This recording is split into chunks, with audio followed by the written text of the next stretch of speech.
Chapter 377 Famous. Chapter 377 Famous. The outcome of the battle had surpassed everyone's expectations.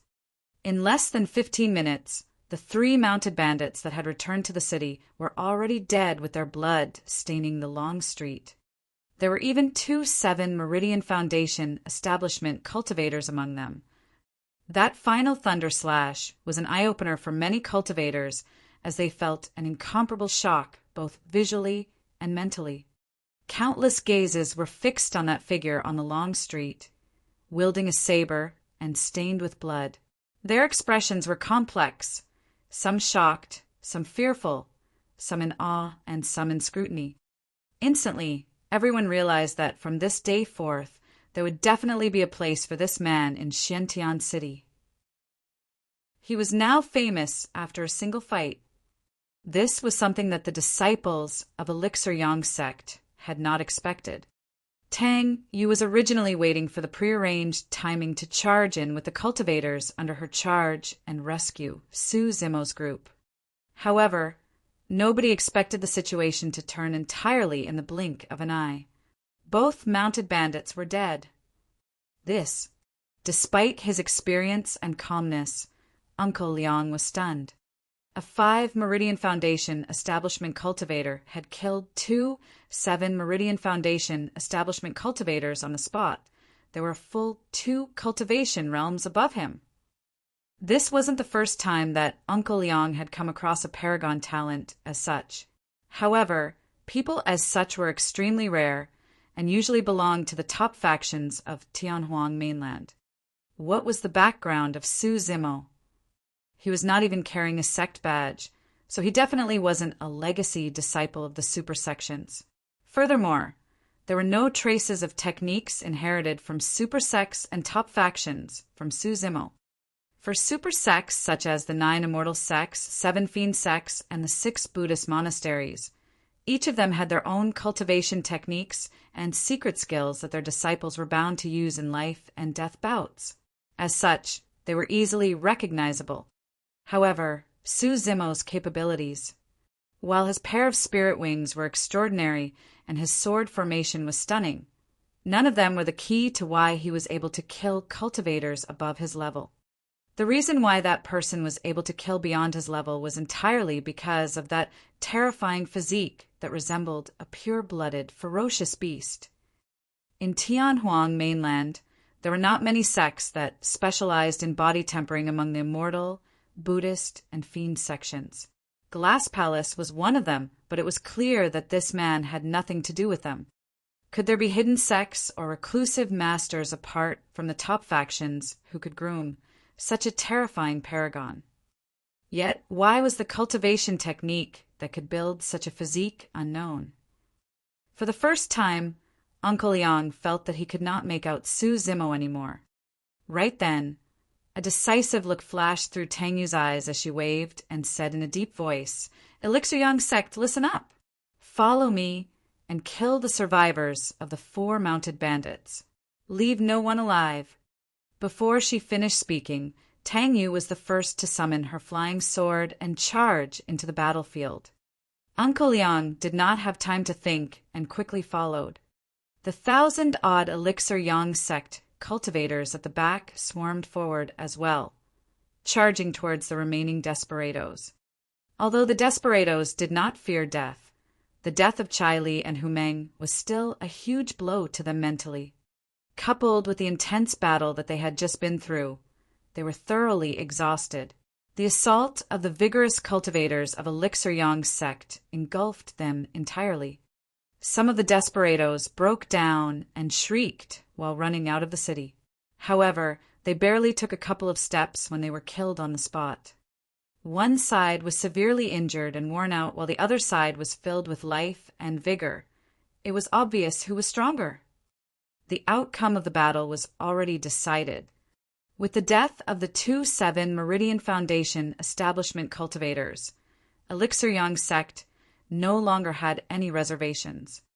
On the long street, Ji Qingtian, Little Fatty, and Shi Jian collapsed sitting on the ground, laughing out loud. Their laughter tugged at the wounds on their bodies, and the three of them gasped in pain. However, they continued laughing nonstop. With Xiaoning's support, Lung Ro managed to stand barely. At that moment, there was a rare smile on her face that was extremely captivating. "We survived." Shi Jian scratched his head and looked at Ji Qingtian and little Fatty, smiling foolishly in disbelief. "That's right." Ji Qingtian let out a long breath and lamented. "We survived!" The feeling of being alive is fucking great. Little Fatty cursed and beamed brightly. When they returned to Xiantian City, the four of them had already cast aside all thoughts of surviving. Now that they were celebrating the joy of surviving the calamity, every single breath felt incomparably blessed. After this battle, the friendship between the four of them changed considerably. This was a friendship forged through life and death and the baptism of blood. It was extremely precious in the cultivation world. Looking at this scene, Su Zimo smiled faintly, and a warm feeling surged into his heart, remaining for a long time. Unknowingly, the heavy rain had stopped. The storm came and went quickly. The dark clouds dispersed and sunlight spilled onto the long street and the five of their faces, radiant with life. It wasn't only Su Zimo. From this day forth, the other four of them were going to be famous throughout Xiantian City as well. As Elixir Yang's sect took action, the other factions joined hurriedly as well. Thousand Crane sect, Puppet sect, and some cultivators of different factions all wanted a piece of the pie. Suddenly, a black-robed cultivator walked over slowly, wielding a bone spear that had vague blood traces. He was extremely terrifying. He arrived before Su Zimo and stood still. The actions of the black-robed cultivator attracted countless gazes. "It's him, the fiend heir of malevolent Earth sect. What does he want?" "I don't know. He doesn't seem friendly." Ji Qingtian and the others were no longer smiling, looking grim. They could sense a strong and dangerous aura coming from the black-robed cultivator. This man was extremely strong. In fact, a thought crossed their minds. Even if they were at peak condition and joined forces, they were no match for this person. The black-robed cultivator glared at Su Zimo for a moment without saying anything. Su Zimo was expressionless. "Very good." The black-robed cultivator nodded and declared proudly, "I am Shuiyang, the fiend heir of malevolent Earth sect. You are very decent. I'll give you a chance. Join malevolent Earth sect and be my personal bodyguard." Ji Qingtian and the others were stunned. One of the 7 fiend sects, malevolent Earth sect. This was one of the top factions of Tianhuang mainland, but it was a fiend sect and was different from their Dao. Furthermore, this fiend heir of malevolent Earth sect was arrogant and commanding in his tone. He even had a condescending attitude that was truly unpleasant. Ji Qingtian and the others looked at Su Zimo nervously. Given their understanding of Su Zimo, there was a high chance that the latter would reject the fiend heir of malevolent Earth sect. However, given the fiend heir's temperament and methods, he would definitely turn murderous and attack Su Zimo once he was rejected. After that intense battle, Su Zimo was now at his weakest. How could he be a match for the fiend heir of malevolent Earth sect? Was he going to meet with another calamity after surviving a life and death battle? True enough. Su Zimo smirked. "What's malevolent Earth sect? I haven't heard of you guys. Also, fiend heir of malevolent Earth sect? What the shit? What's so great about you?" All the cultivators were shocked when they heard that. Many cultivators looked at Su Zimo as though they were looking at a dead man. In truth, Su Zimo was not spouting nonsense. Back then, a fiend heir of malevolent Earth sect died in his hands. In the fiend sects, every cultivation realm could only have a single fiend heir. Therefore, if Su Zimo hadn't killed the previous fiend heir of malevolent Earth sect, this Shuiyang would not have been able to get his current position. Chapter 378, Killing Intent. Chapter 378, Killing Intent. Shui Yang's expression darkened instantly. His gaze narrowed, and the bone spear in his hands quivered like it was alive, giving off a malevolent aura that rattled one's heart. Suddenly, a chuckle came not far away. "Shui Yang, you're so awesome." A luxuriously robed man strode over. He had beautiful features, and his black hair was bundled up without any loose ends. Bearing crystal-clear eyes, he was flawless from head to toe. Shui Yang's expression was unchanged when he saw that man, but there was a hint of caution deep in his eyes. Glass Palace. I think that's the legacy disciple of Glass Palace, Pei Chunyu. So that's him. It's said that he's at the peak of 7 Meridian Foundation establishment and is a step away from breaking through to 8 Meridian. He's just waiting to obtain a Meridian unlocking elixir from the Elixir Pool sect ruins. The crowd discussed. Arriving beside Su Zimo, Pei Chunyu gestured towards the former with a nod and a friendly smile before turning to Shui Yang. "Shui Yang, you'll be going against Glass Palace if you make things difficult for fellow Taoist Su." "Fu." Shui Yang laughed coldly and asked, "Since when did this punk have anything to do with Glass Palace? If he was related to you guys, would you have allowed the 4 mounted bandits to attack him and only appear now? No matter what, you're from the Fiend sects, and we're from the Immortal sections. The paths we pursue are different to begin with." Pei Chunyu replied icily, "Shui Yang, don't waste your efforts. Fellow Taoist Su is clearly righteous and will definitely not be associated with you guys from the Fiend sections." In the blink of an eye, these 2 top cultivators of Xiantian City were in an argument because of Su Zimo. After becoming famous through that battle, these 2 factions are now trying to rope in Su Zimo. That's right. This man's potential is not to be underestimated, as he's able to kill 2 7 Meridian Foundation establishment cultivators. Whoever manages to take him in will definitely have use for him in the future. Given this man's endowment, there's even a chance for him to leave the ancient battlefield with Pei Chunyu and join Glass Palace. Many cultivators looked at Su Zimo with envy. With an indifferent expression, Su Zimo suddenly said, "Both of you can leave now. There's no need to waste your breath here. I won't join either side." The moment he said that, the atmosphere turned freezing. The initially noisy chatter faded as well. Everyone's gazes landed on Su Zimo, some in shock, some in surprise, some confused. This was an extremely rare opportunity that anyone else would agree to readily. However, this man had rejected the invitation of 2 top factions right in front of everyone. Furthermore, Su Zimo's tone was extremely discourteous with a hint of irritation and disdain. Isn't this man way too arrogant? Fu, he thinks that he can reign supreme in the city just because he killed 2 7 Meridian Foundation establishment cultivators. This guy clearly has a death wish. I want to see what happens to him now that he's offended 2 top factions. In reality, among the crowd, Ji Qingtian and the others were probably the only ones who could understand Su Zimo's mind. First, he had an agreement with Elixir Yang sect. Second, be it Malevolent Earth sect or Glass Palace.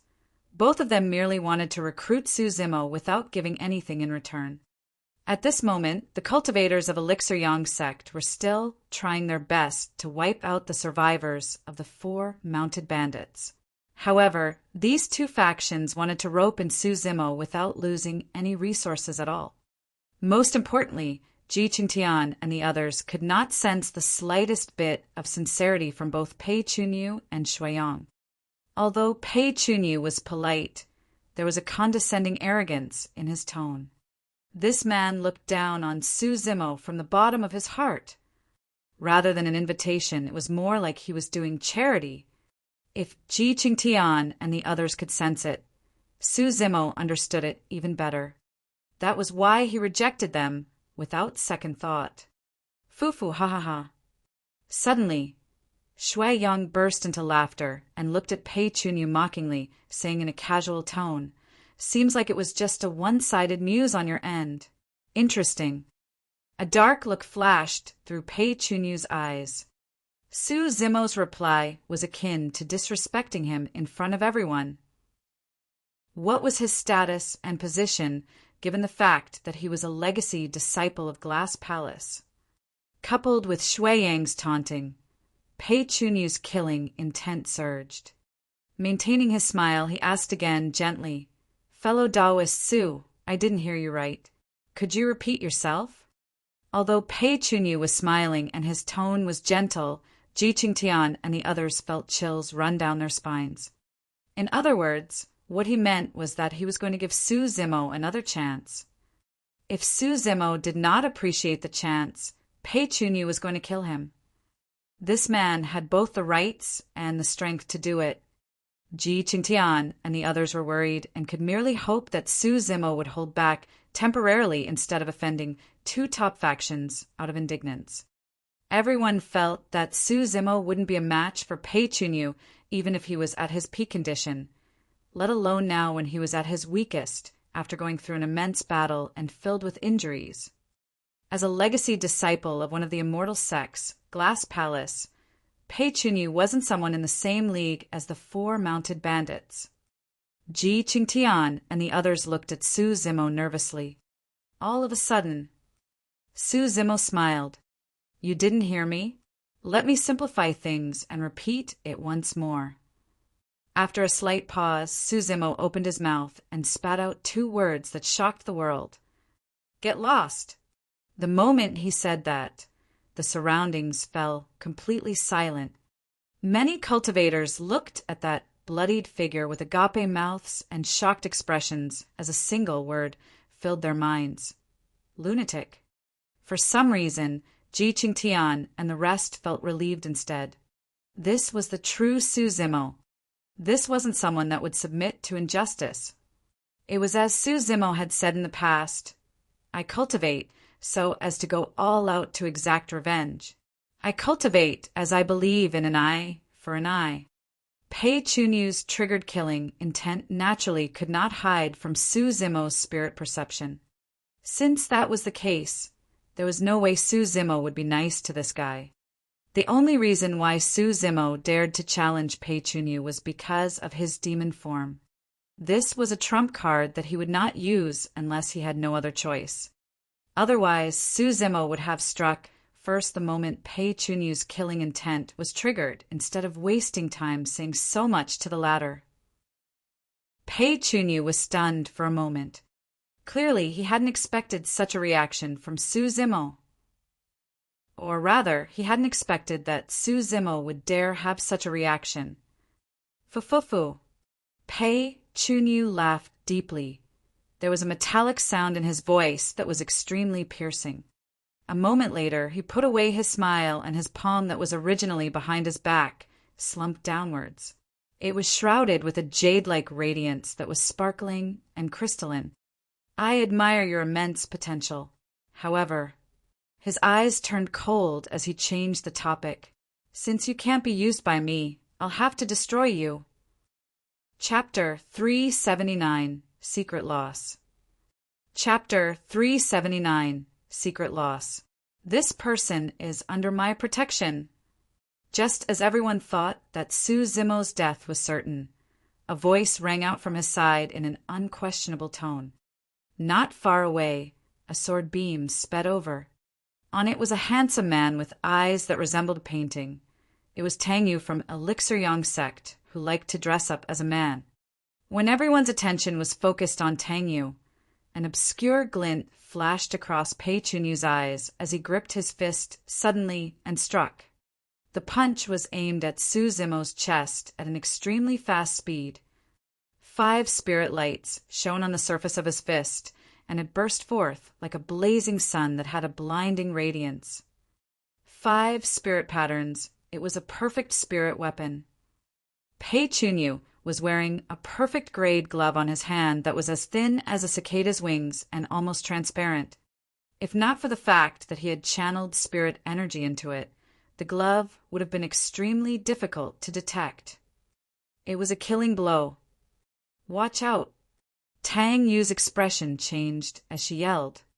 Pei Chunyu and Su Zimo were so close that they could reach one another just by extending their hands.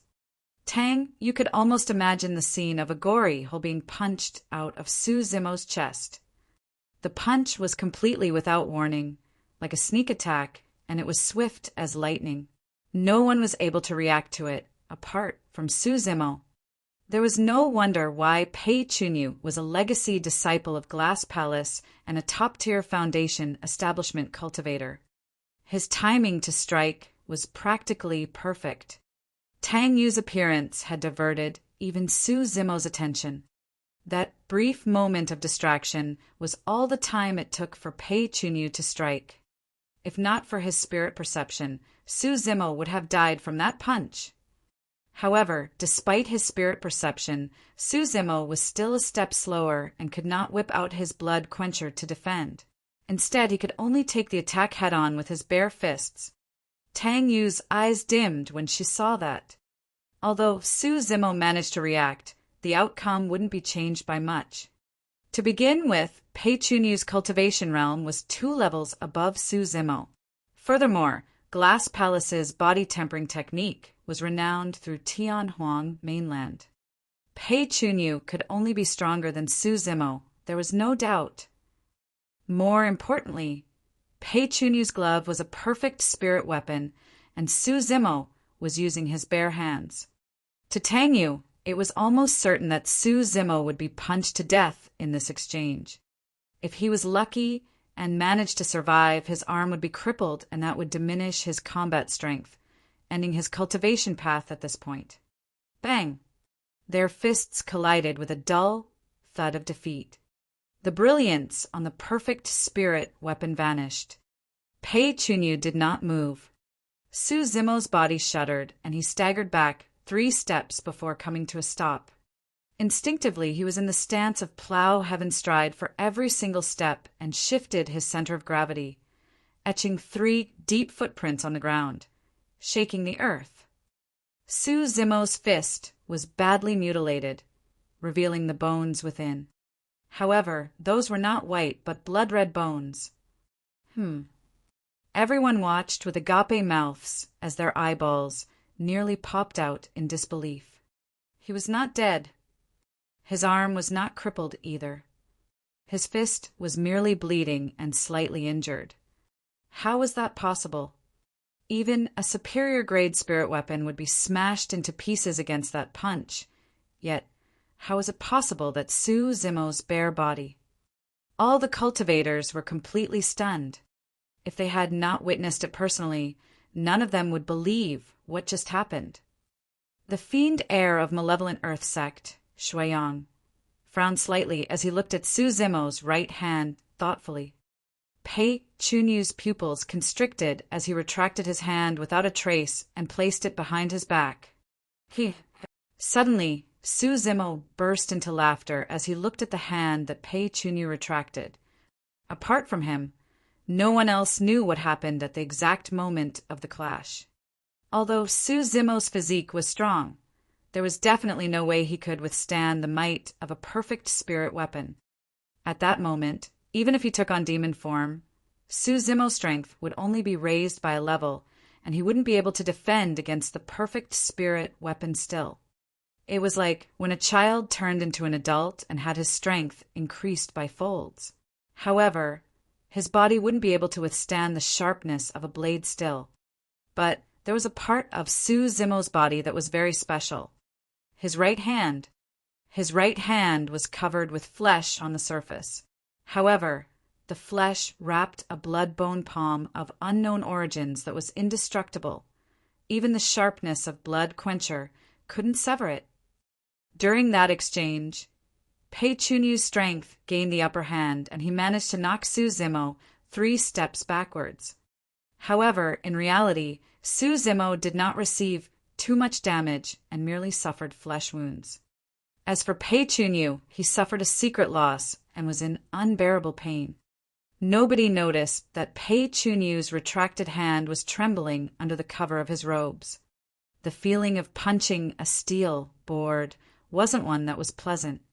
In that short while, Tang Yu had already arrived and descended between the two of them with Uncle Liang close behind. "Fellow Taoist Su, are you all right?" Tang Yu was befuddled and looked at Su Zimo behind her. She could not help but ask in a hesitant tone. "It's fine." Su Zimo nodded. "Are you truly fine?" Tang Yu withdrew an elixir from her storage bag and whispered, "Don't force yourself. Are you injured internally? Take this elixir and stabilize your wounds first." Su Zimo smiled calmly and shook his head to reject. "Pei Chunyu, what do you mean by that?" Tang Yu spun around and questioned with a sharp gaze. "I've already said that he's under the protection of Elixir Yang sect, and yet you attacked him." "Fu-fu." Pei Chunyu scoffed lightly and replied in an indifferent tone, "I was merely curious seeing how fellow Taoist Su has a strong physique and extraordinary melee combat strength. It was just a mere spar. Why are you so anxious, fellow Taoist Tang Yu?" "Spar?" Tang Yu sneered. That punch was clearly out to take Su Zimo's life. Previously, he was chided and shamed by Su Zimo. Now that he had taken another secret loss, there was no way Pei Chunyu would give up. He would still look for more opportunities to kill Su Zimo here. The person before him, Tang Yu, was nothing to be fearful of. However, a hint of caution appeared in Pei Chunyu's eyes when he caught sight of the elderly man behind Tang Yu. Taking a deep breath of air, Pei Chunyu sighed internally. Now that Elixir Yang sect was involved, it was unlikely that he would be able to kill Su Zimo today. Furthermore, the fiend heir of Malevolent Earth sect was watching coldly from the sidelines.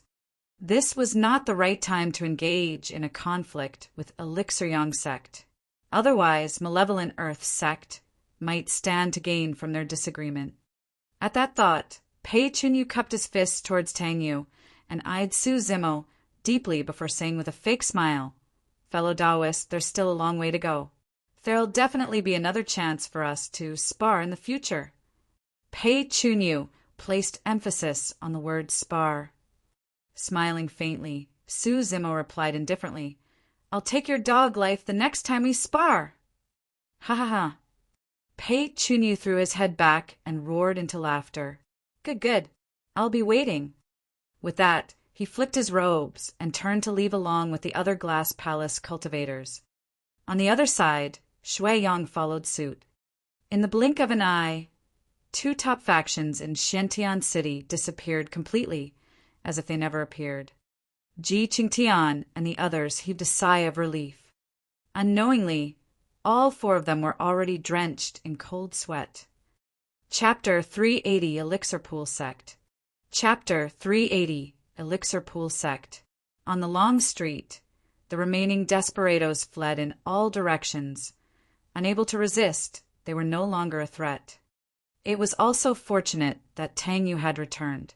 Otherwise, another bloody battle would definitely break out if Su Zimo took on demon form, and the consequences would be unimaginable after everything spiraled out of control. Tang Yu took out some elixirs from her storage bag and handed them to Ji Qingtian and the others. The four of them did not decline.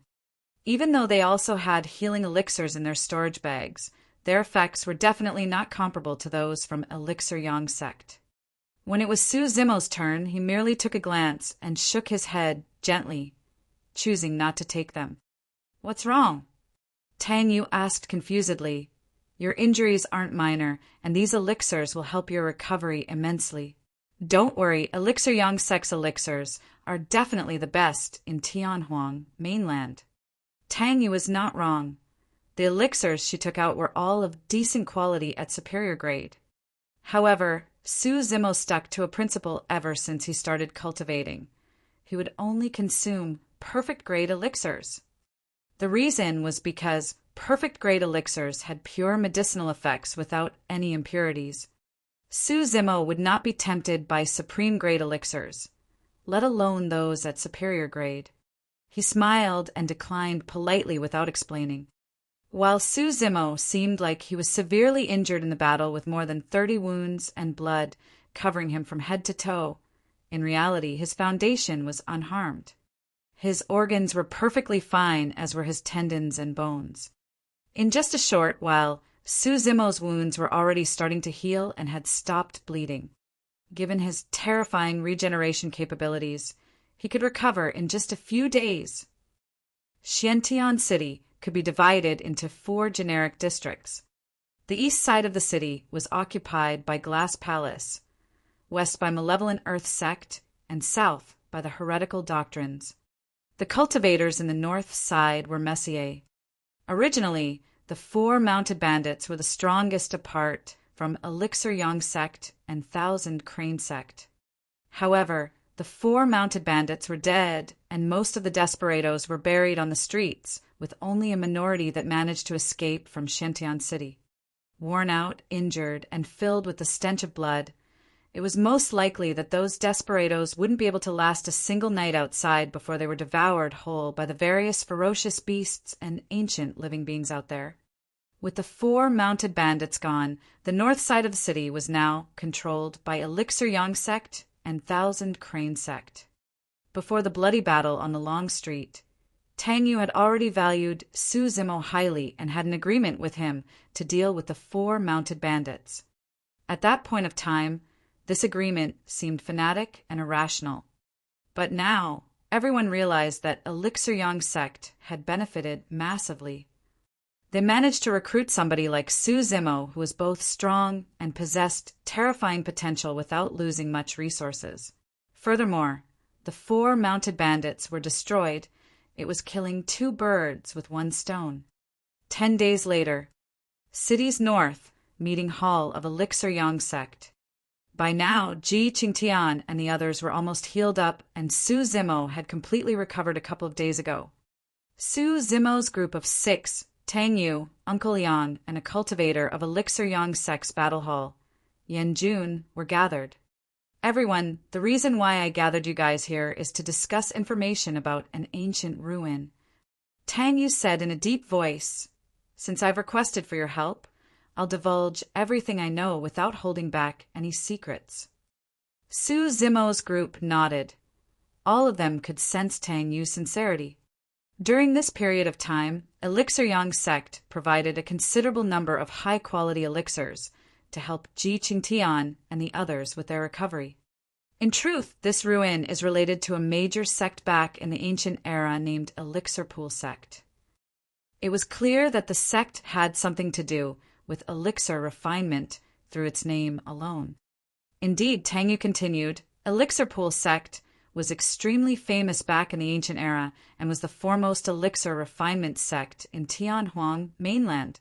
The founder master of our Elixir Yang Sect was an elixir refinement master back in Elixir Pool Sect. Su Zimo's group felt their hearts skip a beat when they heard that. If an elixir refinement master of Elixir Pool Sect could create a sect, Elixir Yang Sect, that turned out to be one of Tianhuang mainland's 4 unorthodox groups, one could only imagine how strong Elixir Pool Sect was back in the days. The ruins of Elixir Pool Sect are extraordinary. Tang Yu said with a grim expression, "Not only will there be a large amount of elixirs within, there will also be many elixir recipes that have been lost." Su Zimo nodded silently. Many things have been lost through the times from the ancient era till now. The reason why the Meridian Unlocking Elixir was so precious was because its recipe had been lost for a long time. One could only imagine the outcome of finding the recipe of the Meridian Unlocking Elixir in the Elixir Pool Sect ruins. Of course, apart from elixir recipes in the ruins of some sects, there's also a chance of obtaining their inheritance if one is extremely lucky. These inheritances are much more precious than elixir recipes. However, the probability of that happening is extremely low unless one has a token from Elixir Pool Sect and can obtain the sect's recognition. Tang Yu chuckled bitterly. However, if elixir recipes can be lost from sects from the ancient era, there's no way tokens can remain. The mention of that had Su Zimo's heart skipping a beat. Instinctively, Xiaoning looked toward Su Zimo with an odd expression, wanting to say something but stopped. Su Zimo lowered his head and pretended not to see. In truth, the both of them thought of something at the same time. The mysterious elixir furnace in Xiaoning's possession. Ever since they entered the ancient battlefield, it had been giving off unusual reactions. That was also the reason why Su Zimo brought Xiaoning in this direction. Now that they knew more about the elixir pool sect ruins, it was only natural that they would relate it to the elixir furnace. However, this was an extremely sensitive issue. A man's wealth was his own ruin by causing another's greed. Now that there were so many people, they would naturally attract trouble if it was revealed. Even Elixir Yang sect might become a threat to them. Xiaoning was naive and revealed an abnormal reaction right away without thinking much about it. However, Su Zimo knew about the dangers of the cultivation world and did not meet with Xiaoning's gaze, merely shaking his head subtly. Smart as well, Xiaoning retracted her gaze and remained silent. Even so, someone noticed Xiaoning's reaction. The battle hall cultivator standing behind Tang Yu, Yanjun, raised his brow and asked suddenly, "You seem like you have something to say about the inheritance of this sect, fellow Taoist Xiaoning." It's nothing." Xiaoning panicked a little after being exposed. Tang Yu frowned slightly and suddenly said, "Xiaoning, did you want to ask if there's a recipe for elixirs that can extend one's lifespan in the elixir pool sect?" "Yes, that's right." Xiaoning nodded hurriedly. With a gentle smile, Tang Yu said tenderly, "Don't worry, there's definitely a recipe for something like that in elixir pool sect. However, we might not be able to get our hands on it. Something like that depends on fate." "Oh." Xiaoning nodded and replied. After Tang Yu's interruption, Yanjun looked at Xiaoning with a confused expression and did not press on, merely assuming that he thought too much. Su Zimo raised his head and swept his head, glancing at Tang Yu subtly. At that moment, she was looking at him deeply. Her eyes shimmered like the surface of water, and she had a fake smile. What a powerful woman! Su Zimo sighed internally. Since Yanjun discovered Xiaoning's abnormality, Tang Yu clearly did as well. Furthermore, it was obvious that she had diverted the topic out of goodwill to distract Yanjun, doing Xiaoning a favor. The two of them exchanged glances with an understanding of one another without exposing anything. Chapter 381, Saber Mountain Spirit Sea. Chapter 381, Saber Mountain Spirit Sea. In truth, Su Zimo was already tempted the moment he heard about the elixir pool sect ruins. It wasn't purely because of Xiaoning, he had his own needs as well. The Meridian Unlocking Elixir. More than that, it was for a perfect-grade Meridian Unlocking Elixir. After hearing Tang Yu's introduction of Elixir Pool Sect, Su Zimo was even more certain that they would most likely find perfect-grade Meridian Unlocking Elixirs in the Elixir Pool Sect. Tang Yu said, "Of course, for a sect as large as Elixir Pool Sect, there will definitely be many other treasures. In fact, we might even find gems like connate spirit weapons." Su Zimo pondered for a moment. "I'll do my best to help Elixir Yang's sect get the ruins. Furthermore, I won't want anything else. However, I ask for a perfect-grade Meridian Unlocking Elixir." Yanjun could not help but burst into laughter as he looked at Su Zimo with a mocking gaze. Perfect Meridian Unlocking Elixir. What a daring demand. Who do you think you are, huh? Who are you? Su Zimo glared at him. Proudly, Yanjun declared, "I'm Yanjun, a cultivator of Elixir Yang Sect's battle hall at 7 Meridian Foundation establishment. Also, don't think that you have the right to negotiate terms with Elixir Yang Sect just because you've killed 2 7 Meridian Foundation establishment cultivators. Su Zimo, let me tell you, without us, you won't even be able to get close to the main hall of Elixir Pool Sect." "Yanjun!" Tang Yu glared at him and said sternly. Harumphing. Yanjun did not continue, merely crossing his arms and scoffing coldly. Tang Yu turned to Su Zimo apologetically. "Fellow Taoist Su, it's not that we can't agree to a perfect Meridian Unlocking Elixir, but... Su Zimo asked, Tang Yu continued, Elixir Yang sect is not the only faction that has arrived in Xiantian City for the Elixir Pool sect ruins. There's also other large sects such as Glass Palace and Malevolent Earth sect. As for the Meridian Unlocking Elixir, it's better if we don't find a gem like that. If we do, the top cultivators of the other sects are bound to come and contest for it. In other words, Tang Yu meant that they would have to face many extremely strong foes if Su Zimo wanted to contest for a perfect Meridian Unlocking Elixir. After pondering for a slight moment, Tang Yu added, I'll be blunt here, I'm talking about people like Pei Chunyu of Glass Palace and Shui Yang of Malevolent Earth sect. For these people, other than connate spirit weapons, other treasures and secret skills aren't worth bothering about. They are most likely here for the perfect Meridian Unlocking Elixirs as well.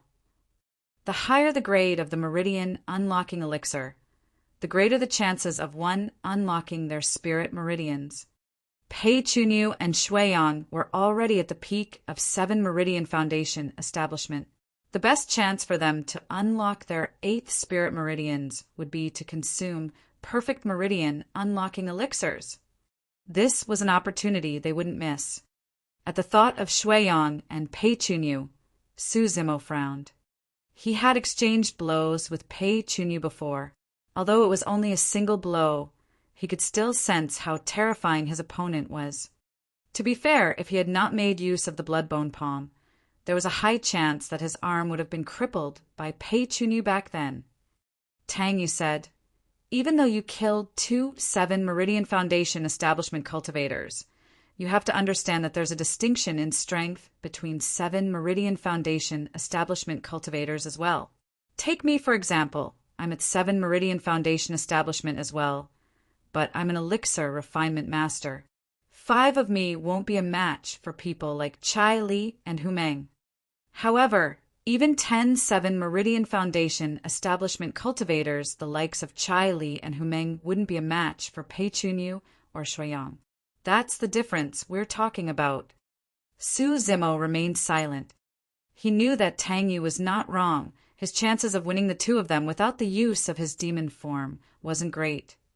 Uncle Liang remarked as well, The immortal and fiend sects have a heritage of countless years, and they have too many cultivation techniques and secret skills, each of which are extremely strong and can suppress everything. Your advantage is in melee combat. Unfortunately, the successor of Glass Palace is also skilled in melee combat and has a physique so strong that only a few of the other sect's successors can match him. Tang Yu added, You took advantage of the situation by making use of thunder to kill Chai Li and Hu Meng. There's an element of luck involved. However, can you guarantee that the skies will be stormy when you go against Pei Chunyu and Shui Yang? In other words, even if you manage to repeat that slash infused with the power of thunder, Pei Chunyu and Shui Yang might be able to deal with it given their strength. Yan Jun could not help but blurt, Junior sister, you're overestimating him. He's not even a match for the legacy disciples of Thousand Crane Sect and Puppet Sect, let alone paragons like Pei Chunyu and Shui Yang. Outsiders aside, even I can smash him to a pulp with ease. To Yan Jun, the reason why Su Zimo was able to kill Chai Li and Hu Meng 10 days ago was purely due to an opportunistic moment. If the skies were sunny, he would be able to kill Su Zimo for sure. Su Zimo could not be bothered to react to Yan Jun's sarcastic remarks. To him, it wasn't difficult if he wanted to defeat Pei Chunyu and Shui Yang. After all, he had only just advanced to 5 Meridian Foundation establishment, and of the 7 orifices, his mouth and eye orifices were not cleared yet. Both Pei Chunyu and Shui Yang were already at the peak of 7 Meridian Foundation establishment, and it was difficult for them to grow stronger. However, his potential was unlimited. As long as he had sufficient time, Su Zimo would definitely be able to suppress Pei Chunyu and Shui Yang in terms of strength if he could advance to 6 7 Meridian Foundation establishment or clear his 7 orifices and attain lesser mastery of the orifice clearing section. Su Zimo asked, How long do we have till the opening of the Elixir Pool sect ruins? A month at most. Tang Yu replied, A month. Su Zimo furrowed his brows slightly. Time was too short. He had just advanced to 5 Meridian Foundation establishment. Even in the ancient battlefield, he would not be able to unlock his 6th spirit meridian within a month. Furthermore, he couldn't clear his mouth and eye orifices within a month as well. Right then, Uncle Liang seemed to have recalled something. He looked at Su Zimo and suddenly said, "Actually, there's a place in the ancient battlefield that's rather suitable for you. If you manage to succeed, you might be able to stand a chance against Pei Chunyu and Shuiyang." Tang Yu's heart skipped a beat as she looked at Uncle Liang and asked, "Uncle Liang, are you referring to that place?" "Yes." Uncle Liang nodded and smiled right away. "Forget it. There's no chance of success at all. I was thinking too much." Tang Yu nodded as well. "If we're talking about that place, the chances are indeed slim. There's no need for that."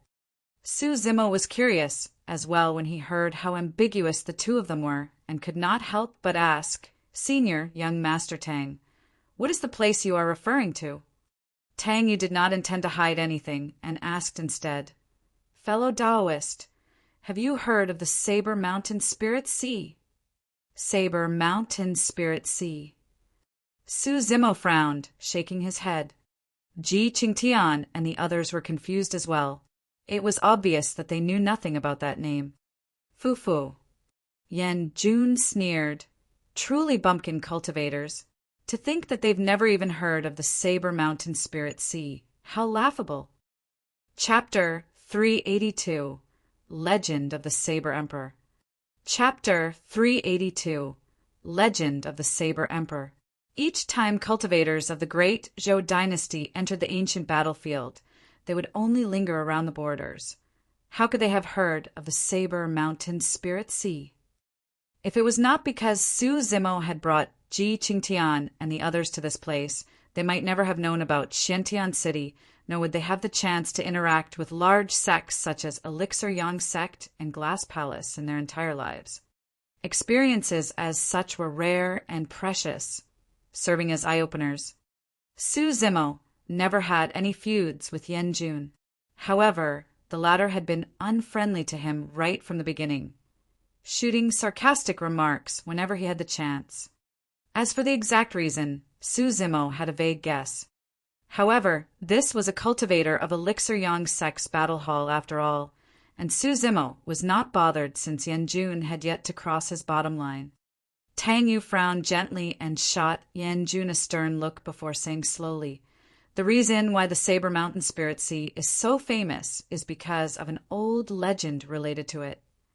Through her tone, it was obvious that the legend was far from simple. Su Zimo's group looked serious as they sat upright and listened intently. Tang Yu said slowly, "The legend of the Saber Emperor." The Saber Emperor. The moment those two words were said, the void trembled, as if a pitch-dark crevasse had been opened up, sending a chilling gust of wind forth.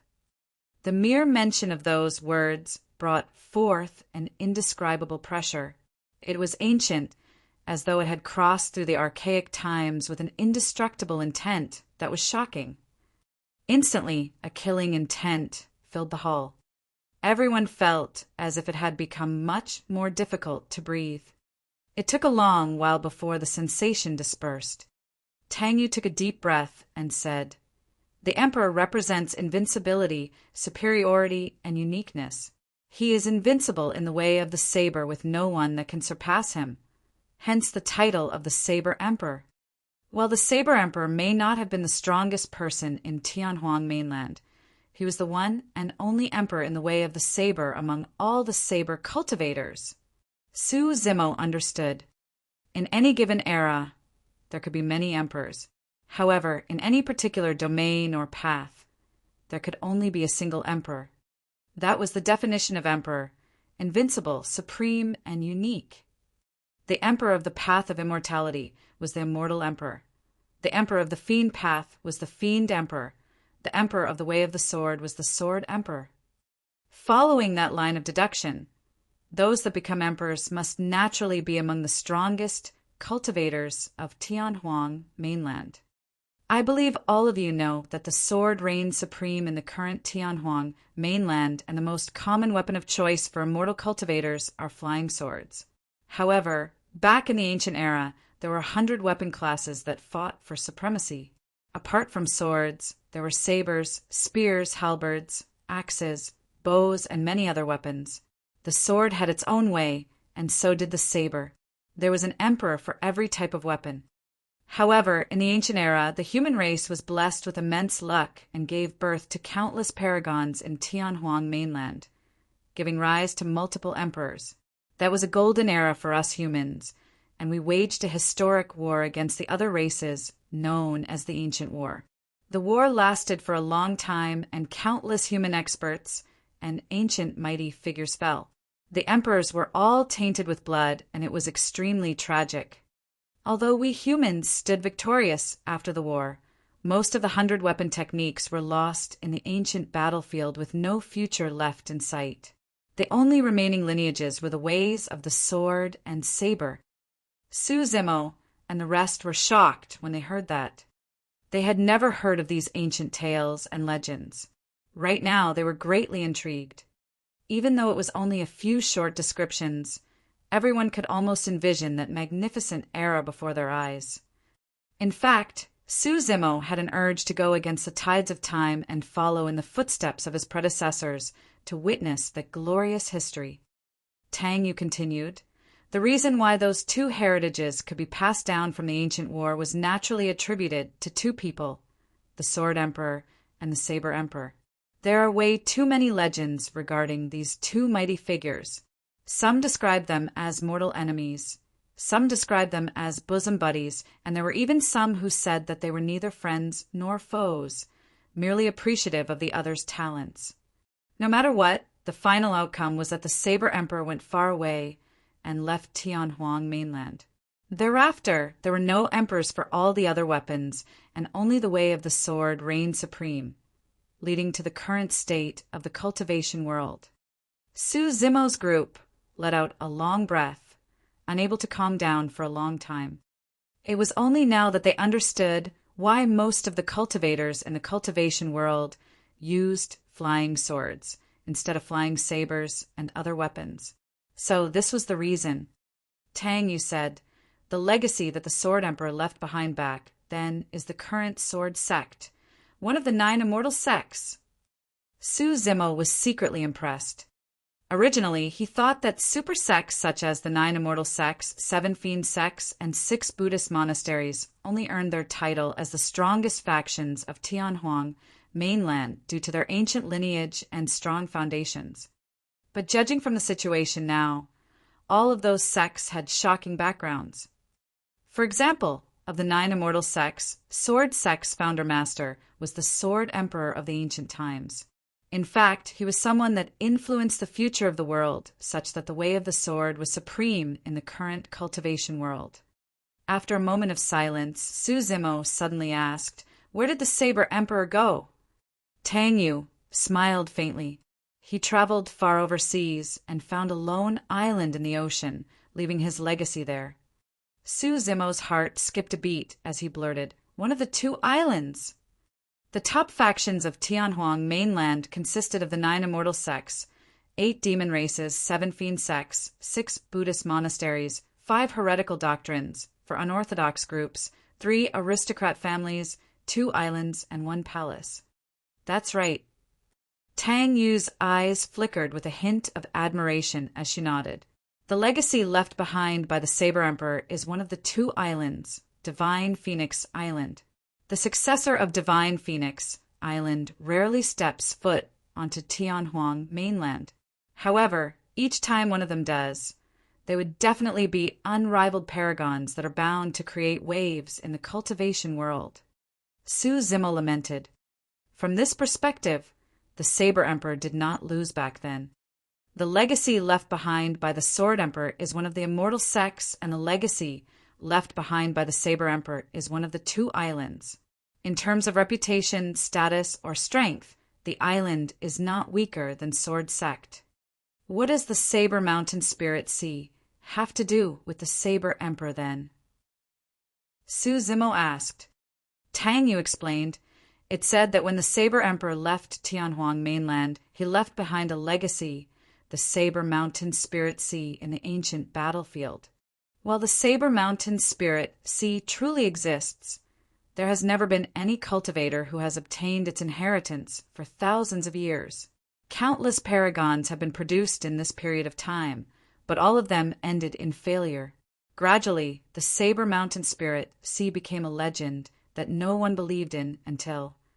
With a slight pause, Tang Yu continued, "Around 1,000 years ago, a monstrous cultivator appeared in the ancient battlefield.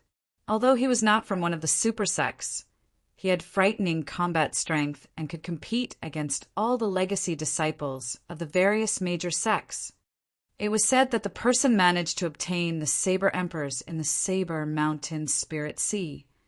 Su Zimo frowned slightly and asked, "The Saber Mountain Spirit Sea still exists after that person obtained the Saber Emperor's inheritance?" "I don't know the exact reasons why, but it indeed still exists." Tang Yu nodded.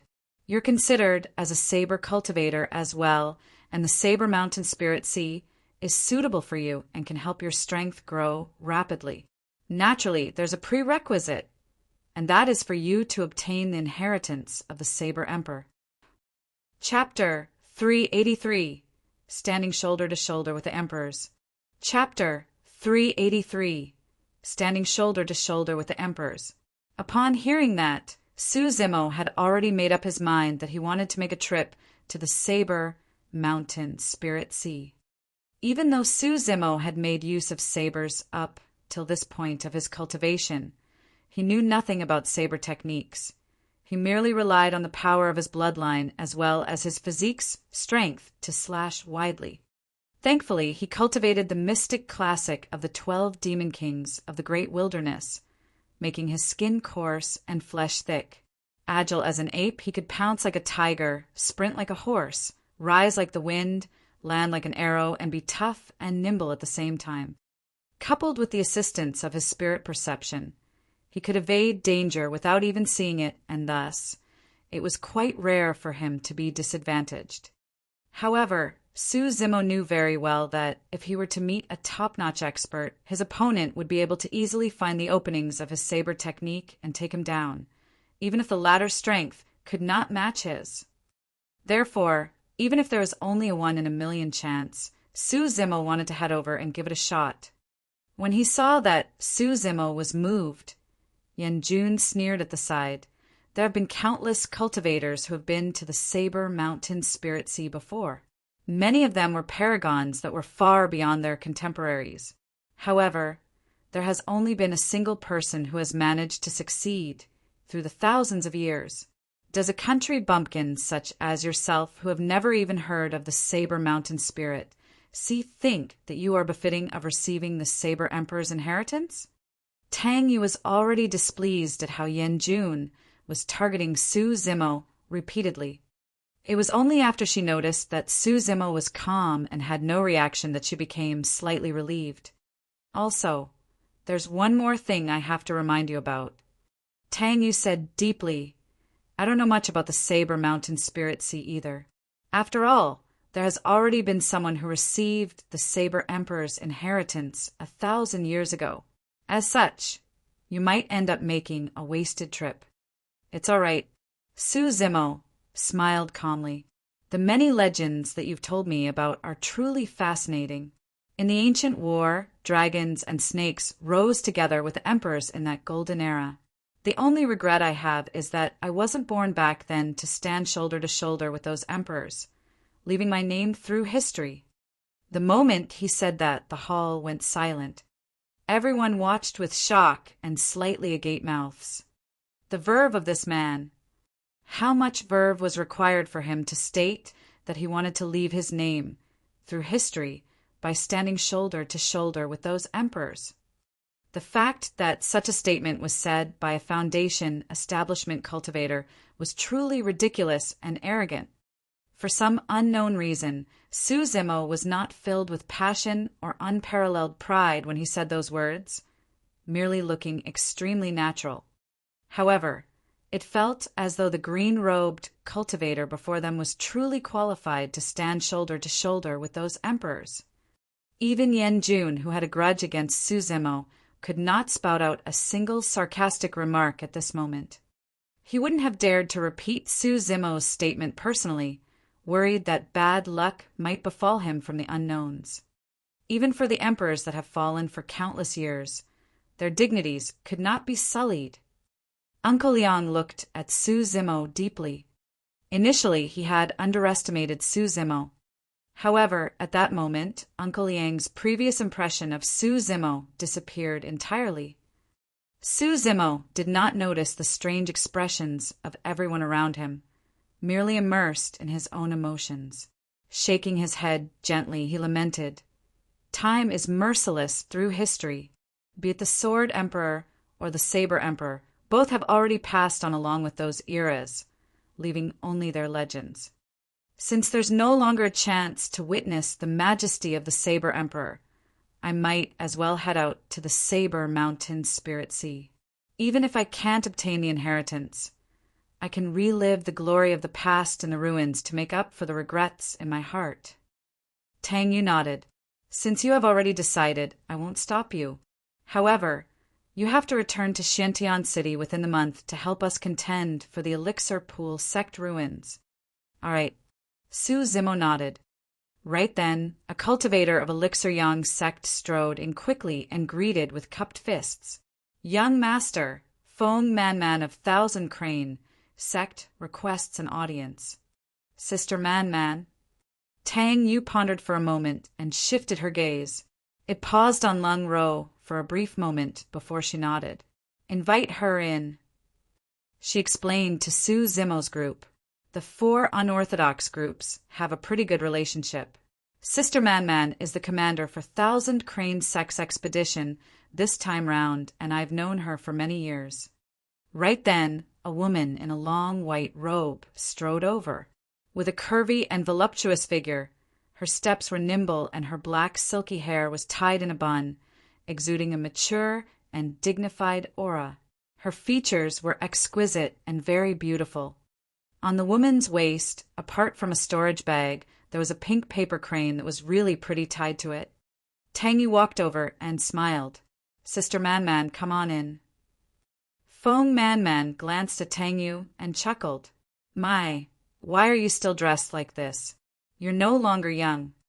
"I'm used to it," Tang Yu blinked. "Xiao Yu, I'm not going to beat around the bush. I'm here for someone."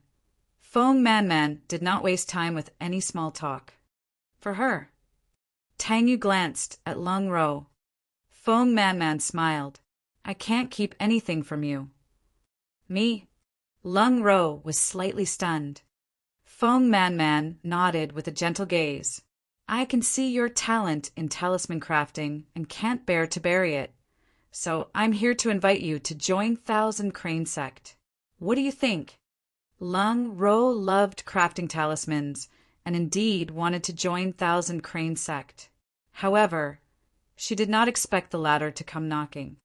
Furthermore, she could tell that this Thousand Crane Sect cultivator was truly sincere. Right then, another Elixir Yang sect cultivator headed in and greeted with cupped fists. "Ing Zhe of Puppet Sect requests an audience. One of the 5 heretical doctrines, Puppet Sect. Let him in." Tang Yu raised her head. Not long later, a muscular man strode into the hall wearing linen clothes. He had short hair and looked honest, grinning with cupped fists the moment he entered. "Greetings, fellow Taoists." Tang Yu whispered to Su Zimo, "This man is Ing Zhe, the commander of Puppet Sect for this expedition." Su Zimo nodded. "Young Master Tang, I'm here today because I wish to invite someone to join our Puppet Sect. I wonder if that's all right." Ing Zhe went straight to the point. "Oh." Tang Yu smiled and asked, "Who is the one who caught your eye?" Ing Zhe pointed to Shi Jian, who was drinking tea dully at the side. "Him." Shi Jian was confused and looked dazed, not understanding how he was chosen. Ing Zhe grinned. "This silly fool is not bad. He suits my taste." "Ha ha ha." Little Fatty could not help but burst into laughter. Shi Jian clenched his fists with a darkened expression and emphasized, "I'm not silly, I'm merely honest." "Yes." Ingze nodded and added after a slight pause, "They're both the same thing." Shi Jian. Little Fatty laughed even more merrily. "Sun Jian of Tomb, sect requests an audience. One of the 5 heretical doctrines, Tomb sect. Let him in." Before long, a pale-faced cultivator entered the hall. He had a monkey-like mouth, and his eyes darted around, lighting up when they caught sight of Little Fatty. Sun Jian blinked repeatedly towards Little Fatty. Curious, Little Fatty leaned over. The two of them, one fat and the other skinny, ran to a corner and mumbled. Little Fatty nodded repeatedly with burning eyes and smacked his lips like a starving wolf. When he saw that, Su Zimo smiled gently. He felt happy for Lung Ro and the others. Su Zimo was not the only one who made a name for himself and was recognized by many other cultivators in that battle on the long street. The other 4 were as well. When they made the decision to return to Xintian City, it was with the understanding that they would meet with a great disaster and die. Who would have thought that it would have turned into a great opportunity for them today instead? Fortune and misfortune were interdependent, and it was nothing more than the cycle of karma. Chapter 384. Hunted by 2 Sects. Chapter 384. Hunted by 2 Sects. Lung Ro and the others looked towards Su Zimo instinctively. Although this opportunity was earned by them fighting on the long street, most importantly it was because of Su Zimo. If not for Su Zimo, they would have died long before they could even reach Xintian City. Su Zimo smiled and nodded. Be it Thousand Crane Sect or Puppet Sect and Tomb Sect who appeared later on, the people who came were all the commanders of this expedition, the legacy disciples of the various sections. That alone was enough to tell of their sincerity. Since we're all in Xintian City, we can meet one another at any time. Little Fatty was thoroughly engrossed in chatting with Sun Jian from Tomb Sect and bid farewell with that remark, "I'll be leaving too." Shi Jian scratched his head and left the hall behind Ingze of Puppet Sect. Lung Ro nodded to Su Zimo as a form of greeting and left with Feng Man of Thousand Crane Sect. Tang Yu looked towards Ji Qingtian and blinked, saying in a playful tone, "Seems like I've got to extend my invitation right now, or you'll be poached away by the other sections." "If you don't mind, I'm willing to join Elixir Yang Sect," Ji Qingtian replied with a smile. Tang Yu shifted her gaze towards Su Zimo and asked expectantly, "What about you?" Although Su Zimo agreed to assist Elixir Yang Sect to contend for the Elixir Pool Sect ruins, he did not mention anything about joining the sect. "I'm different from them." Su Zimo shook his head and did not explain further, declining tactfully. Even though she expected that, Tang Yu could not help but feel disappointed when she heard his reply. Su Zimo cupped his fists. "There's no time to waste. I'll head out to the Saber Mountain Spirit, see right now, and try to return earlier." "Be careful," Tang Yu reminded. Turning around, Su Zimo disappeared before everyone's eyes swiftly. This was the first time that Su Zimo had shown his face in Xintian City after that battle on the long street 10 days ago. Instantly, he attracted countless stares. Some were in awe, some in envy, some curious. "Did you see that? That scholarly green-robe cultivator is Su Zimo." "Oh, that's him? I thought he was going to have multiple limbs and heads." There were cultivators in Xintian City who hadn't seen Su Zimo before. However, there were few who have not heard of his name. Walking on the long street, Su Zimo could hear discussions coming from a few streets away with a mere twitch of his ears. He was not bothered about such stuff. However, before he walked far, his heart skipped a beat. He sensed a fleeting killing intent from those strange gazes. Was it a survivor of the 4 mounted bandits? Or the trees wanted silence, but the wind did not stop. To think that someone would be harboring designs on him even after that bloody battle on the long street. Su Zimo maintained his composure and sneered in his heart, walking towards the east gate of Xiantian City. The killing intent followed him the entire time. Not long after he exited the city, Su Zimo sensed another killing intent on top of the first. He was neither fast nor slow in his speed. About 2 hours later, Su Zimo was already far from Xiantian City, and his surroundings were empty with no one around. Right then, the sound of clothes flapping could be heard from behind. Su Zimo stopped in his tracks and turned around. In the distant horizon, 2 figures were flying through the air at an extremely fast speed with a murderous aura. Narrowing his gaze, he focused on the sect badges around their waists and scoffed coldly, while muttering softly, "It's indeed them." In the bloody battle on the long street, Su Zimo killed 2 7 Meridian Foundation establishment cultivators. Although it was because he took advantage of the circumstances, ordinary cultivators wouldn't dare to provoke him either.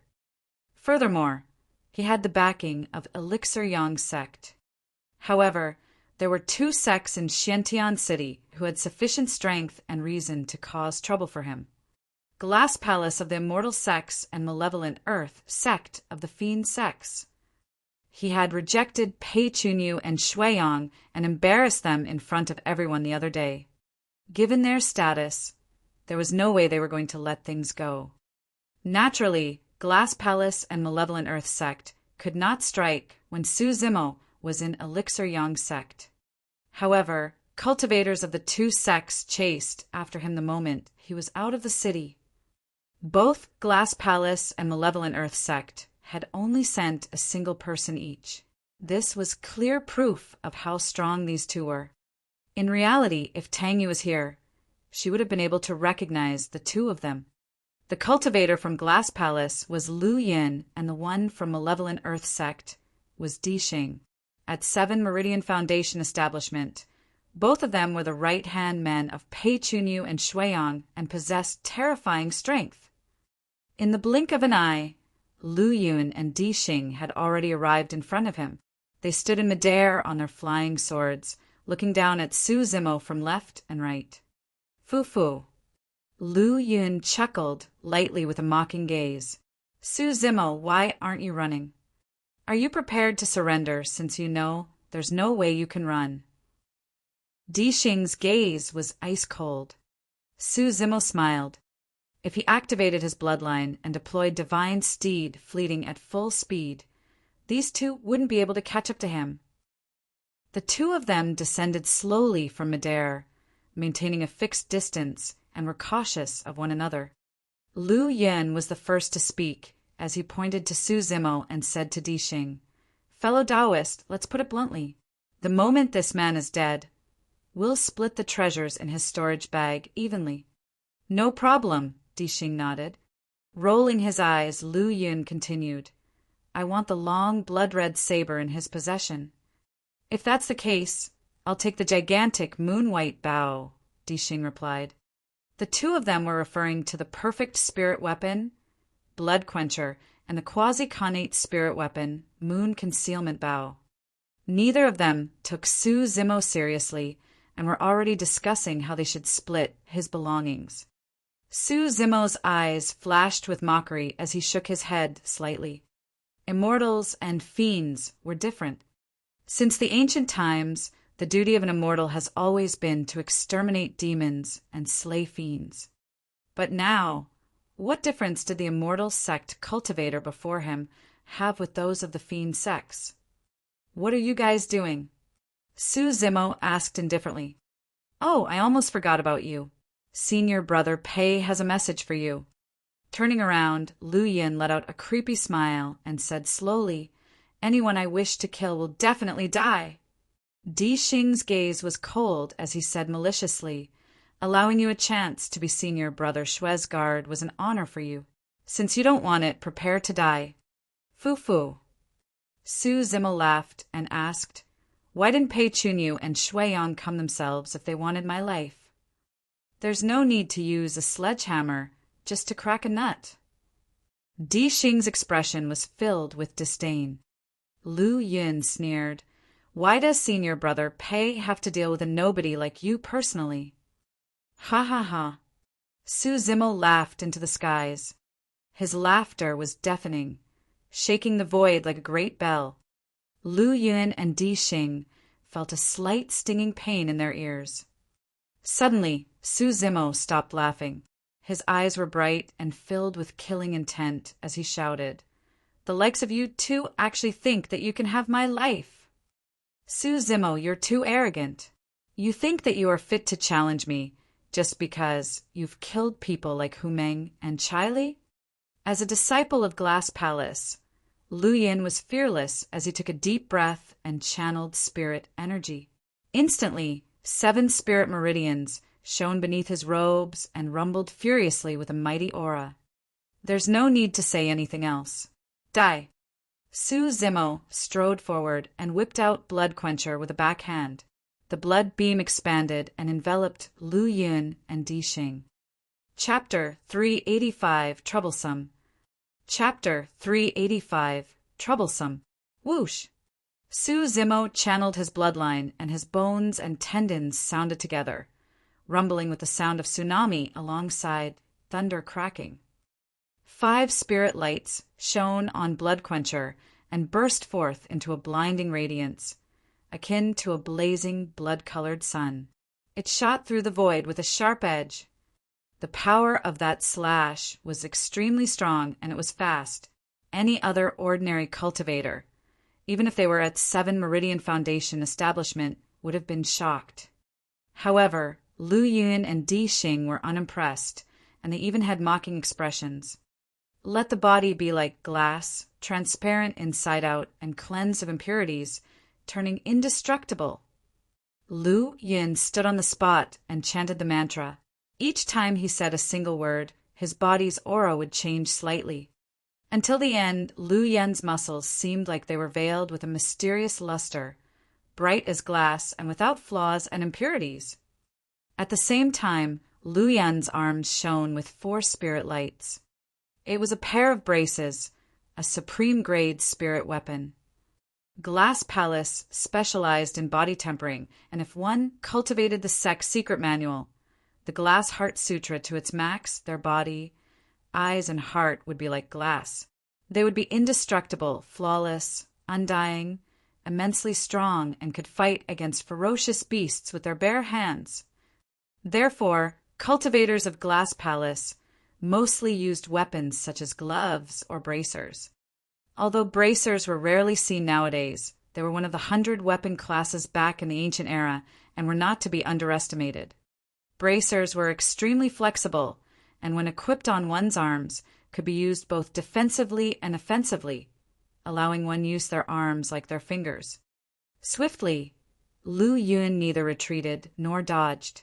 He buckled his knees slightly, shifting his center of gravity downwards as he propped up his arms to receive the incoming Blood Quencher. Clang! The sound of metal clashing rang. Lu Yun's figure turned shorter as his feet sank deep into the ground. However, he was not pushed backwards, nor did his expression change. As for Blood Quencher, it rebounded highly against the tremendous force. Su Zimo narrowed his eyes, and his heart skipped a beat. On the surface, this was an even exchange. But in reality, he took the initiative, and his Blood Quencher was a grade higher than Lu Yun's bracers. Yet he did not gain any advantage despite such circumstances. This is a tough nut to crack. Su Zimo realized that he might not be able to kill this person quickly, and could not help but shift his gaze towards Di Xing, who was not far away. After that slash, Su Zimo used the remaining momentum of Blood Quencher as it was repelled to redirect towards Di Xing of Malevolent Earth Sect at the side. The blood beam was blinding with a nauseating smell. A few years ago, deep underground, Su Zimo dealt with some of the fiend heirs before and had some understanding towards the fiend sections. Among the fiend sects, Overlord Palace was the strongest in body tempering, followed by Zenith Sect. The physique of Malevolent Earth Sect's fiend heir was not strong. Su Zimo wanted to make use of a ferocious burst attack to kill Di Xing, first before dealing wholeheartedly with Lu Yin later on. As though he had sensed Su Zimo's killing intent long ago. Di Xing let out an odd chuckle, and 7 spirit meridians shone on his body. Spirit energy surged as he opened his mouth, spitting out a black smoke that gushed in an illusory and malefic manner. Although he had yet to clear his eye orifices, Su Zimo's vision was extremely strong due to his daily cultivation of the mystic classic of the 12 demon kings of the great wilderness. But now he felt his vision go black against the black fog. In that moment of daze, he lost track of Di Xing. Blood Quencher seemed to have entered a quagmire in this mass of malefic energy and could barely be moved. The malefic energy enveloped and corroded the blade, causing its spirit light to dim while the blood beam on the blade showed signs of weakening. Humph! Su Zimo harumphed and held Blood Quencher horizontally across his chest, channeling his bloodline. A ball of blazing lightning appeared in his palm, and he swiped it across Blood Quencher. The power of thunder was the most masculine and could purge off evil. It was the most effective against such malefic energy. With a series of crackling sounds, the malefic energy around Blood Quencher was completely purged by the ball of lightning in Su Zimo's palm. 5 spirit patterns shone on the blade once more as it regained its luster. Lightning! Di Xing's eyes flashed with caution. In reality, the smoke that he had spat out was far from simple. It was one of malevolent Earth Sect's secret skills, Spirit-Devouring Malefice. The Spirit-Devouring Malefice was extremely strong and was used to corrode spirit weapons. Any spirit weapon that was tainted by the Spirit-Devouring Malefice would have its spirit chi sucked away. Left unpurged, even its spirit patterns would be erased, rendering the spirit weapons almost useless. Swoosh! Lu Yun charged over from the side with his bloodline rumbling like lead mercury. A fierce wind blew behind him as he swung his arms and smashed down. Su Zimo took a wrong step and twisted his body to slash in reverse. Clang! Sparks flew everywhere. In a flash, Su Zimo's body swayed as he made use of the energy from that blow's rebound and crossed his legs, unleashing Divine Steed Fleeting to charge at Divine Steed Fleeting, who was not far away with a furious killing intent. Di Xing was different from Lu Yin. His physique was average, and he was not strong in melee combat. Su Zimo would be able to kill him as long as he could get close. Seemingly seeing through Su Zimo's intentions, Di Xing smirked coldly. Go! Suddenly, he threw out the bone spear in his arms, and it hovered in midair. A pitch-black smoke surged out from his fingertip, entering the spear. The 10-jointed bone spear shone brightly with spirit light and 4 spirit patterns. Di Xing's fingers shifted continuously as he conjured a hand seal, while shouting, Go! The moment he said that, the 10-jointed bone spear broke apart and turned into 10 bone spikes. Each of them were shrouded with malefic energy as they shot towards Su Zimo at lightning speed. Su Zimo had just deployed Divine Steed Fleeting when his mind flashed with a warning. In a dizzying moment, he was welcomed by 10 bone spikes. The spikes shone coldly and were extremely sharp. These were not weaker than normal sharp weapons, and holes would definitely appear on one's body if they found their mark. The scariest thing was that the 10 bone spikes were extremely precise and sealed off all of Su Zimo's escape routes. 8 bone spikes occupied 8 different directions. The remaining 2 bone spikes sealed the upwards and downwards directions. All 10 directions were completely sealed. Right then, it would be difficult for Su Zimo to avoid the bone spikes, even if he made use of Anaconda Swath. What a brilliant technique! Su Zimo was secretly shocked. Ethereal Sword, one of Ethereal Peak's 3 secret skills, was a weapon technique as well and consisted of 3 levels. However, compared to the weapon technique of Malevolent Earth Sect, Ethereal Sword was clearly a class weaker. Ever since he started cultivating, Su Zimo had fought countless battles. However, This was the first time that a cultivator could seal off his movements with just a weapon technique. Now that he thought about it, it was truly way too lucky that he was able to kill the malevolent Earth sect fiend Air back then. The presence of the ancient spirit lock formation disabled at least half of the malevolent Earth sect fiend Air's powers. Everything else aside, if the fiend Air could use this weapon technique back then, he would have been invincible. In that flash, Suzimo did not have time to think as he swung Blood Quencher while channeling his bloodline. He roared loudly, slashing against an incoming bone spike by making use of his immense burst power. Clang! The bone spike was sent flying and a gap appeared. Di Xing was not far away. Suzimo's eyes lit up. Just as he was about to charge through the gap, the air behind, above, below, and on his sides vibrated immensely. The other 9 bone spikes descended, leaving Suzimo no chance at all. Even though Di Xing was not far away, Suzimo had no choice but to deal with the 9 bone spikes. No matter how fast he was, he could not match the speed of the bone spikes. Chapter 386, Contracting Tendons and Bones. Chapter 386, Contracting Tendons and Bones. Clang! Clang! Clang!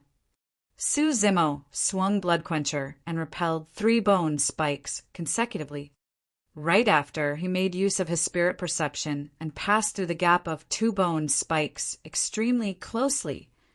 With a swoosh, a pair of spirit wings appeared behind his back, and suddenly, Suzimo soared into the air and evaded the remaining 4 bone spikes. The entire process seemed very slow upon narration, but in fact, it occurred in the split of a moment.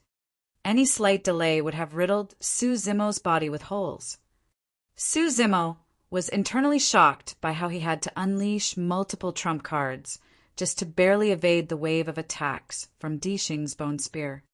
Taking a deep breath, Suzimo was about to charge forward and shorten the distance between him and Di Xing when a cold light flashed by his eyes, followed by an incoming wave of malefic energy. The bone spike that he had first repelled was now approaching him once more. The sequence was perfect, and Suzimo did not have any breathing room at all. With the use of his spirit wings, Suzimo hovered in midair and reared his head. His body was almost parallel to the ground. Swoosh! Swoosh! Swoosh! A series of piercing sounds could be heard. The previous 9 bone spikes had returned and sealed his path once more. Out of exasperation, Suzimo could only swing Blood Quencher and fight head-on. Clang! Clang! Clang! Clang! He had just soared into the skies, but was forced to descend onto the ground after the consecutive furious attacks of the bone spikes. It was only now that Suzimo understood why Tang Yu and the others had always thought that he was not a match for Pei Chunyu and Shuiyang. Even after he displayed unparalleled strength in that bloody battle in the Long Street, or killed 2 7 Meridian Foundation establishment cultivators single-handedly, no one thought highly of him. The 2 men before him had already given him an answer. This was the strength of the disciples that belonged to the top factions of Tianhuang mainland. Skynet Fist. Lu Yun's voice sounded. The spirit chi in the void behind Suzimo fluctuated wildly. This was a sign of the condensation of spirit arts. The changes of the void alone was enough to tell of how frightening Skynet Fist was. Not far away, Lu Yun conjured a hand seal and punched toward Suzimo through the void. A fist that was conjured from spirit energy materialized and was crystal clear. It shot out, punching towards the spot where Suzimo landed. Boom! Suzimo had just landed on the ground when he heard an explosion. Without looking, he could already feel a gigantic fist coming towards his body with a terrifying might as it caused the surrounding air to explode. Lu Yun had arrived. After Skynet Fist, Lu Yun's body flashed and he charged forward. Swinging his arms, his bracers shone brightly and smashed towards Suzimo's head. There was no wonder why Lu Yun was a disciple of an immortal sect. His timing was impeccable. Right as Skynet Fist descended, he had arrived while unleashing a killing move. Danger. The current situation was much more dangerous than 10 days ago on that long street. Su Zimo was already having too much trouble dealing with the 10 bone spikes before him, and now Lu Yun, who was terrifyingly strong in melee combat, was striking from the back. A single misstep, and Su Zimo would die on the spot. Lu Yun and Di Xing's eyes shone excitedly. To them, Su Zimo was already a dead man with nowhere to run. Even Pei Chunyu and Shui Yang might not be able to escape unscathed against such an attack. However, what puzzled the two of them was that they couldn't spot a single trace of panic on Su Zimo's face. Those eyes were calm as water with slight ripples of killing intent. All of a sudden, Su Zimo did something that Lu Yun and Di Xing could not understand at all. He put away his blood quencher. Before the two of them could think about why Su Zimo did that, the latter had already struck. Fiend suppression seal. Su Zimo's left hand flickered, and he connected his middle finger and thumb, conjuring a hand seal while chanting a mental sutra.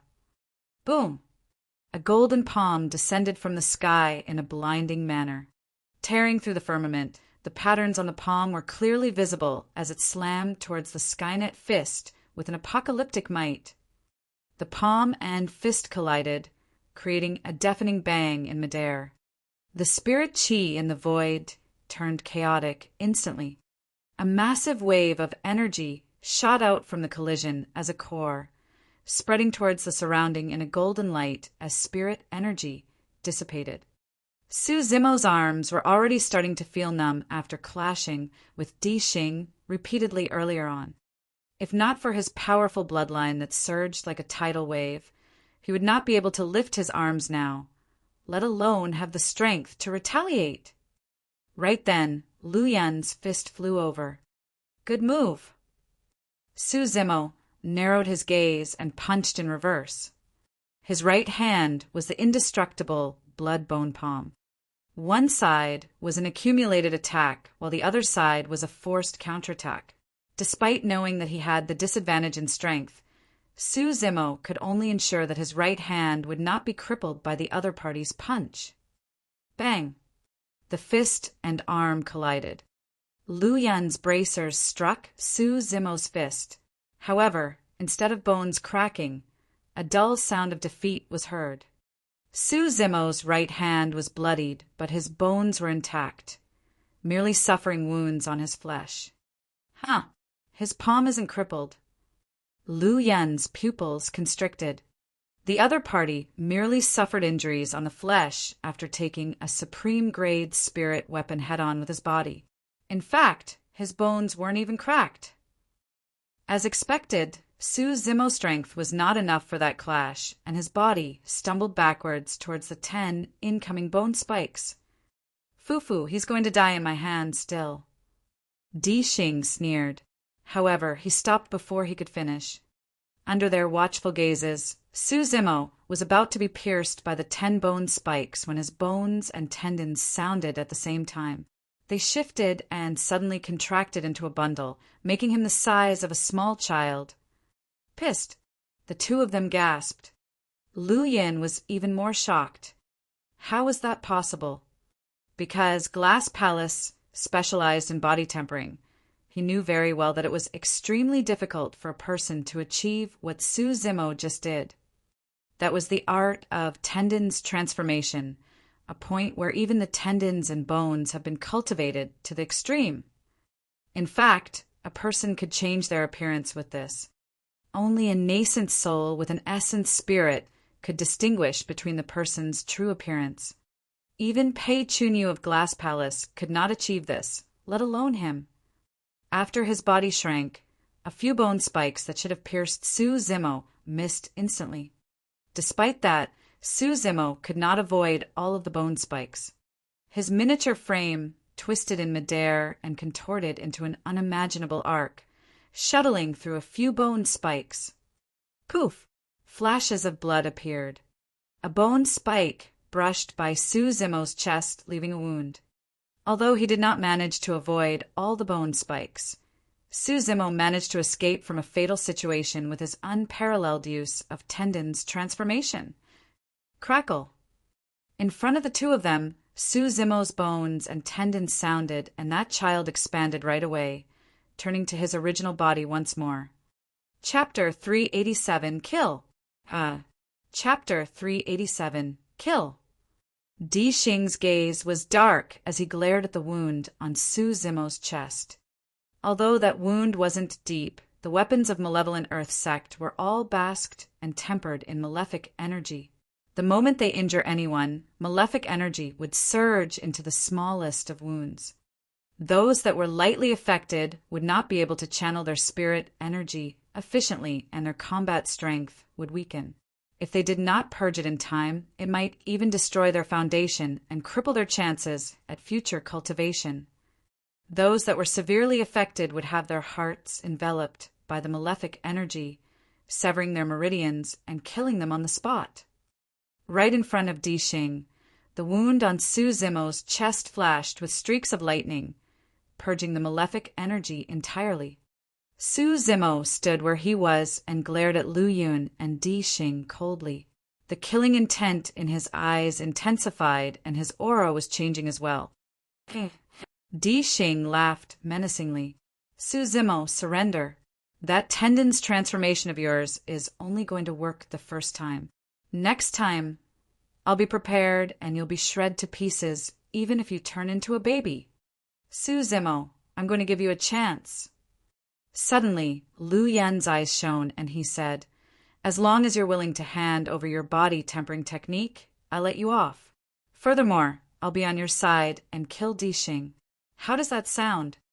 Fufufu. Su Zimo burst into laughter as he twisted his neck while his eyes shone with a demonic glint.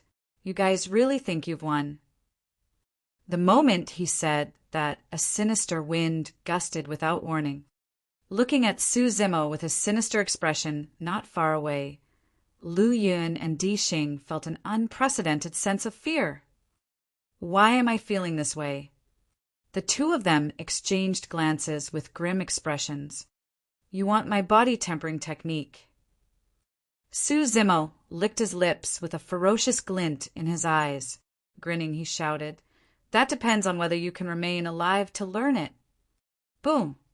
A muffled sound rang out from within Su Zimo's body, as though some seal had been released and an ancient demon had been summoned. It was terrifying.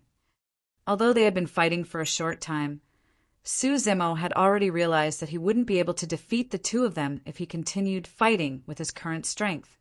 Since there was nobody else at this place, he could kill them in his demon form without anybody knowing. Su Zimo's power of blood qi erupted and his body expanded. Demonic qi shrouded his body as his pupils turned pitch black, appearing imperceptibly in the scarlet demonic qi. It's a demon. Lu Yun and Di Xing were shocked. No, how is it possible? The moment they saw that dense demonic aura, the two of them thought that Su Zimo was a demon. However, they were puzzled on second thought. There was no way demons could take on human form before they formed an inner core. How was that possible? Furthermore, Su Zimo had clearly unlocked the 8 meridians that only humans possessed. How could he be a demon? Everything before them was completely unexplainable. In truth, even nascent souls or void reversions would not be able to explain this, let alone the two of them. Typically, humans and demons had different paths. Their languages were different, as were their body structures, cultivation techniques, and methods. Even tigers and leopards that were the closest to the demon race had different cultivation techniques, let alone humans and demons. The cultivation techniques, bloodlines, and everything else were different between the two races. If Su Zimo was a human, what about the demonic qi that was coming from him? The richness of that demonic qi was no weaker than pure-blooded, ferocious beasts. In Lu Yun and Di Xing's moment of daze, Su Zimo shifted and arrived before Lu Yun in the blink of an eye. A series of afterimages appeared behind Su Zimo, lasting for a long time. Ah! Lu Yun's expression changed, and his heart nearly exploded. Su Zimo was too imposing and terrifying. Lunging over with that asphyxiating aura, he was even more feral than the ferocious beasts of the ancient era, with a surging blood chi and cold, killing intent.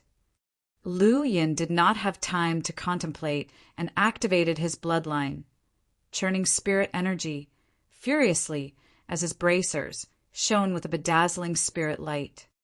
"I don't care what sort of a monster you are, just die." Lu Yun hollered and channeled his energy to the max.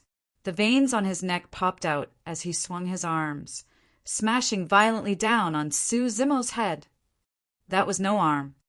With the augmentation of Glass Palace's secret skill, his arm was veiled with a layer of luster.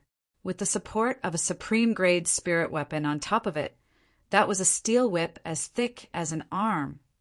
Su Zimo did not dodge nor retreat. His eyes shone brightly with a violent glint as he extended his arm and welcomed the strike. With a thunk, Su Zimo's arm swung out, resembling an elephant's trunk that was limp and weak. The moment the two arms made contact, Su Zimo's arm coiled and trembled. The mysterious luster on Lu Yun's hand dissipated instantly. Crack, crack, crack. Even with the protection of his bracers, Lu Yun's arm was contorted with the bones inside shattered. All the bone fragments pierced out from his flesh in a bloodied, horrific manner. "Ah!" Lu Yun shrieked tragically as color drained from his face. After taking on demon form, Su Zimo's strength had not only increased from the burst of his blood chi, he had even unleashed a killing move of the mystic classic of the 12 demon kings of the great wilderness. Swoosh, swoosh, swoosh. A gust of wind blew behind Su Zimo's head, producing a vague stinging pain. He did not have to see to know that Di Xing must have attacked. "Huh." With a sneer, Su Zimo rushed up without stopping at all after crippling Lu Yun's arm. Lu Yun grit his teeth and cold sweat poured from his head. As long as he could block Su Zimo for a moment, Di Xing's 10-bone spikes would descend before long and trap Su Zimo within. At that time, he would be able to escape. As a final gambit, Lu Yun punched out once again. Su Zimo's strength was not the only thing that increased after he took on his demon form. His speed increased as well. Instead of slowing down, Su Zimo hastened and his body curled into a spiral ball. His knee seemed to be in a kneeling position and had barely dodged Lu Yun's punch. As though he was propping up an immortal peach with his hands, Su Zimo arrived in front of Lu Yun and suddenly pushed both palms upwards against Lu Yun's chin. Snap! Instantly, Lu Yun's head was tossed back, his jaw smashed, and his throat snapped on the spot. He was no longer breathing. Di Xing gasped when he saw that. Nobody could have imagined that a 7-Meridian Foundation establishment cultivator from Glass Palace that was known for their immense physiques would die in a single round of melee combat. A cold light tore through the air as 10-bone spikes chased relentlessly. Initially, they should have landed on Su Zimo's back. However, Su Zimo's body fell flat to the ground and he slithered forward, like an anaconda in the grass as he charged towards Di Xing. This time round, he evaded 9-bone spikes completely. Poof! Poof! Poof! The 9-bone spikes pierced Lu Yun's body instead. The remaining bone spike was about to strike Su Zimo's head when the latter stretched out his right hand and allowed it to pierce his palm instead. It could not pierce through. A supreme-grade spirit weapon spike could not pierce through Su Zimo's right hand. In Di Xing's moment of daze, his vision blurred and a tall figure stood up from the ground, obstructing his view. It was too fast. Anyone within 10 feet would die instantly. Di Xing felt his heart sink. The next moment, a grisly red, demonic chi rumbled and engulfed Di Xing within it. Chapter 388, Immortal Ruin. Chapter 388, Immortal Ruin. A moment later, the grisly red, demonic chi dissipated, revealing 2 figures. Di Xing's eyes were widened with fright as 5 bloodied holes appeared at the top of his head. Streaming with blood, he was already dead. With a shrug, Su Zimo's tendons and bones sounded, and that gigantic body of his reverted to normal instantly. After changing into a fresh set of green robes, Su Zimo picked up the storage bags on the waists of the 2 men. He compared them before speeding forward. The Saber Mountain Spirit Sea was about 2 to 3 days away from Xiantian City on foot.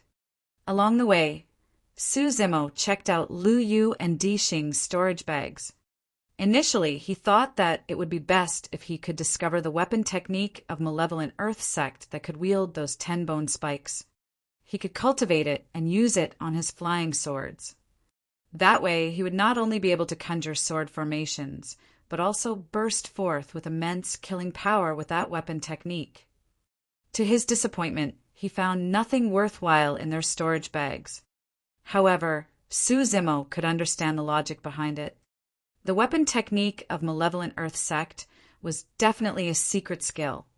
There was no way it would be put in a storage bag casually. It was the same for Ethereal Peak's 3 secret skills. Even golden cores were not allowed to carry the secret skills with them, let alone Su Zimo and the others. Even though he managed to kill disciples of the super sects, Malevolent Earth sect and Glass Palace, in this battle, Su Zimo had been self-reflecting.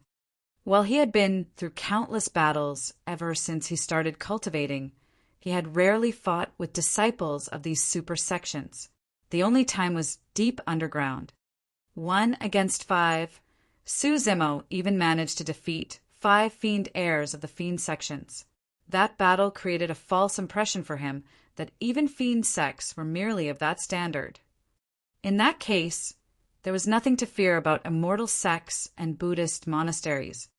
Furthermore, in recent years, Su Zimo never had the taste of failure within his same level and had even managed to kill opponents above his level.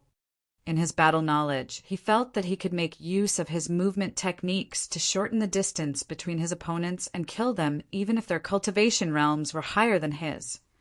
However, this battle awakened Su Zimo and humbled him. Truly powerful opponents could restrict his movements and actions just by making use of brilliant weapon techniques. In fact, they can force him to have nowhere to hide, let alone get close. Di Xing's 10 bone spikes were swift, strong, and had sharp angles. Their attacks were fluid as water with no delays between them. Su Zimo could barely deal with it, let alone get close to kill his opponents. That was precisely the terrifying and powerful aspect of Qi refinement cultivators. Most cultivators were indeed weak in physique and would die if demon beasts closed into them. That was a fact.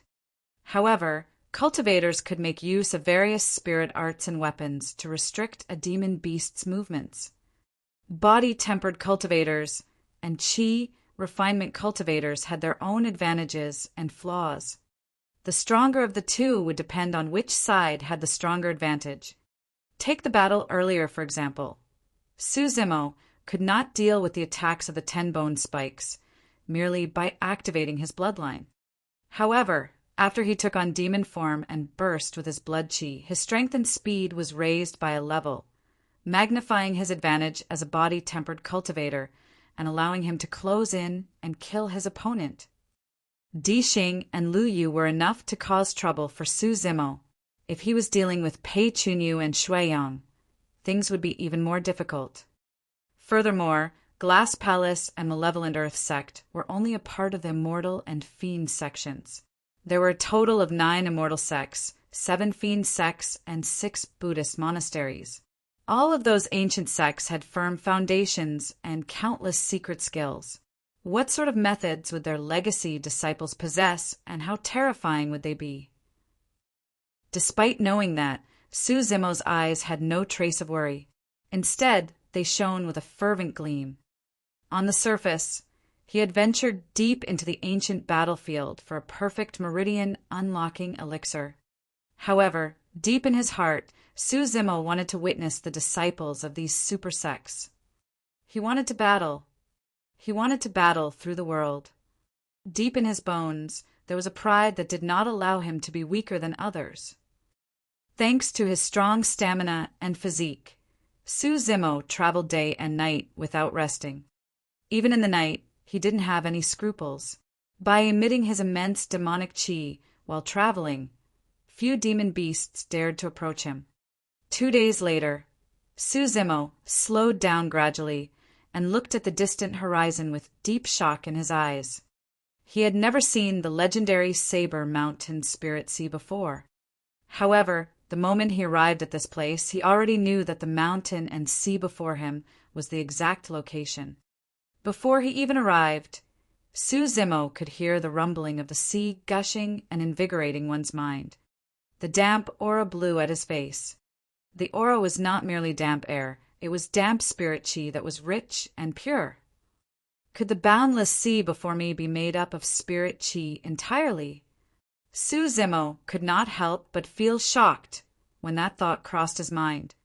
Right then, the sound of clothes flapping through the air rang. A few cultivators arrived, and their conversation attracted Su-Zimo. The Saber Mountain Spirit Sea is the sacred grounds for saber cultivators like us. Even if we can't obtain the inheritance of the Saber Emperor, we have to pay it a visit. It's said that in the ancient times, before the Saber Emperor left Tianhuang mainland, he used his supreme dermic powers and absorbed the spirit chi and minerals within 5,000 kilometers, forming a mountain and sea. It was because he did not want the way of the saber to be lost in Tianhuang mainland that he created this immortal ruin, the Saber Mountain Spirit Sea. That's amazing, someone exclaimed. Su-Zimo was shocked as well. What sort of prowess was it for someone to amass chi and minerals to form a sea and mountain with the flip of a hand? It was comparable to carrying a mountain burning the skies for rain to form an ocean. The most frightening thing was that this spirit sea was created countless years ago back in the ancient era. The sands of time erased countless major sects of the ancient era, leaving no trace behind. However, this ruin was still intact without any signs of drying up. If the legend was true, the Saber Emperor might have already surpassed the level of a cultivator. There has always been a saying in the cultivation world that at the end of the road, one would become the legendary immortal of the ethereal voids, growing old with unfailing ears and eyes. However, nobody could give a definite answer as to whether or not there were truly immortals. But to Su-Zimo, even the immortal methods of the legends were nothing much. Now that he was here, the Saber Mountain Spirit Sea brought a greater impact for Su-Zimo. There were countless dark reefs near the shore. For some reason, the reefs were covered with marks of sharp weapons, etched in a shocking manner. The tides roared furiously with a majestic aura, crashing onto the shores and creating snow-like waves. On the horizon of the sea was a mountain that towered into the clouds. The shape of that mountain resembled a long saber that was stabbed into the sea. With a slender and precipitous blade, its handle was hidden in the clouds, barely visible. This was the Saber Mountain Spirit Sea. Chapter 389. Indeed, you have come. Chapter 389. Indeed, you have come. The sword reigned supreme in Tianhuang mainland, and there were extremely few pure saber cultivators, much less in the ancient battlefield. Although the ruin was left behind by the Saber Emperor, there were not many cultivators gathered here. Merely a few thousand people gathered along the coastline. The strange thing was that most of the cultivators stood far away from the shore, seemingly afraid of the spirit sea as they pointed in hushed discussions. Because he had limited knowledge of the Saber Mountain Spirit Sea, Su-Zimo came beside the crowd and listened intently. The methods of the Saber Emperor are extraordinary to be able to condense chi into a sea. I'm sure the benefits of cultivating in this spirit sea must be immense. In the crowd, a skinny cultivator murmured deeply with bright eyes. Foo-foo. How ignorant. The moment he said that, the crowd started mocking him. The person who first spoke blushed and craned his neck, refuting, "What did I say wrongly?" The spirit chi within the spirit sea is extremely rich and pure. However, it possesses boundless saber chi and is extremely sharp. You will have to receive the baptism of the saber chi the moment you enter the spirit sea. With your tiny frame, you will most likely explode a few steps into the spirit sea.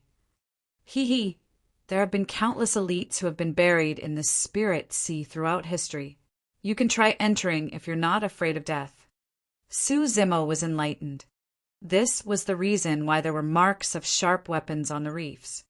It was because the spirit sea contained endless saber chi, and cultivators with weak physiques could not handle it at all.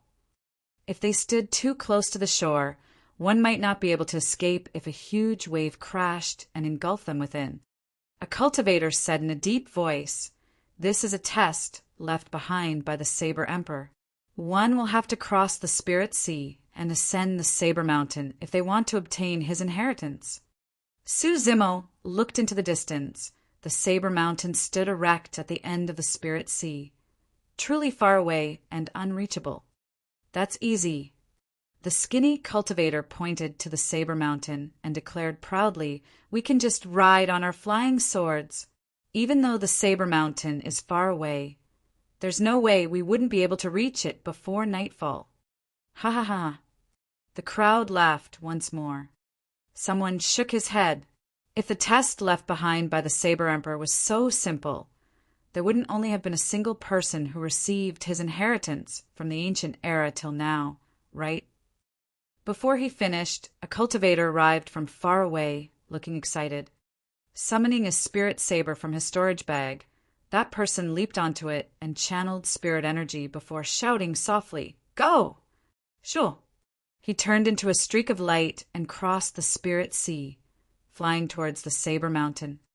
Most of the cultivators in the crowd had mocking expressions and smirked coldly, as if waiting to see a joke.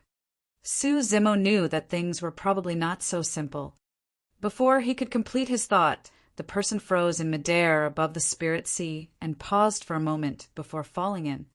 No matter how that person struggled to channel spirit energy in midair, it was useless. He was swallowed by a wave before he even fell into the spirit sea. Ah! He floated on the spirit sea and let out an occasional scream before vanishing after a brief moment. The surface of the water was stained with blood that was gradually washed away by the surging waves. The skinny cultivator, who first declared that he wanted to ride his flying sword across the spirit sea, turned pale as sweat poured down from his forehead while he breathed hurriedly. Su Zimo was secretly shocked as well. The spirit sea was truly out to kill. That explains why nobody has tried to cross the spirit sea despite thousands of cultivators standing here. A cultivator at the side explained, "Flying is forbidden in the skies above the spirit sea. Even if you manage to enter it, you will still fall into the water. You're only asking for trouble trying to come up with tricks in the face of an emperor," someone else sneered. The skinny cultivator composed himself and asked again after a brief moment, "In that case, only disciples of body-tempering super sects such as Glass Palace and Overlord Palace can cross the spirit sea. It doesn't matter what sect you are from." Another cultivator explained, "Only saber cultivators are qualified to cross the spirit sea. Any other cultivator will be minced to death by the saber chi if they try to cross it forcefully." That's right. I heard that in the past, a paragon from Sword Sect tried to cross the spirit sea to challenge the Saber Emperor's authority. Before he was even 100 meters in, he was sliced apart by the saber chi and buried within the spirit sea. With that, Su Zimo had a rough understanding towards the Saber Mountain Spirit Sea. First, one could not fly over. Second, one had to be a saber cultivator. Third, only those with a physique strong enough to withstand the baptism of the saber chi can cross the spirit sea and pass the Saber Emperor's test. In that case, he might truly be able to give it a shot. Right then, Su Zimo's gaze shifted towards a dark black reef by the shore. A man in blood-colored robes sat there with a long saber placed horizontally across his knees. His eyes were shut and his drenched black hair swayed casually, covering his face. Of the thousands of cultivators, this man was the only one who dared to sit on a reef by the shore regardless of the waves. Even though his clothes were long drenched, he seemed oblivious to the fact.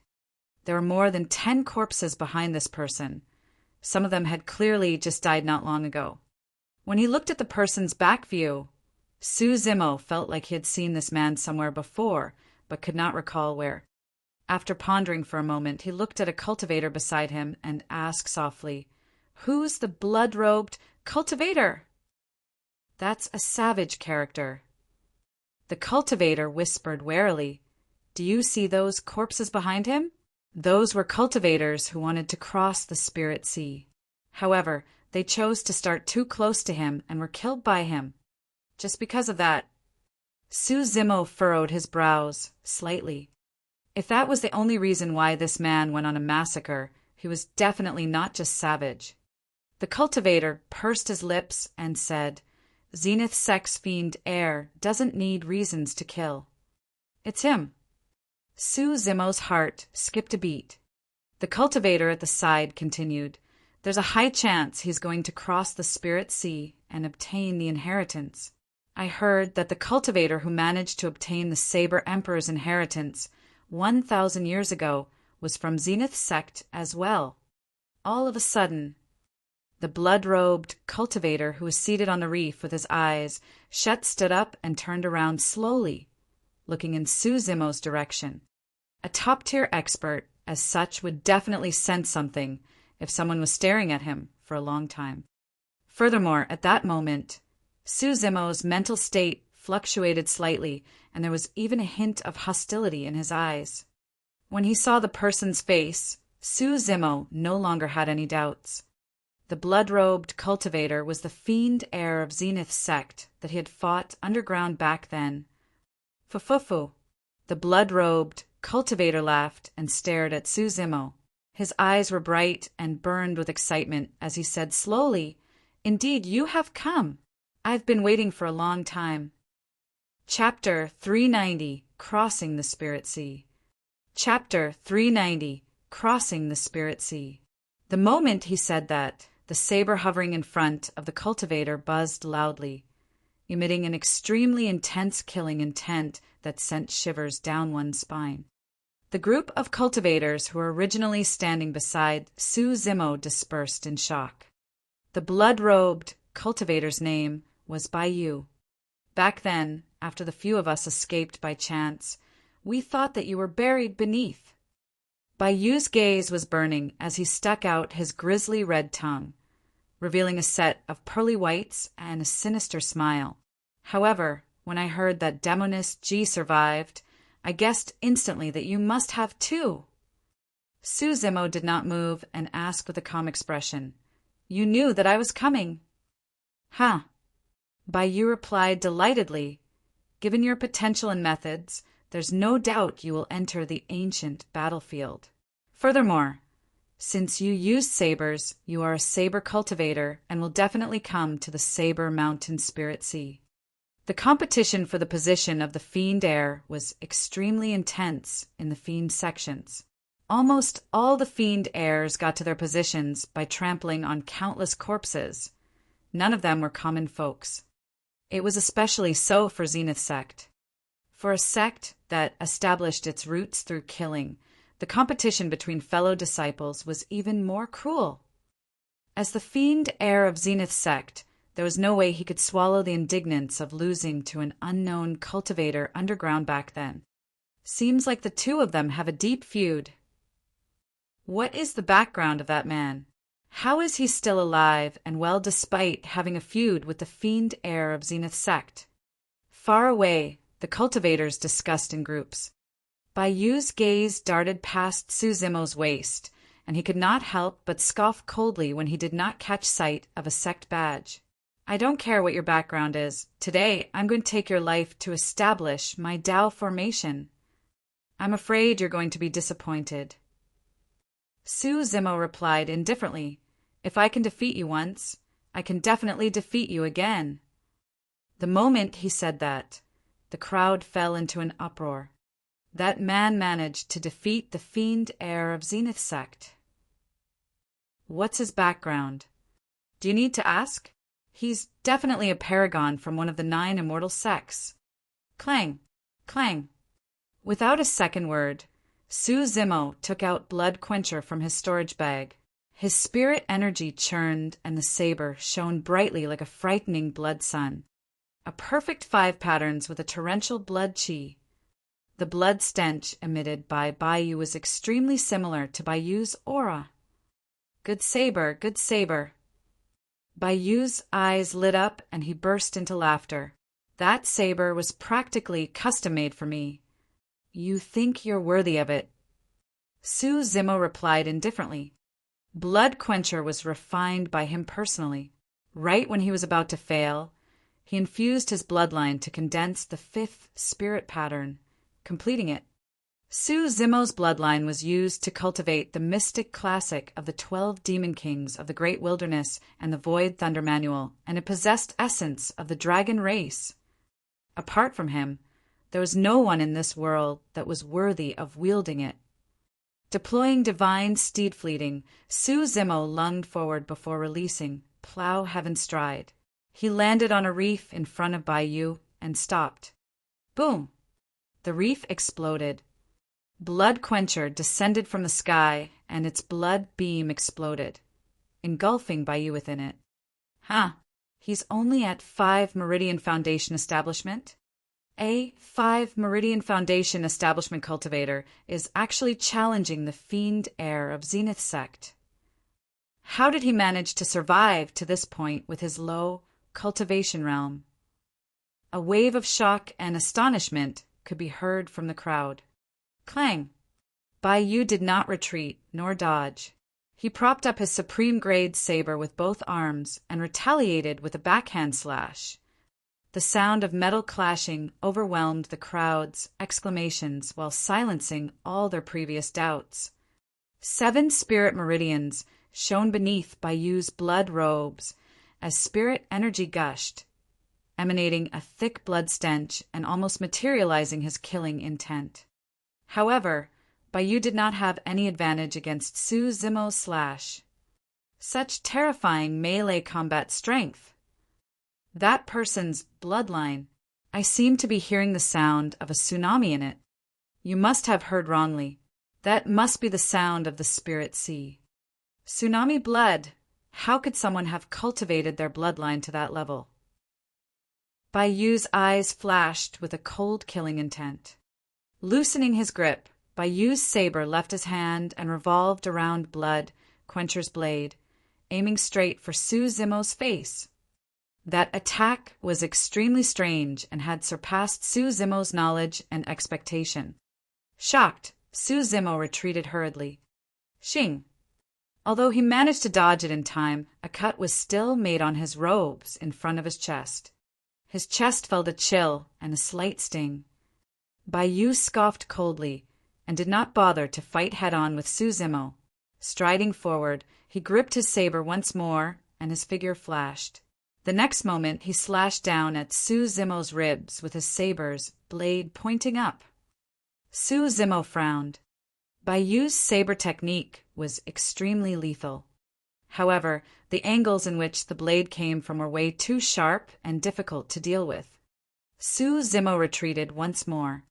In the past, Su Zimo merely had to make use of his terrifying bloodline as well as his perfect spirit weapon, Blood Quencher, to cleave down in simple moves, and that was enough to take down his opponents.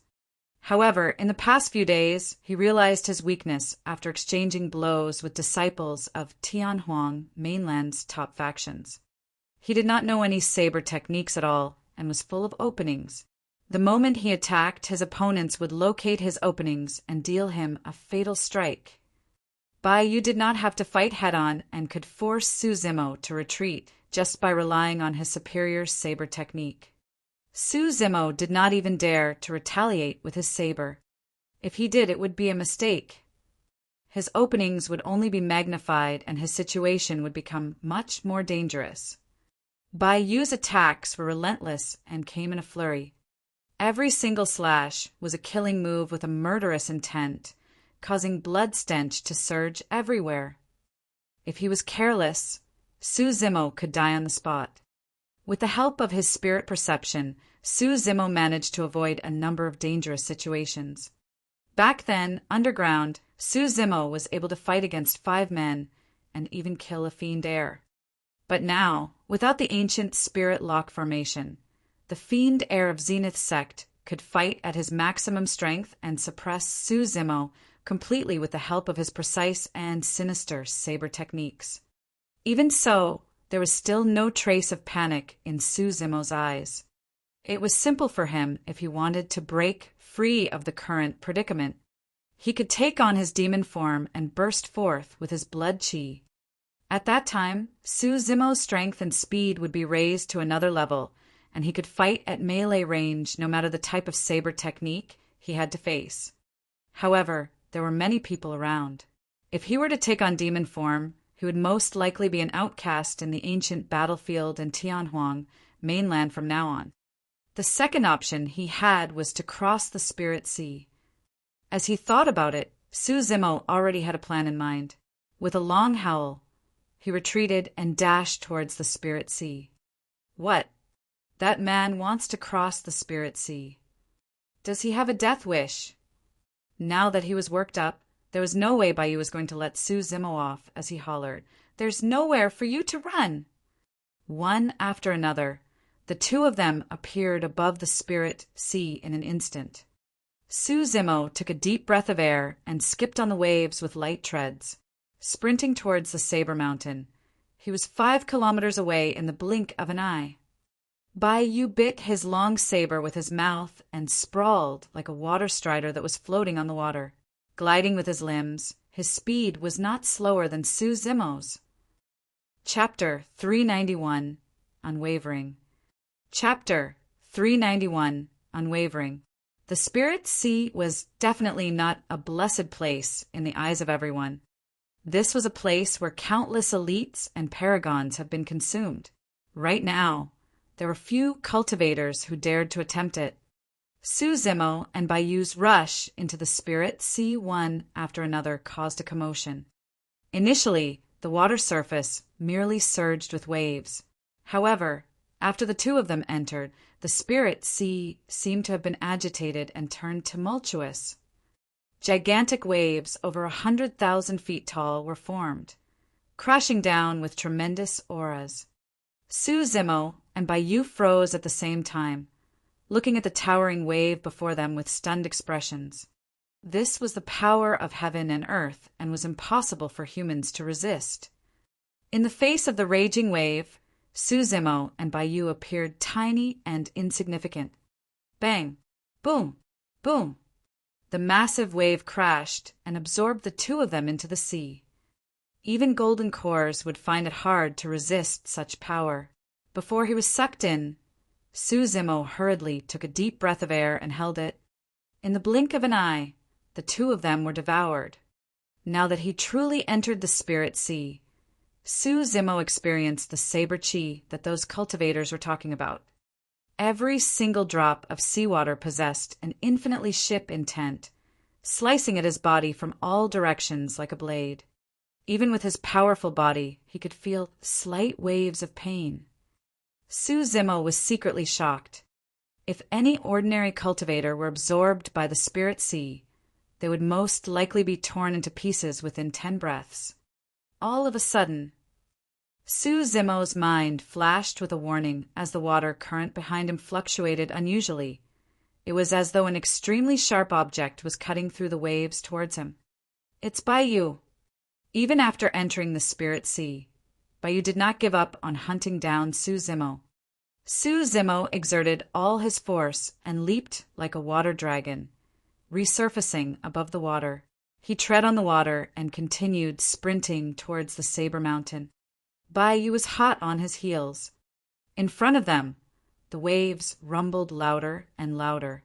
The ocean spray was like a white line between the sky and the sea, resembling a massive army charging at them with ferocious momentum. In the blink of an eye, Suzimo and Baiyu were swallowed by the wave once more. They resurfaced time and again only to be eaten up by the waves repeatedly. Under the baptism of the endless saber chi, even Suzimo was feeling pressured. The deeper into the spirit sea, the more terrifying the power of the waves became. The sea howled relentlessly, and the waves surged, as if they could not calm down unless they ate Suzimo and Baiyu. The two of them slowed down. The distance between the two of them increased as well. In terms of physique, Baiyu could not match Suzimo's after all. By now, Baiyu was already feeling a little exhausted and dizzy. The longer they were in the spirit sea, the more saber chi they would accumulate within their body. Once the limit it could endure was reached, the body would be shredded up by the endless saber chi, causing the flesh, tendons, bones, and organs to be cut up. Baiyu could already sense the saber chi of the spirit sea invading his organs. With a leap, he appeared on the surface of the sea and took a deep breath of air. There was a faint taste of salt at the bottom of his throat. I can't chase anymore. Baiyu's heart skipped a beat. He would still have a chance if he were to return to shore right now. If he truly entered the depths of the spirit sea, it would be too late even if he wanted to retreat at that time. His eyes were filled with hatred as he looked at Suzimo, who was still floating in the spirit sea. He was indignant that he could not get to kill Suzimo personally. However, to him, Suzimo would definitely die if the latter continued to advance. That was because the waves of the deep sea would only turn more ferocious, and the saber chi would be even sharper. At that thought, Baiyu scoffed coldly and turned for the shore. As for Suzimo, he was getting further and further from the shore. Suzimo did not bother about what Baiyu did. In the spirit sea, given Baiyu's physique, there was no way the latter could catch up to him. Suzimo's attention was entirely focused on how he should deal with the waves crashing from all directions, on how he should pass the test to reach the Saber Mountain.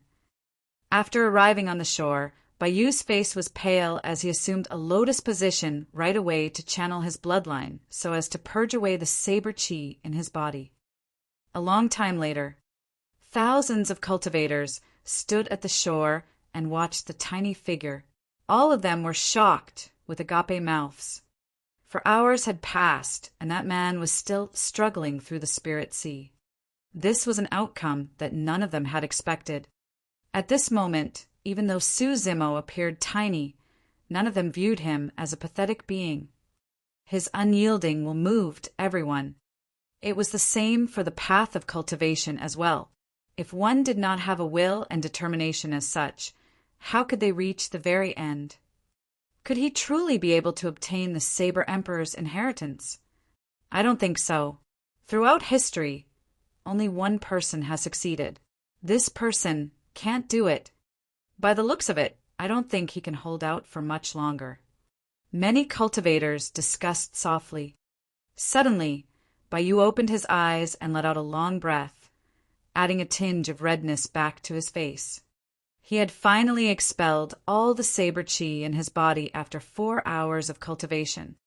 However, during this period of time, Suzimo was still advancing against the tide, fighting against the surging waves and the sharp saber chi. I don't believe that you'll be able to reach the Saber Mountain. Baiyu glared ahead, coldly, and mumbled with grit teeth. Right then, another torrential wave surfaced on the sea far away, crashing heavily onto the figure. The figure shuddered and disappeared into the sea once more. This was a sight that the cultivators were numb and used to. Not long later, that figure would resurface once more. 15 minutes passed, and nothing happened. After an hour, it was the same. The person seemed to have disappeared. The joy in Baiyu's eyes intensified. After 2 hours, the crowd was finally certain that the scholarly green-robed cultivator had perished in the spirit sea. Sigh, it's a little regrettable. If that person had a high cultivation realm, he might have truly passed the test. That's right, he was only at 5 Meridian Foundation establishment. With that potential, his future accomplishments are limitless. The two cultivators spoke in a regretful tone. When he heard that, Bayou, who was on a reef at the front, looked grim, and killing intent surged within him. With a flash, he arrived before the two cultivators and cut twice without saying anything. Poof! Poof! Flashes of blood appeared.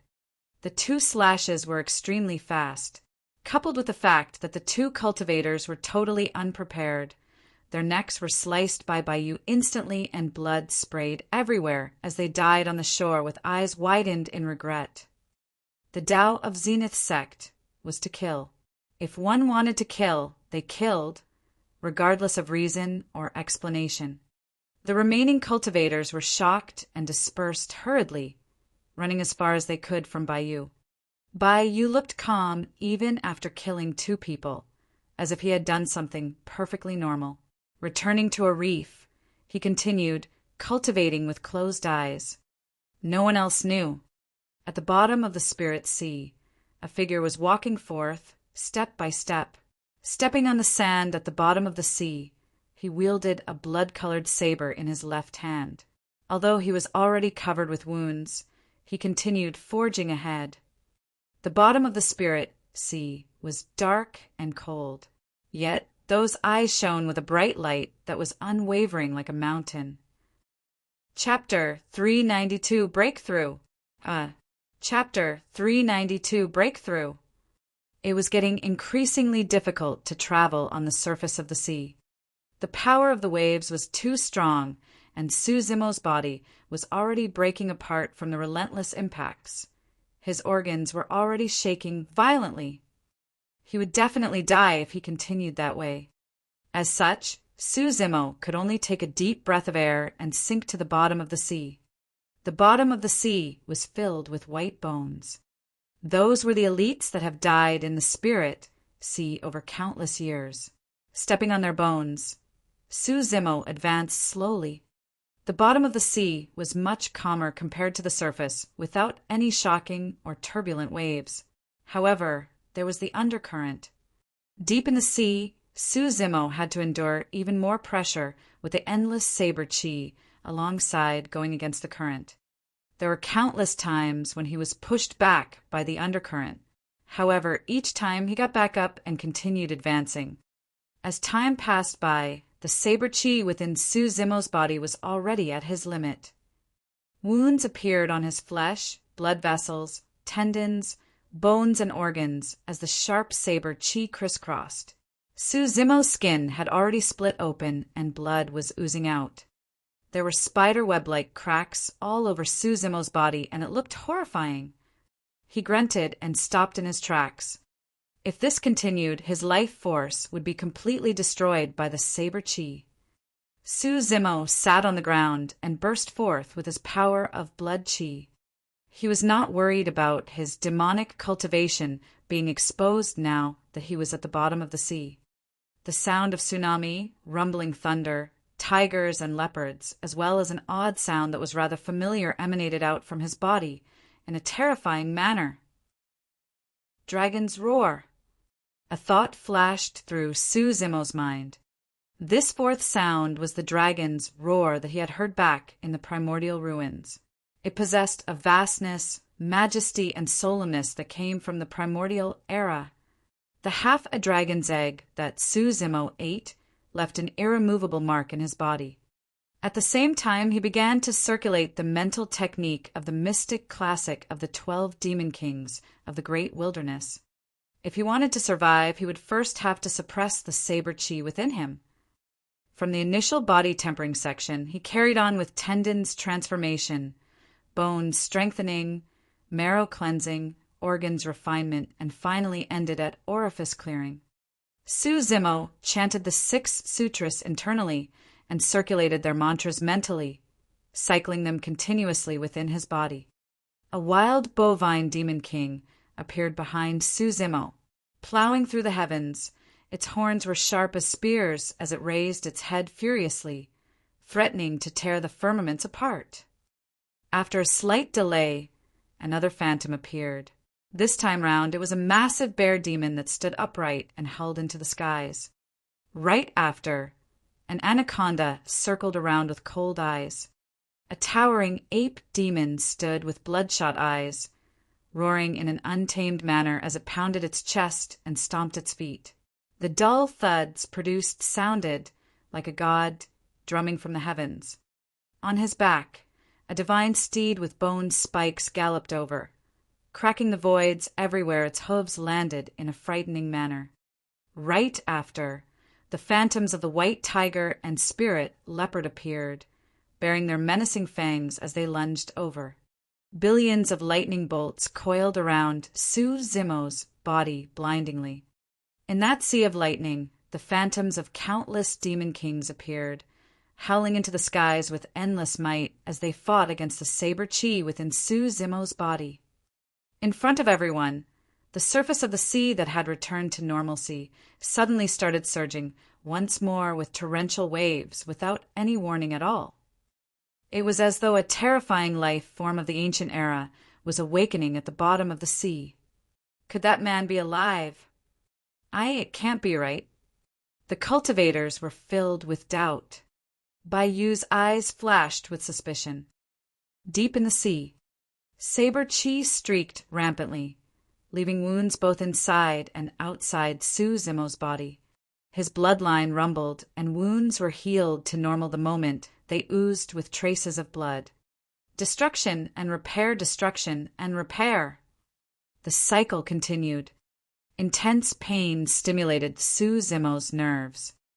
However, his gaze was only burning brighter. Su Zimo's blood, flesh, tendons, bones, meridians, and organs underwent a transformation once more under the cycle. It wouldn't be long before his mouth orifice would be cleared as well. Whether or not he obtained the Saber Emperor's inheritance, this was not a trip in vain. There was no way he would be able to clear his mouth orifice within a month without pressure as such. A long time later, Su Zimo's body shuddered, and he suddenly opened his mouth, letting out a howl. Given the terrifying pressure of his surroundings, seawater would gush in the moment he opened his mouth. Doing it was simply courting death.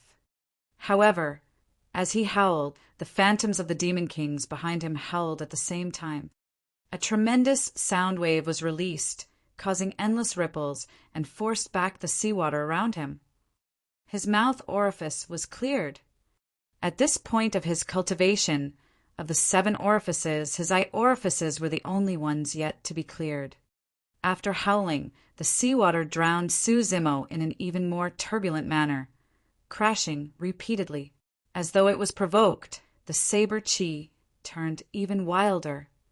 Crack! Crack! Crack!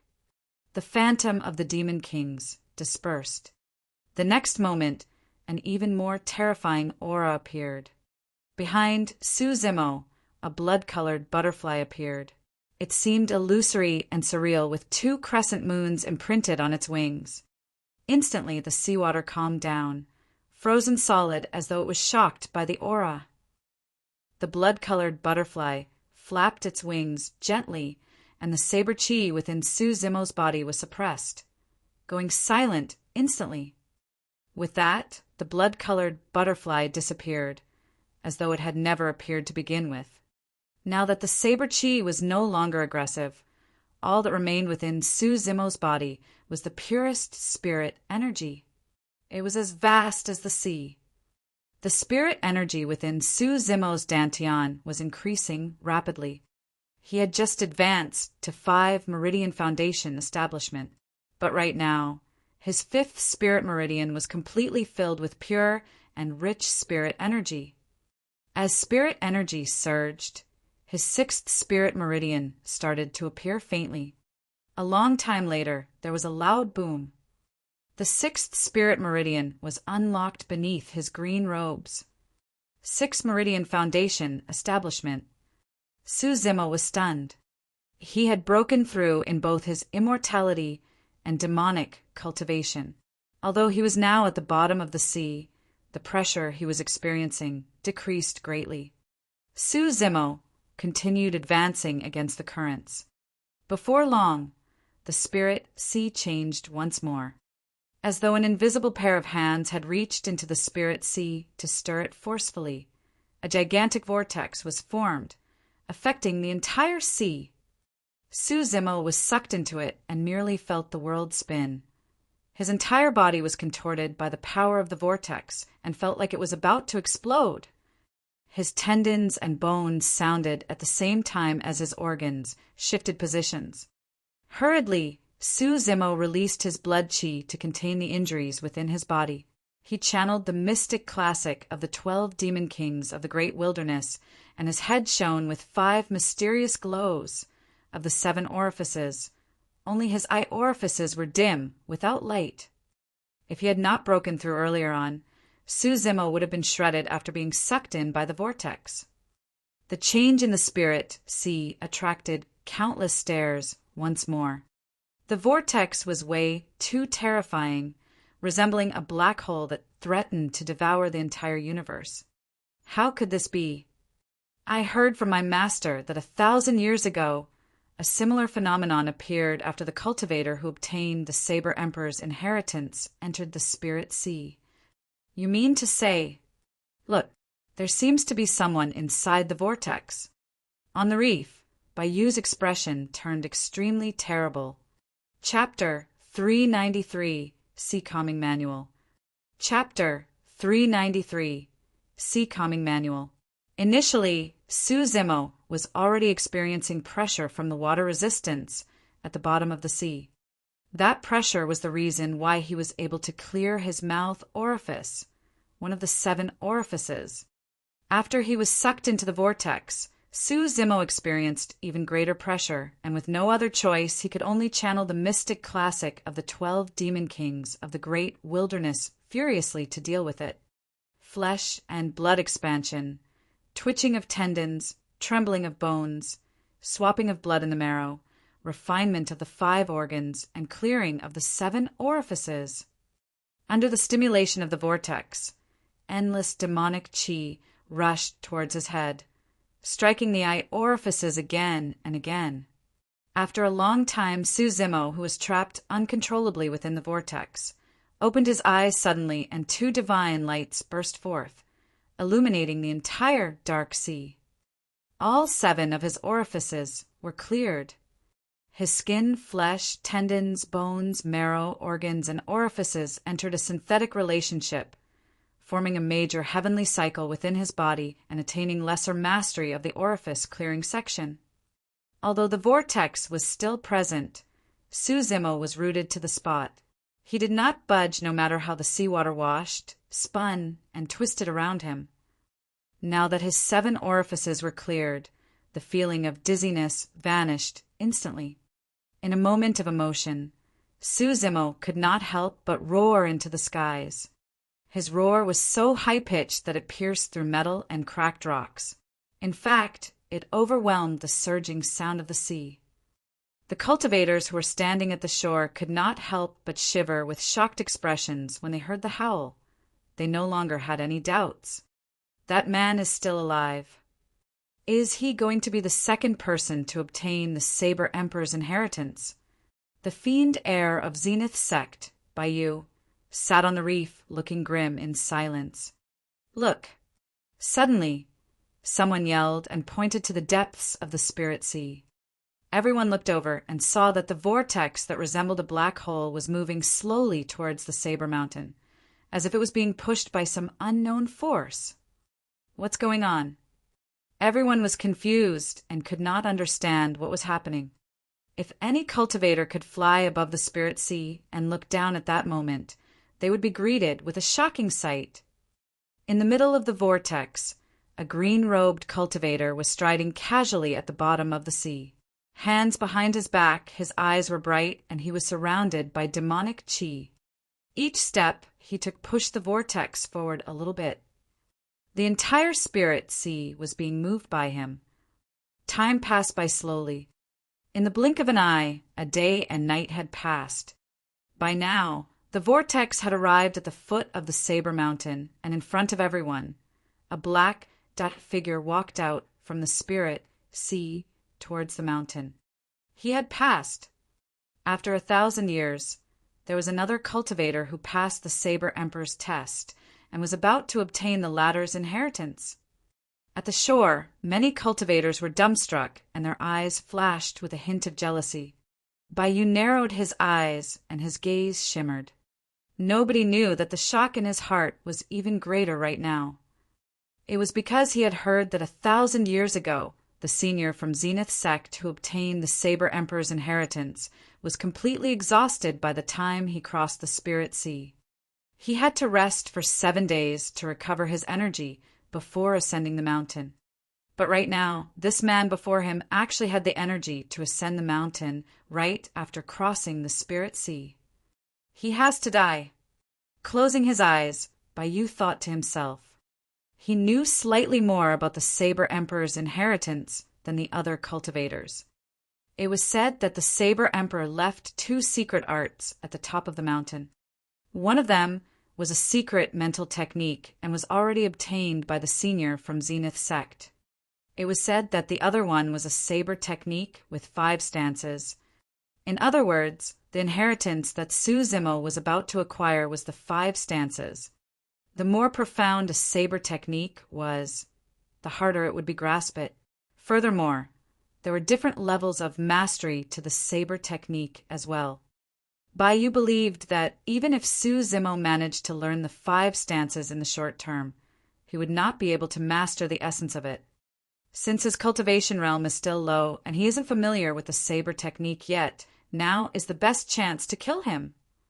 Taking a deep breath of air, Bayou assumed a lotus position. He planned on waiting by the shore to kill Su Zimo the moment the latter returned with the inheritance. Mountain Peak. It was empty and desolate with a single stone tablet. The stone tablet was etched with a vivid painting. It was a burly man bearing his chest uninhibitedly as he sat alone by the seaside. With a saber laid horizontally across his knees, he held a jar of wine in his left hand and watched the sea wistfully with a hint of worry.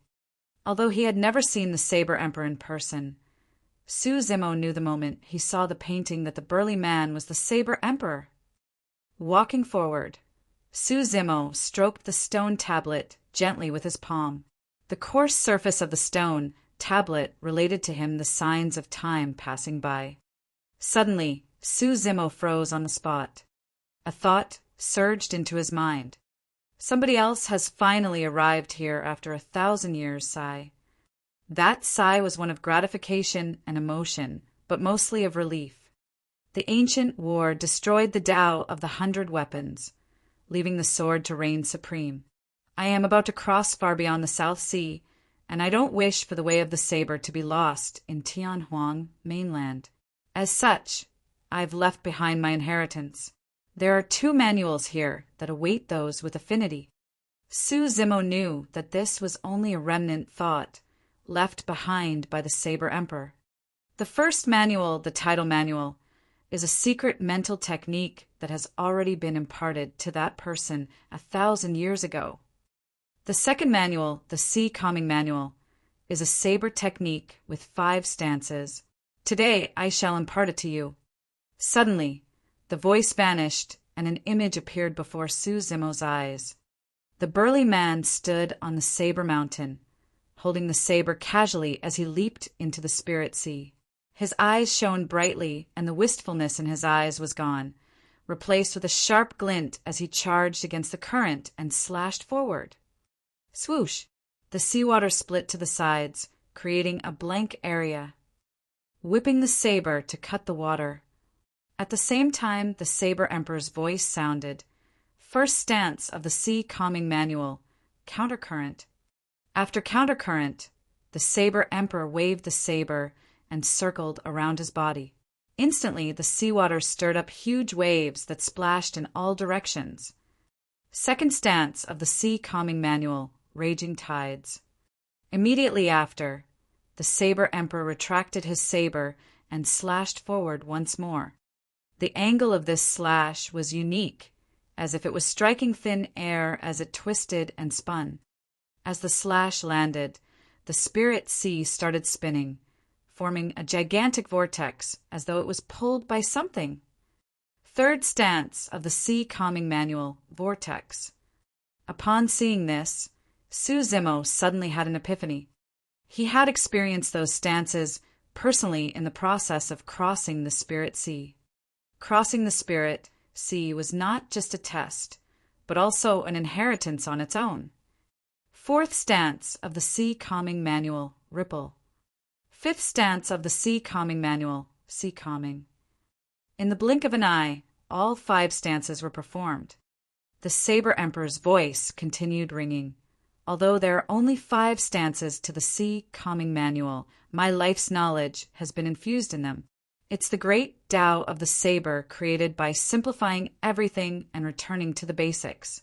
If you are able to comprehend the first 4 stances, that will be enough for you to roam freely in the cultivation world.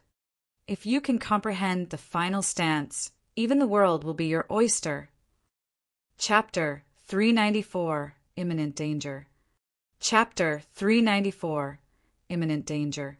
In the Tao of the 100 weapons, be it the sword or the saber, there are 3 levels of mastery to them: form, force, and intent.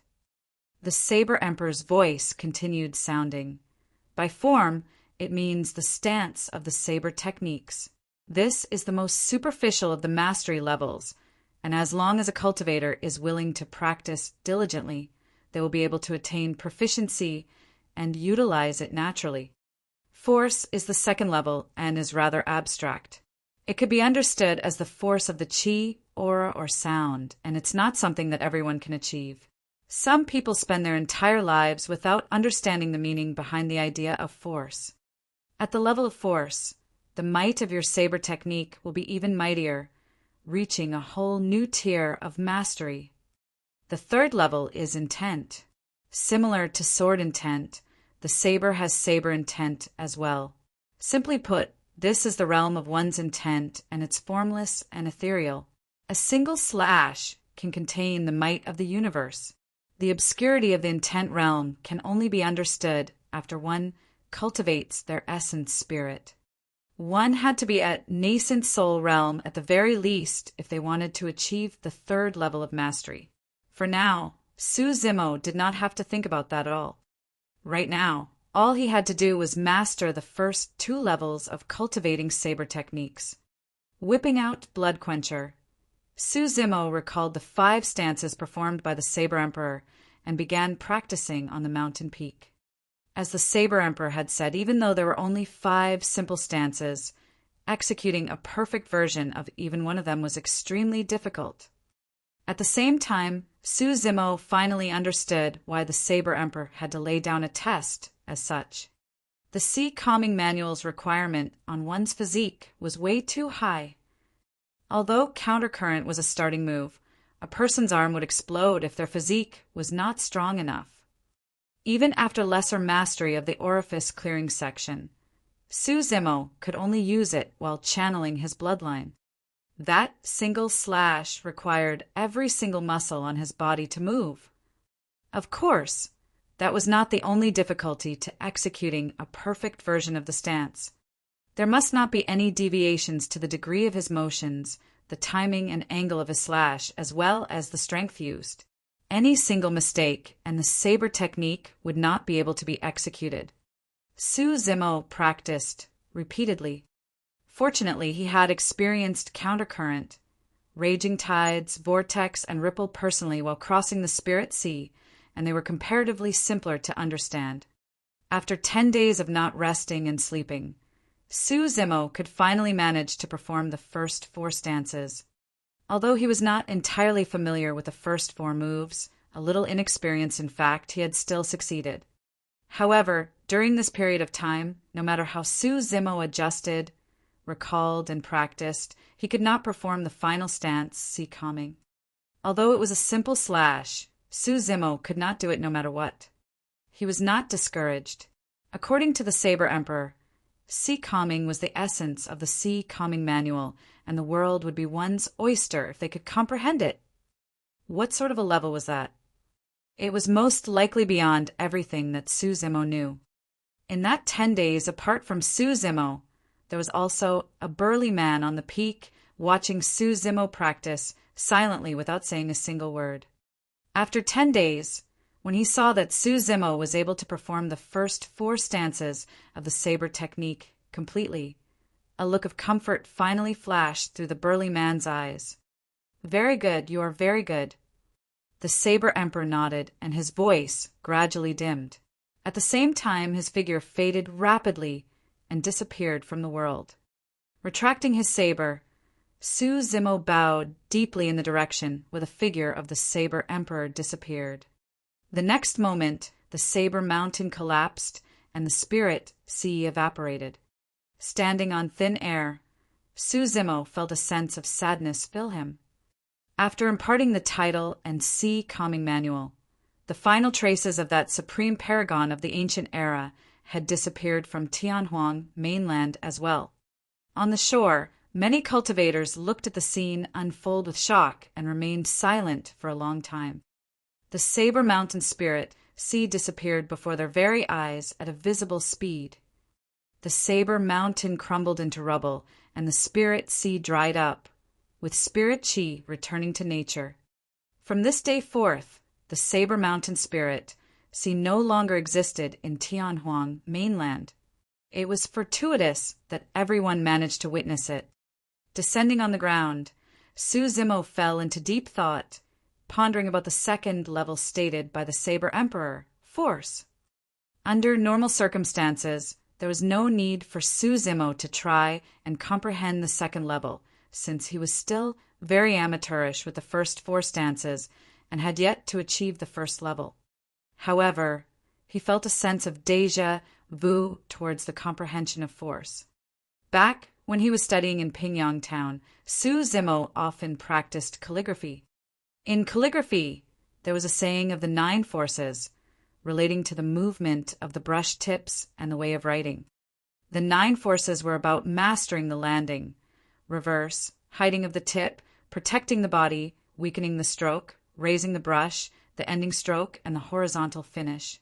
Even without the guidance of a master, one can arrive at the sweet spot of calligraphy as long as they practiced diligently. In reality, the forces mentioned by the saber emperor, as well as the 9 forces of calligraphy, were rather similar. In the world, there were many theories that were interconnected. That was also what the common saying in the cultivation world, "all things come together," meant. Under normal circumstances, ordinary cultivators wouldn't be able to comprehend the meaning of force, much less attempt at that level, without first familiarizing themselves with their saber techniques.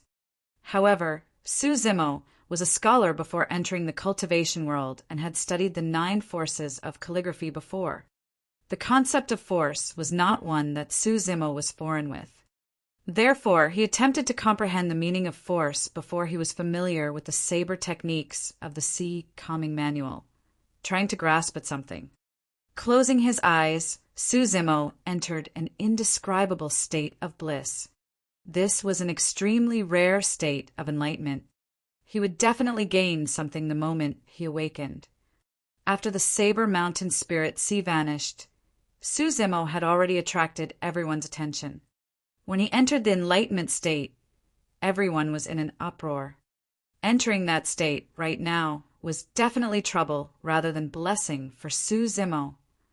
There was no one around Su Zimo to protect him, and any external stimulation could disrupt his enlightenment process, putting his efforts to vain.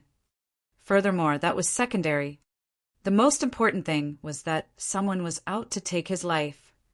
"Since the heavens want you to die, you can't blame me." Bai Yu smiled sinisterly and in a flash pulled out a cold gleaming saber from his storage bag, speeding toward Su Zimo. When he approached, Bai Yu slashed horizontally.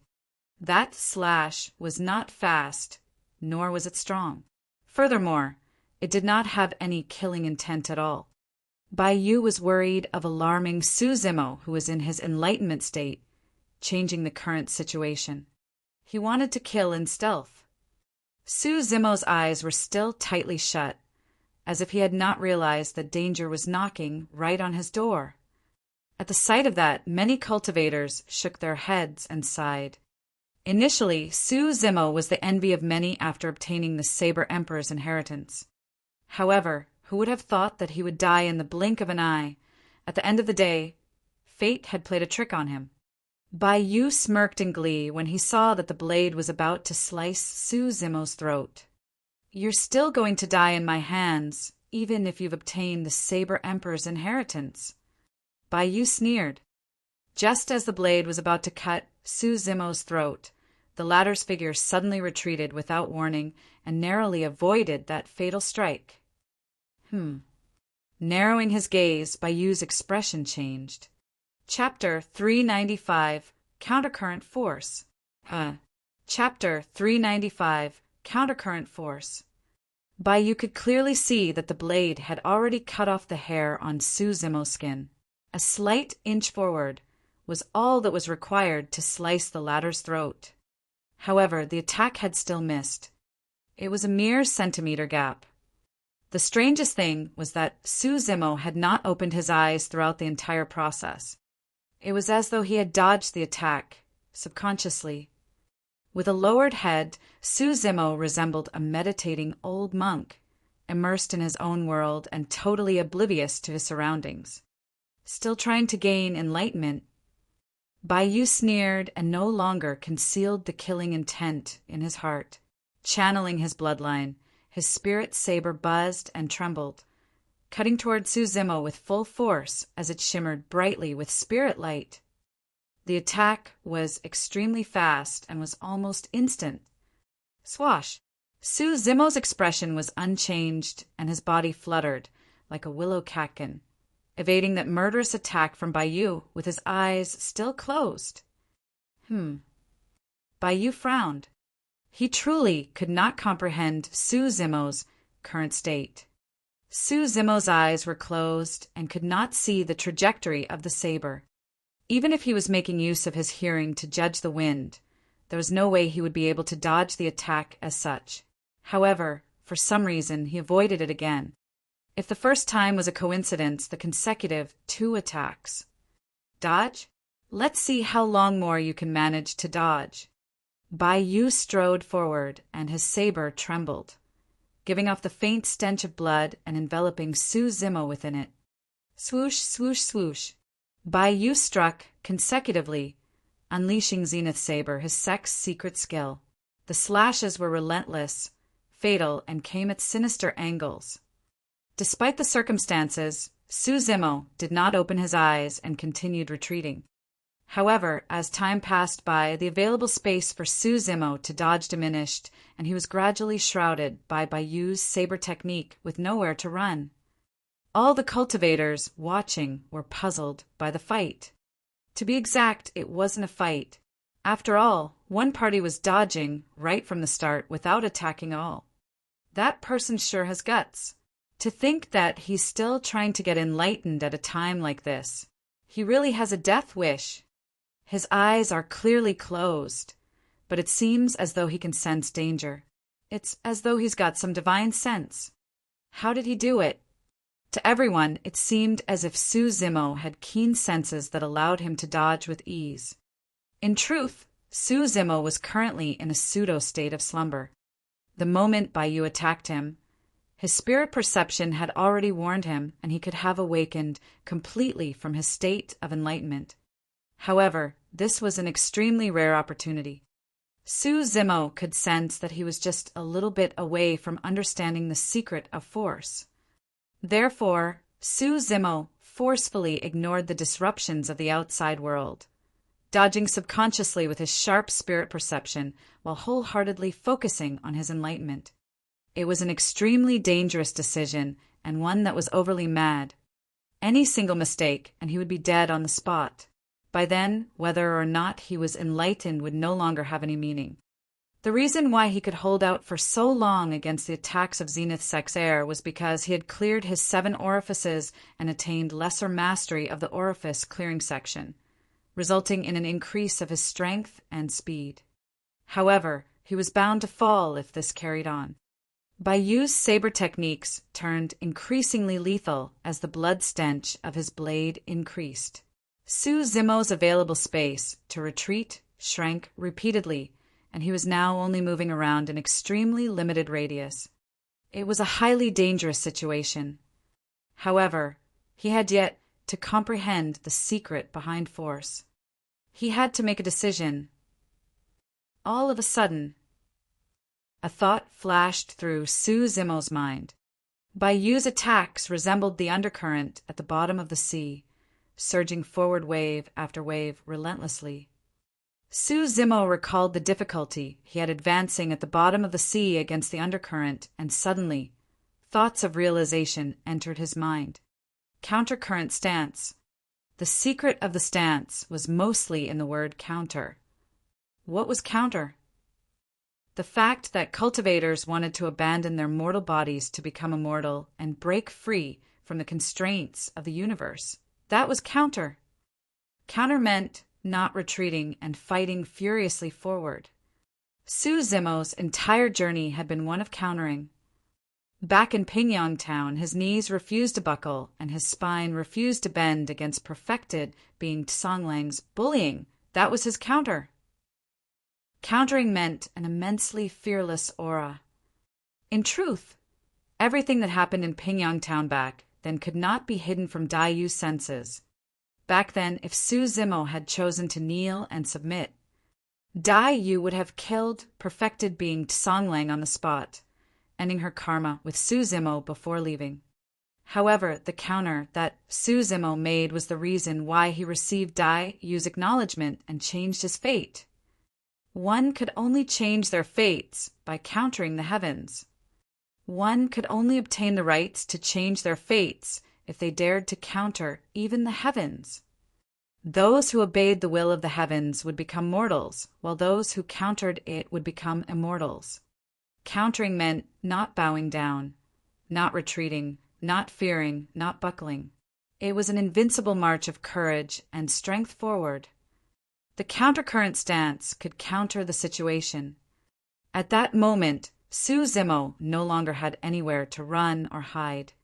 When he saw that, Bayou's eyes shone with a frenzied glint as he laughed menacingly. Nowhere left to hide, eh? Now die. Swoosh! The saber in Bayou's hands slashed forward with multiple afterimages, and blood chi spread, filling the skies with the stench of blood. All of a sudden, Su Zimo's eyes jerked open.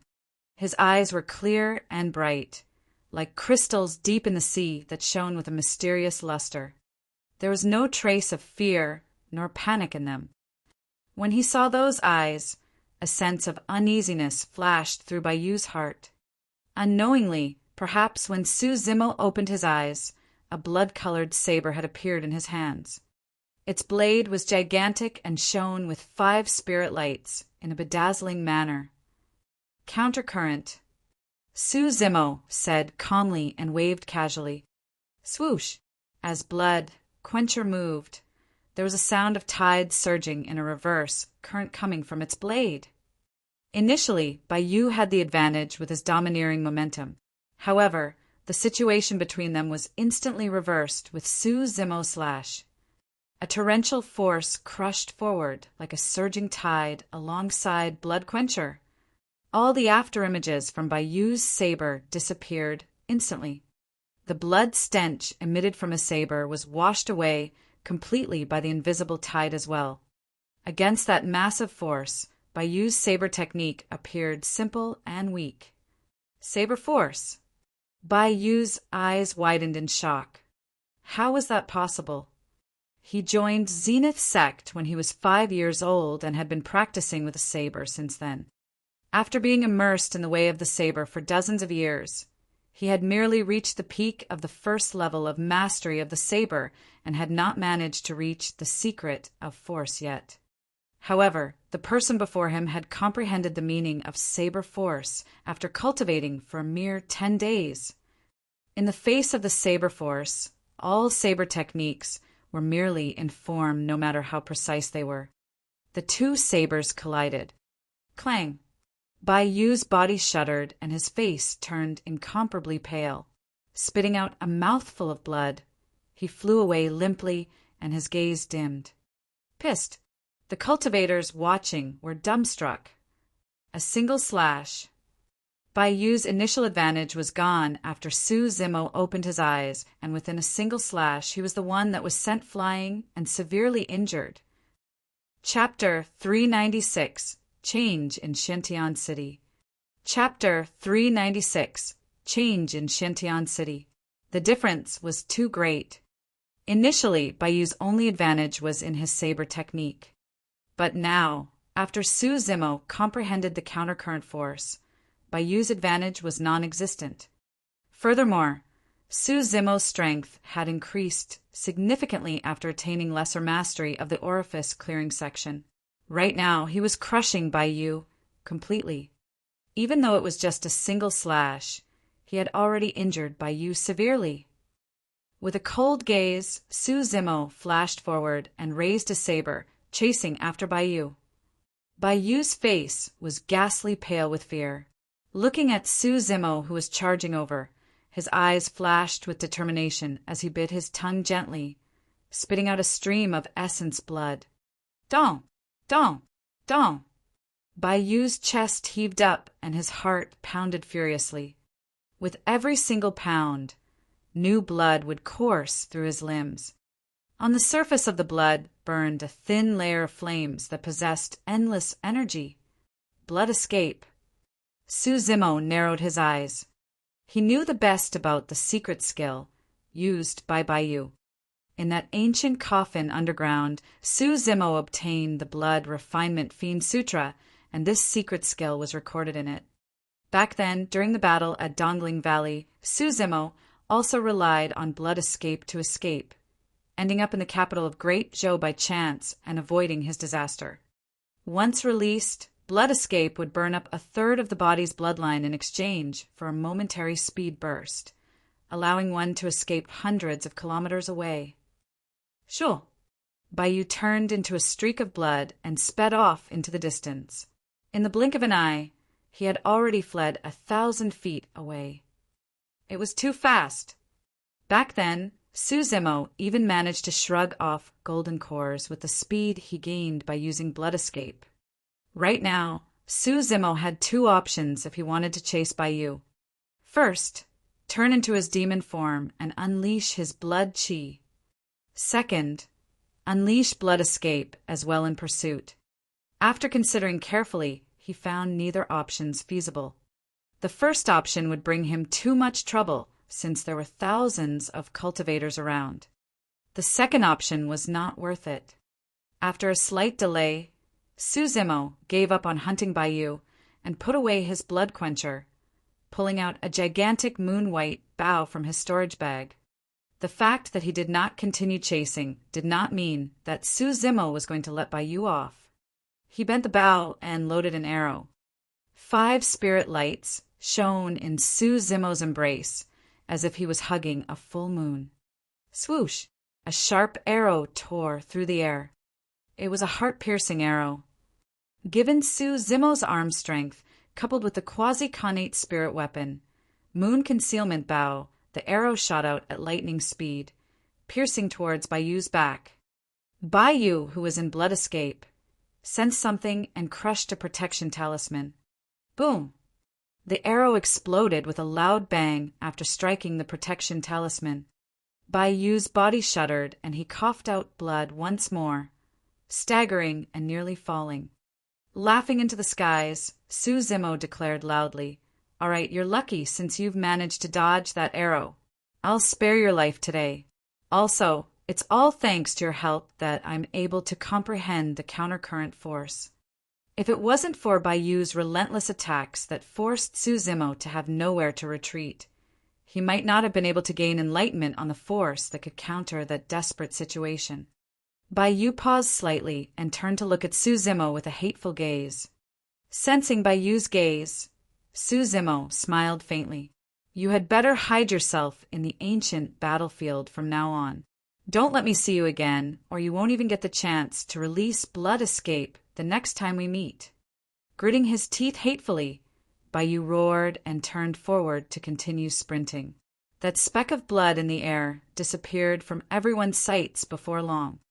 In reality, Bai Yu was most likely doomed even without Su Zimo chasing him. The sequela of blood escape was rather terrifying. Be it humans or demons, burning up a third of their bloodlines would cause them to turn extremely weak. Dangers lurked everywhere in the ancient battlefield. Unless Bayou manages to find an absolutely safe place before blood escape ends, he would be dead without a doubt. Putting away the moon concealment bow, Suzimo left leisurely in front of everyone's shocked gazes. He had received immense gains for this trip.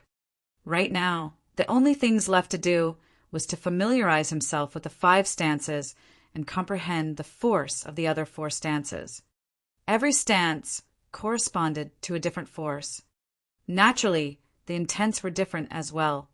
Taking a deep breath of air, Suzimo compared against the map and sped towards Xiantian City. I've only left the city for 10-some days. I hope nothing has changed. That was what Suzimo hoped. North of Xiantian City, back hall of Elixir Yang sect. It was a hubbub of noise, with cultivators berating occasionally in a seemingly furious tone. There were even the roars of spirit beasts mixed in, and it was shocking. In a corner of the back hall, a woman was leaning to the side. She had a petite frame, her face was pale, her lips were purple, and her eyes were tightly shut. It was unknown if she was alive. That was Su Xiaoning. In front of Xiaoning was a tall and strong demon beast with pitch-black scales all over its body.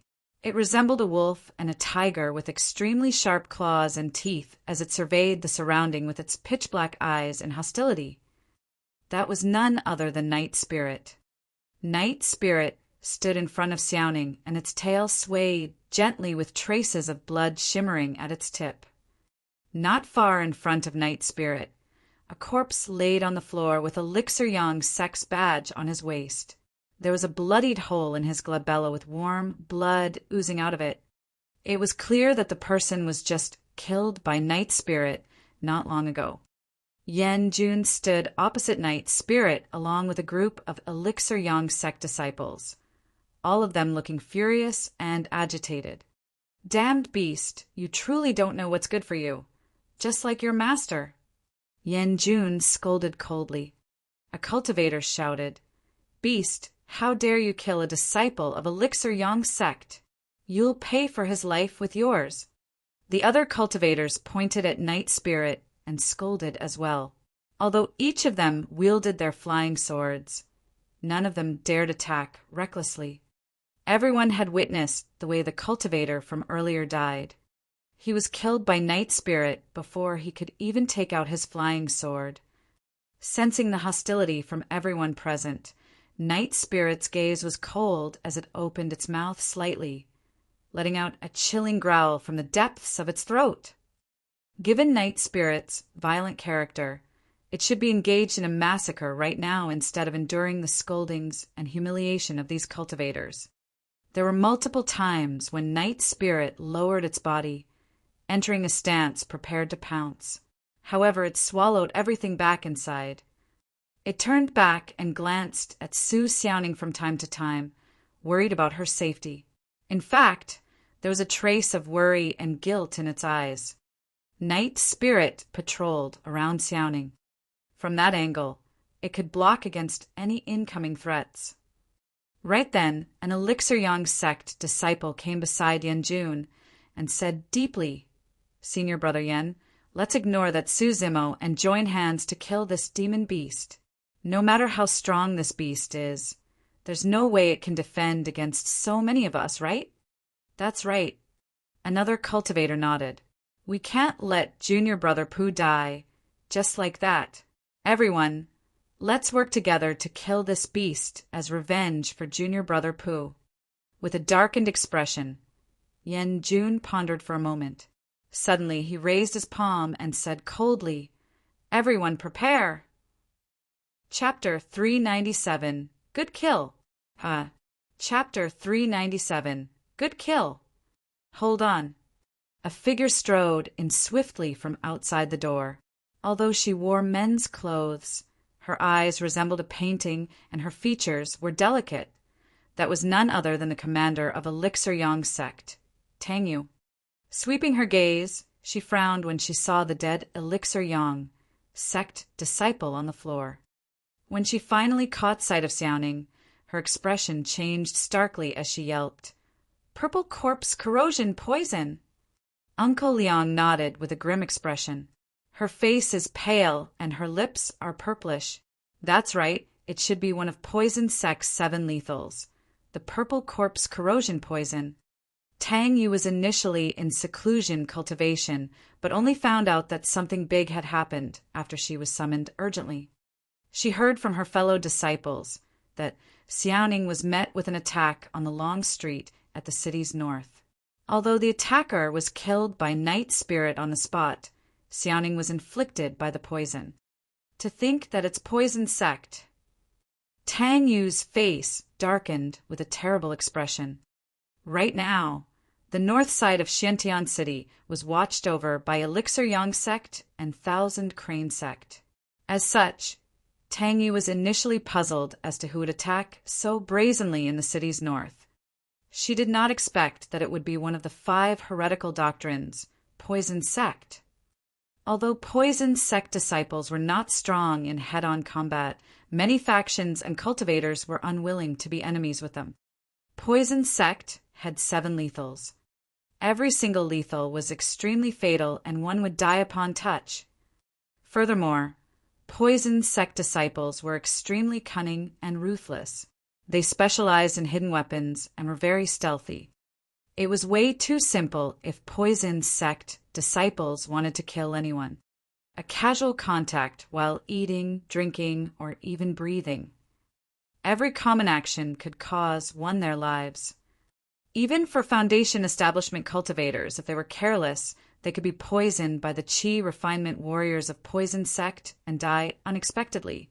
These were not uncommon examples. Most cultivators would run far away if they caught sight of Poison Sect disciple, since they did not want to be enemies or befriend the latter. Tang Yu did not understand why Su Xiaoning would be targeted by disciples of Poison Sect. Any cultivator that could release the purple corpse corrosion poison definitely held a high status in Poison Sect. Why would Poison Sect send such a disciple to kill an elixir refinement master at late-stage Foundation establishment personally? Right then, Uncle Liang exclaimed softly, "That's strange. Given the toxic nature of the purple corpse corrosion poison, this girl should have already turned into a puddle of blood. Why is her corpse still intact without any signs of corroding? Anyone who was inflicted by the purple corpse corrosion poison would die within 10 breaths. Their bodies would corrode, turning them into a puddle of blood, and even immortals would have difficulty saving them. Furthermore, the blood would also contain a rich amount of the purple corpse corrosion poison, and anyone tainted by it would die as well." Tang Yu looked at Xiaoning for a while, deep in thought. She's still alive. It might have been an illusion, but the paleness of Xiaoning's face and her purple lips seemed to have faded a little. How is that possible? Tang Yu had some understanding of the purple corpse corrosion poison. Even 8 Meridian Foundation establishment cultivators would most likely die if they were tainted by the poison, let alone a late-stage Foundation establishment cultivator like Xiaoning. That was also the terrifying aspect of Poison Sect. "What's going on?" Pointing at the corpse on the floor, Uncle Liang turned around and asked. A cultivator stood forth and pointed at Night Spirit, who was standing not far away, declaring hatefully, "Junior brother, Pu wanted to check on Su Xiaoning's condition out of goodwill upon seeing that the latter was poisoned. However, this beast killed him straight away." Tang Yu frowned. That statement didn't sound like a big deal. To begin with, Night Spirit was a demon beast. It was highly likely that it might be triggered after its owner was injured and turned feral, attacking anyone wildly. However, Tang Yu felt that something was amiss. With a stern expression, Yan Jun shouted, "Uncle Liang, junior sister, Elixir Yang Sect is one of the 4 unorthodox groups. How can we let our disciples be killed wantonly, especially by a beast, since it killed a fellow disciple of ours? It'll have to pay with its life." Pausing for a moment, Yan Jun continued, That's Su Zimo's beast. Since his beast got into trouble, he can't escape responsibility after returning as well. That's right, we've got to take revenge for junior brother Pooh. Kill that beast. Kill it. Everyone from Elixir Yang sect chanted agitatedly. The development of the events have gone far beyond Tang Yu's control. No matter what, Su Zimo's group were still outsiders. If she sided with Night Spirit, she wouldn't be able to convince the masses and quell their bloodthirst. Instead, it might lead to internal bloodshed within the sect. Biting her lip gently, Tang Yu frowned and felt flustered. For a moment, she did not know how she should handle this. Uncle Liang sighed internally when he saw this. Tang Yu was a talent of Elixir Yang sect's younger generation. Brilliant and smart, there were few things that could be hidden from her. However, she lacked decisiveness and dominance. There was no way for her to control the situation without those things. Suddenly, a figure appeared in Uncle Liang's mind. That man truly is. Uncle Liang could not continue. It was difficult for him to give an accurate evaluation of that person.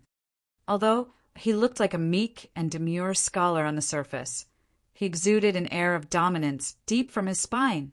With sharp methods, he was decisive to kill. Everything else aside, that particular trait alone would rank him as the top 10 of the younger generation.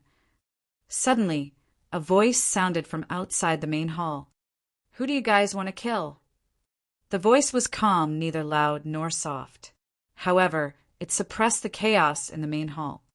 Tang Yu shuddered and turned around with a flicker of joy in her eyes. An elegant, green-robed cultivator strode in. The moment he entered the back hall, he swept a look with his lightning-cold gaze, and the place went quiet instantly.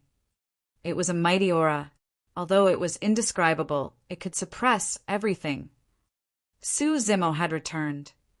The moment they saw him, everyone recalled the sight from the bloody battle on the long street, and their courage weakened unconsciously. Everyone's gaze was on Su Zimo. Uncle Liang could make out a hint of fear and awe in the eyes of the disciples. After entering the back hall and witnessing Xiaoning's weak state, Su Zimo's eyes flashed coldly and killing intent surged. Tang Yu whispered, "Fellow Taoist Su, I was careless and did not send any sect disciples to watch over Xiaoning. I truly hadn't expected that she would be attacked by someone from Poison Sect." Su Zimo shook his head in silence with a dark expression. This matter was not Tang Yu's fault. If Xiaoning could be poisoned even with Night Spirit guarding her, nothing would have changed even if Elixir Yang sect disciples were assigned to accompany her. Although Tang Yu could not ascertain if Xiaoning was alive, Su Zimo had already cleared his 7 orifices and could clearly hear a faint heartbeat coming from Xiaoning's chest. Furthermore, her heartbeat was growing increasingly stronger. In other words, Xiaoning's condition was turning for the better. Su Zimo turned and walked to Xiaoning's side. He had barely taken a few steps when Yan Jun blocked his path in a flash, sneering provocatively. "Su Zimo, you had better stop with that attitude," Yan Jun shouted. "It's true that your sister is dead, but that was done by Poison Sect. It has nothing to do with us. However, all of us witnessed your beast killing our fellow disciple. Regarding that, you have to be accountable to Elixir Yang sect." "Is that so?" Expressionlessly, Su Zimo nodded. "Good kill." "What did you say?" Yan Jun's eyes were widened. "Get lost." "You." Before Yan Jun could complete his sentence, Su Zimo reached out and slapped Yan Jun with his backhand. Instantly, Yan Jun was sent flying and landed in a corner, fainted. The place fell into an uproar. Chapter 398, Night Spirit's Blood. Chapter 398, Night Spirit's Blood. "Su Zimo, what are you doing?" "Audacious." "How arrogant." Many Elixir Yang sect disciples shouted emotionally. No matter what, Yan Jun was a disciple of the sect's battle hall, and Tang Yu was the only one who was above him in status. He was not somebody that an outsider like Su Zimo could compare to. Tang Yu could clearly see that although Yan Jun's cheeks were swollen, he had merely fainted and did not sustain any severe injuries. Given Su Zimo's strength, if he truly wanted to kill in that distance, Yan Jun's head would have been smashed by that single slap. In other words, Su Zimo had already shown mercy. Taking a deep breath of air, Tang Yu declared, "Silence! Young master, he's only an outsider. How can he act so brazenly in our territory?" That's right. He would have been killed by Glass Palace and Malevolent Earth sect long ago, if not for the protection of Elixir Yang sect. Fufu, Glass Palace, and Malevolent Earth sect are not the only ones. These two siblings seem like they've even offended Poison sect. In the crowd, voices of dissent against Su Zimo continued sounding incessantly. "Shut up!" With a dark gaze, Uncle Liang suddenly shouted. Although he was old with white hair and beard, his eyes were still bright and exuded a sense of authority. The chaotic place quietened gradually.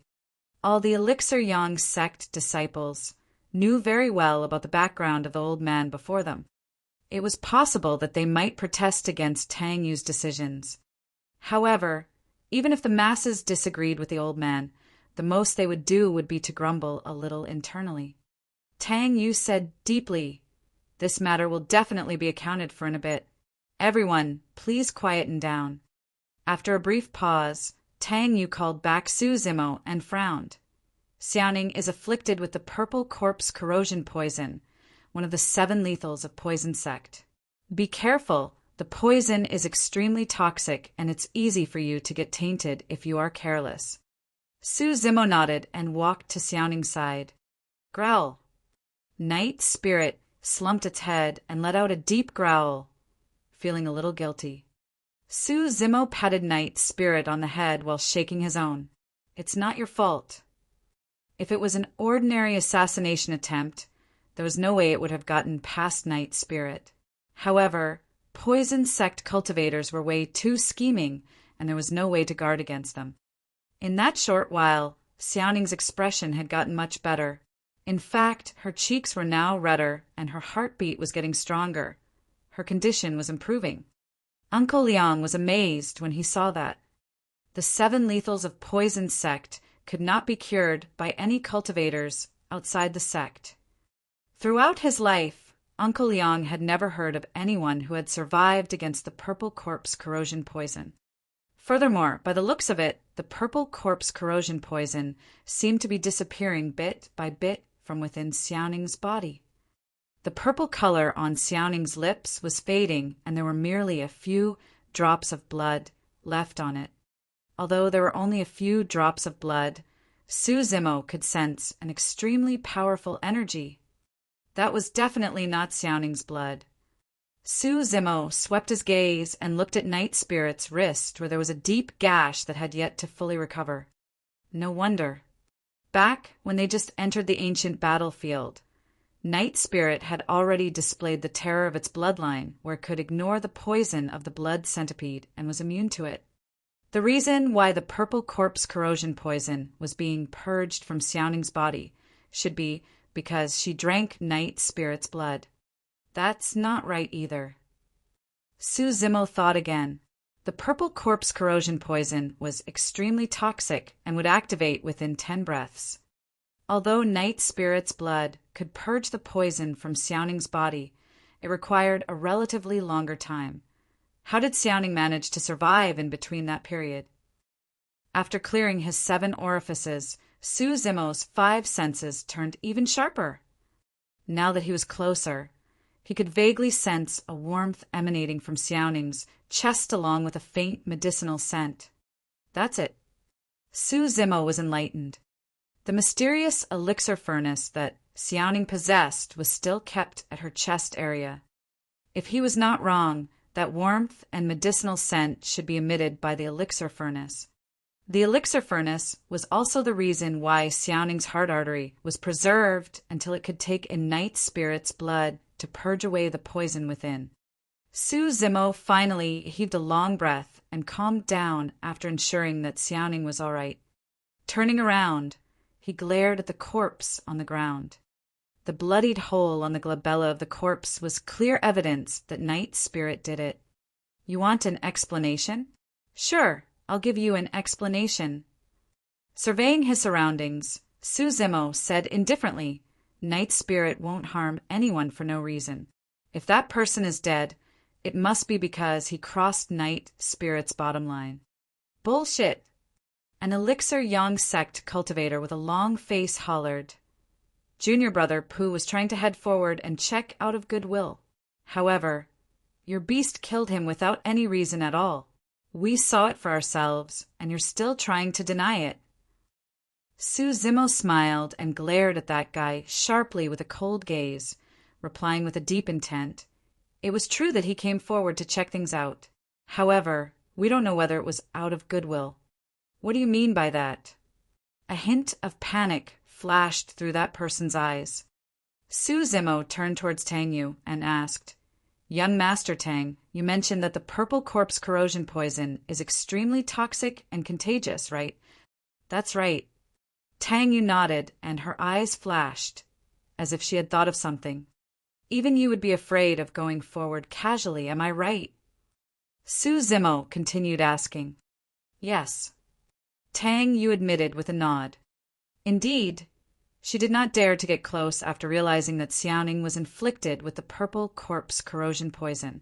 It was not because she was cold-blooded, it was merely logic. Suddenly, Tang Yu's heart jolted and she realized what was wrong. She murmured softly, why would junior brother Pooh be the first to head up and check something that even I wouldn't dare to? Uncle Liang nodded in silence.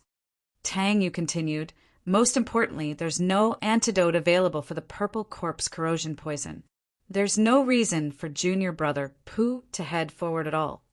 Many Elixir Yang sect cultivators came to their senses when they heard that. They wouldn't have gone forward if it was them in that position. Furthermore, what was the point of risking their lives to head forward and check when they wouldn't be able to do anything about the poison either?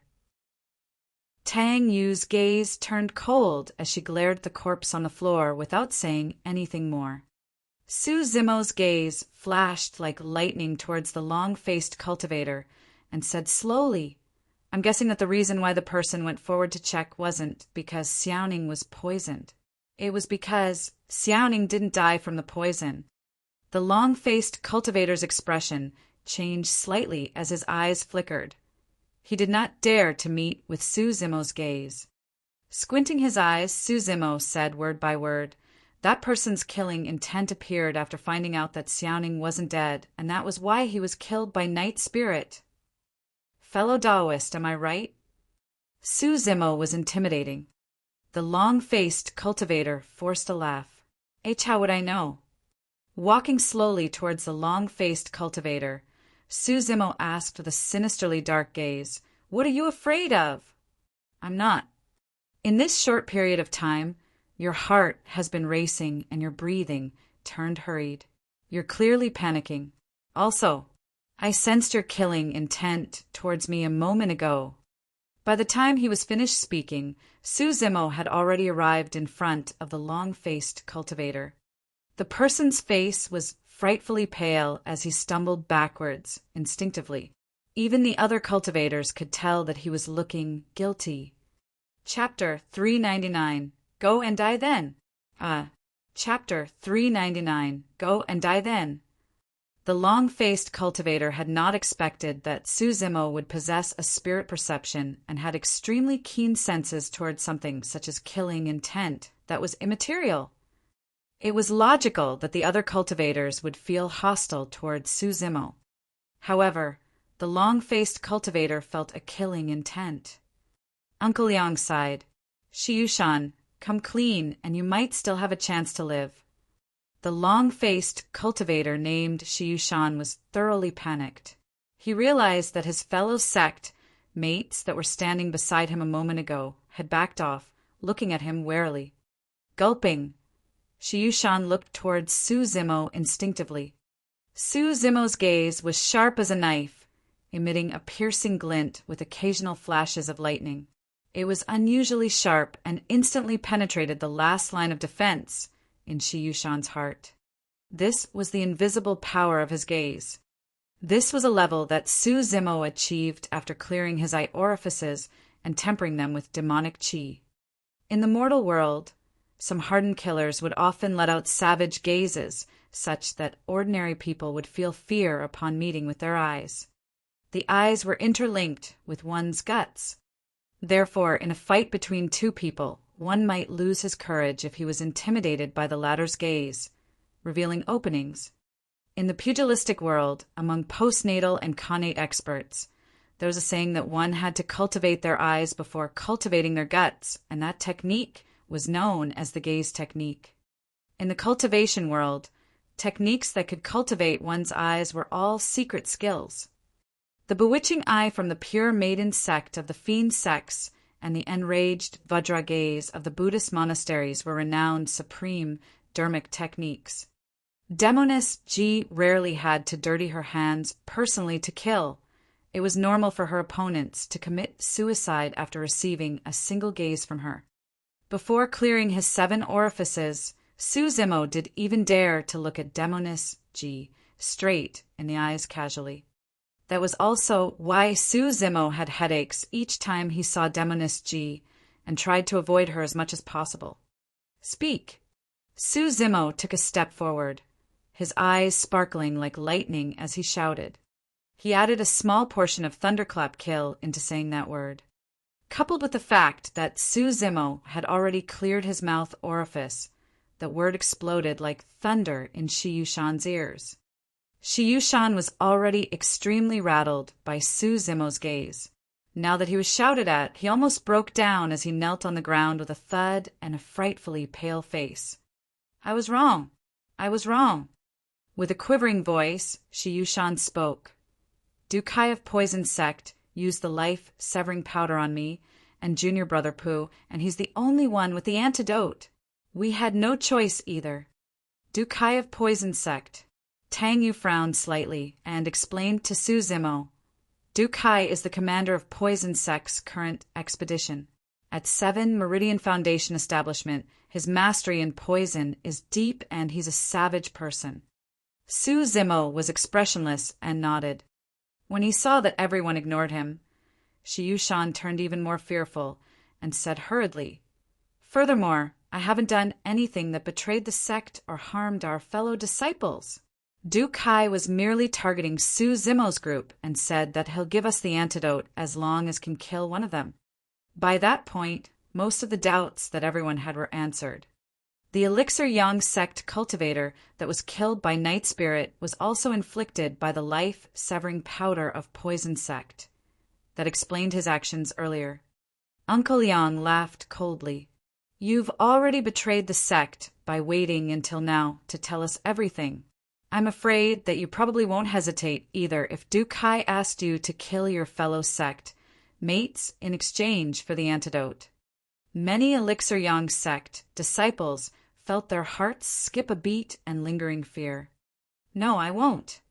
Shi Yushan was frantic and shook his head repeatedly. Tang Yu said with regret in her face, Junior Brother Shi, you know that the life-severing powder isn't one of Poison Sect's 7 lethals. Although we don't have the antidote, we can ensure you won't lose your life until we return to the sect. Given the capabilities of our sect seniors, they will be able to help you remove the life-severing powder with ease. But you... I was wrong. I know that now. Shi Yushan begged continuously. Tang Yu frowned in reluctance when she saw his wretched state. Uncle Liang sighed internally.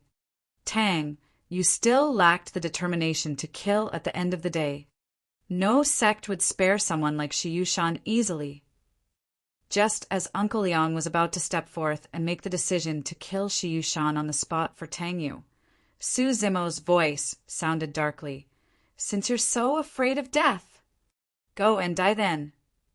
Suddenly, Su Zimo raised his leg and kicked Shi Yushan heavily against the chest. Snap!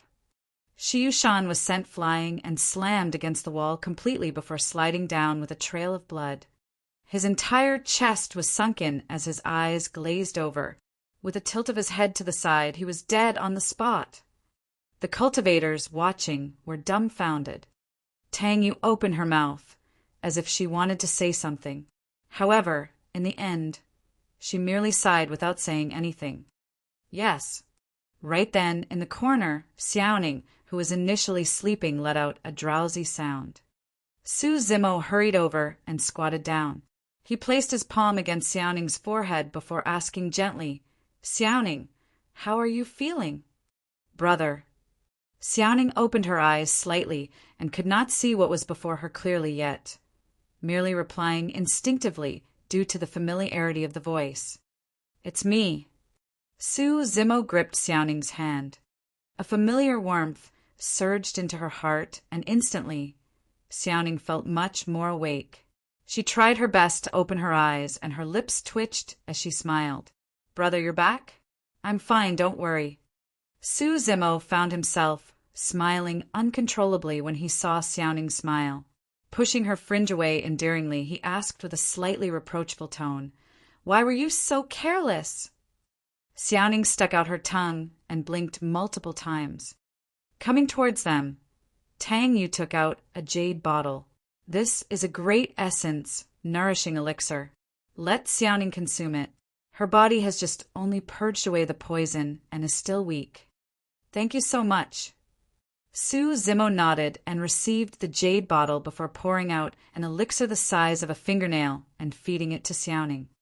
There was still something on Tang Yu's mind as she could not help but ask, "Fellow Taoist Su, did you guys have any feuds with Poison Sect?" Standing up, Su Zimo could not help but recall the Poison Sect cultivator he killed in the Golden Core's cave abode back at the borders of the ancient battlefield. "If you kill me, all of you will have to die on the ancient battlefield." Those were the last words of the Poison Sect cultivator. Su Zimo did not hide anything and nodded. "I killed a Poison Sect cultivator previously." "No wonder." Enlightened, Tang Yu said deeply, "Poison Sect cultivators are sinister and vengeful. Any cultivator that's able to use the purple corpse corrosion poison must have a high position within the sect. That person has most likely arrived at the cities north to poison all of you to death. It's just a pity." In truth, Tang Yu's guess was rather close.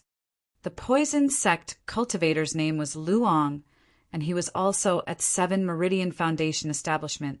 He was sent here to poison Su Zimo's group to death, but he ended up coming across Night Spirit. The purple corpse corrosion poison was completely useless when used on Night Spirit. Luong could not even survive a single round before he was killed by Night Spirit on the spot. Chapter 400 Meet Yama. Chapter 400 Meet Yama. Su Zimo asked, "Why haven't I seen anyone from Poison Sect previously?" Poison Sect only entered Xiantian City a few days ago. I reckon it should be for the Elixir Pool Sect ruins as well. Tang Yu looked at Su Zimo and said, "Although they only have slightly over 100 people for this expedition, all Poison Sect cultivators are filled with poison and they specialize in killing opponents above their levels. Even super sects such as Glass Palace and Malevolent Earth Sect don't want to provoke them." In reality, Tang Yu's statement was a reminder for Su Zimo to not offend Poison Sect, lest he attract trouble and get himself killed. Su Zimo smiled, but did not say anything. Upon seeing that Su Zimo did not seem to have taken anything in, Tang Yu continued, "Actually, Poison Sect was the one who suffered an immense loss this time round. Not only did they lose a strong cultivator of the sect, Xiaoning is completely fine. I'm sure that they must be feeling cautious after that failure. In the coming period, as long as we strengthen our defenses, Poison Sect will not dare to attack us rashly." After a slight pause, Tang Yu added, "Furthermore, even if you go and kill a few Poison Sect cultivators and return safely, so what? It's only for a moment of pleasure. Instead, you form a deep grudge with them that cannot be resolved. Thereafter, You will have to live life fearing that they might take revenge at any moment. It's not worth it. Yes. Su Zimo nodded after pondering for a moment. You are right. Tang Yu finally heaved a sigh of relief after Su Zimo replied. She relaxed and revealed a bright smile. A glint flashed across Su Zimo's eyes as he asked, "What are the 7 lethals of Poison Sect?" Poison Sect 7 lethals refer to the 7 most powerful hidden weapons or poisons of Poison Sect. For Qi, refinement warriors, and foundation establishment cultivators of Poison Sect, they can only make use of 2 of the 7 lethals, the Heart-Seeking Spike and the Purple Corpse Corrosion Poison. The Purple Corpse Corrosion Poison is a purplish-green powder, and anyone who touches it will most likely die. Glancing at Su Xiaoning at the side, Tang Yu suddenly stopped speaking. There was someone in front of them that managed to survive against the Purple Corpse Corrosion Poison. Tang Yu knew that Su Xiaoning must have some sort of a secret on her body. However, she was smart and chose not to ask about it. Heart-Seeking Spike. Su Zimo asked reminiscently, "Is it a blue-colored spike that is as thin as a cow's hair?" "That's right." Tang Yu nodded. The terrifying part of the heart-seeking spike is not the poison coated on the needle, but itself. Su Zimo furrowed his brows slightly. Tang Yu explained, the heart-seeking spike is thin as a cow's hair. After entering one's body, it would flow along with the bloodstream until it ruptures the heart. It's useless even if one purges away the poison on the needle. The heart-seeking spike will still find its target and kill it. Su Zimo nodded. That explained why he felt his heart skip a beat when he was faced with that blue needle the other day. The feeling did not come from the poison on the heart-seeking spike, but the needle itself. In that short while, Su Xiaoning had fallen asleep. With a flushed face and steadied breathing, she was looking better. "Young Master Tang, help me take care of Xiaoning. I'll go out for a walk." "All right." Tang Yu nodded and did not think much about it, merely reminding Su Zimo to not wander far and be careful. It was noon when Su Zimo left Elixir Yang Sect. Standing at a street corner at the city's north, Su Zimo raised his head and looked at the sun expressionlessly. Instead of fearing the blinding sunlight, his eyes revealed coldness in them. Poison Sect. Su Zimo spat out 2 words. He walked south along the long street of Xintian City. The south of the city was originally guarded by 2 of the 5 heretical doctrines, Puppet Sect and Tomb Sect. A few days ago, Poison Sect entered Xintian City and forcefully took over a part of the city's south territory. Originally, this place was green and filled with weeds growing rampantly. However, within a few short days after Poison Sect settled down, the grass had all withered and died. The entire place turned sinister and desolate, and even insects and ants disappeared, as if there were no signs of life apart from those of Poison Sect. This noon, a green-robed cultivator arrived. He looked elegant and scholarly, walking with one hand behind his back. That guy seems a little familiar. I think he's the one from the bloody battle on the long street. Su Zimo, was it? Yes, that's him. Strange. What is he doing at Poison Sect's territory? Far away, some cultivators noticed Su Zimo.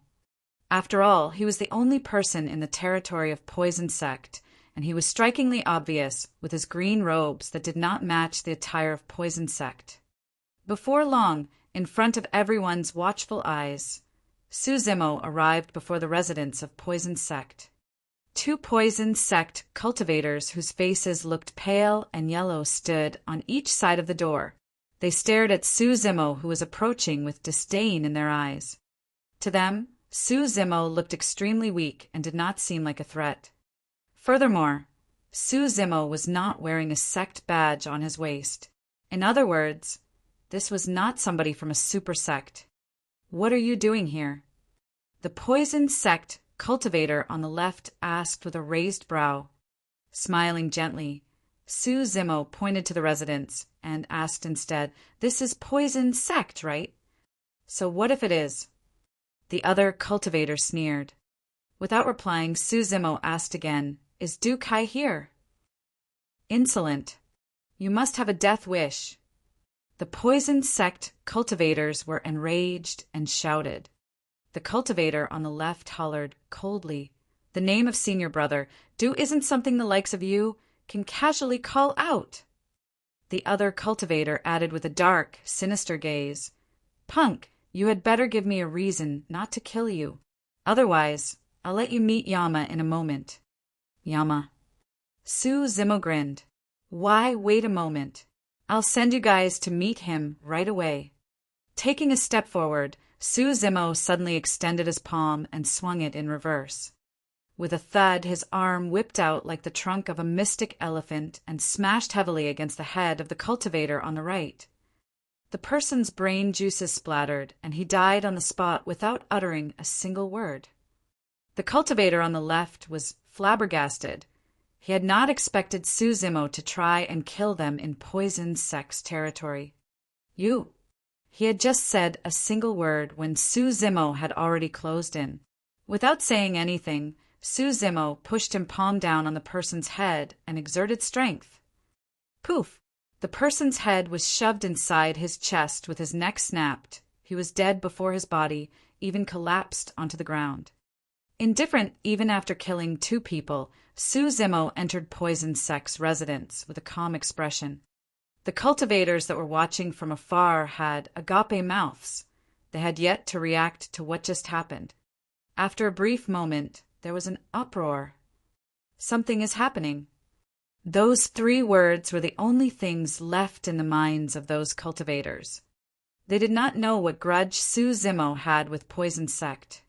However, they knew that something shocking was about to happen in Xiantian City once more. Exchanging glances, the cultivators deployed movement techniques and scattered everywhere.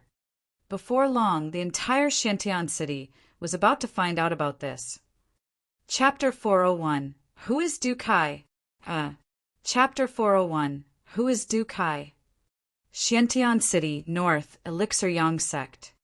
After settling Su Xiaoning down, Tang Yu sent another order for all Elixir Yang Sect cultivators to be on their guard and watch out for anyone suspicious.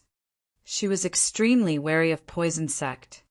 After all, it was hard to guarantee that Poison Sect wouldn't do anything extreme for revenge after losing a core disciple who could release the purple corpse corrosion poison. It was never wrong to plan ahead. Furthermore, after what happened, Tang Yu had an uneasy feeling. In fact, it was like a premonition that something big was about to happen. The atmosphere within Elixir Yang Sect became tense after Tang Yu's series of orders. Almost all the cultivators were activated. 10 people formed a small team while 100 people formed a large team as they took turns to patrol Elixir Yang Sect's area. Right then, 2 cultivators came together, a man and a woman. The man was handsome and the woman looked cold. They were Ji Qingtian and Lung Ro. Ji Qingtian was originally cultivating in his room, but he heard a commotion outside for a long time, as if something big had happened. He came out and asked around before finding out the news that Xiaoning was attacked and Su Zimo had returned.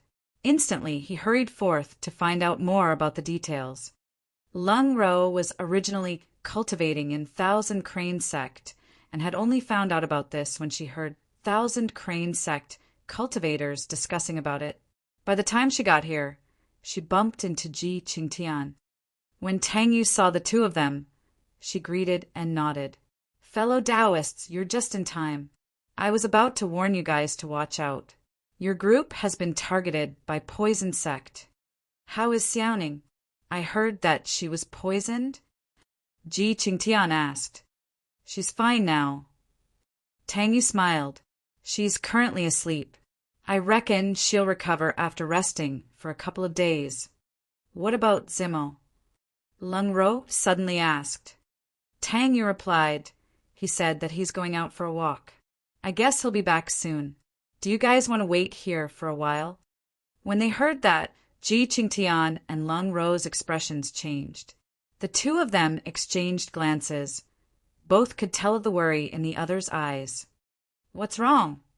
Sensing something amiss through their gazes, Tang Yu could not help but ask. Ji Qingtian said deeply with a solemn expression, Zimo has most likely gone to cause trouble for Poison Sect. Ah. Tang Yu was stunned for a brief moment before replying hesitantly, It can't be, right? Sighing gently, Ji Qingtian shook his head. You haven't known Zimo for long, so I guess you don't understand his character too well yet. Although he looks calm and gentle, he has a sharp edge in his bones. If it was anybody else, they might be able to suck it up after considering about Poison Sect's strength. But not Zimo. Lung Ro added. Furthermore, Poison Sect targeted Xiaoning. Dragons possessed reverse scales, and anyone who touches it will die. Xiaoning was equivalent to Su Zimo's reverse scale. Recalling Su Zimo's attitude before he left, Tang Yu frowned.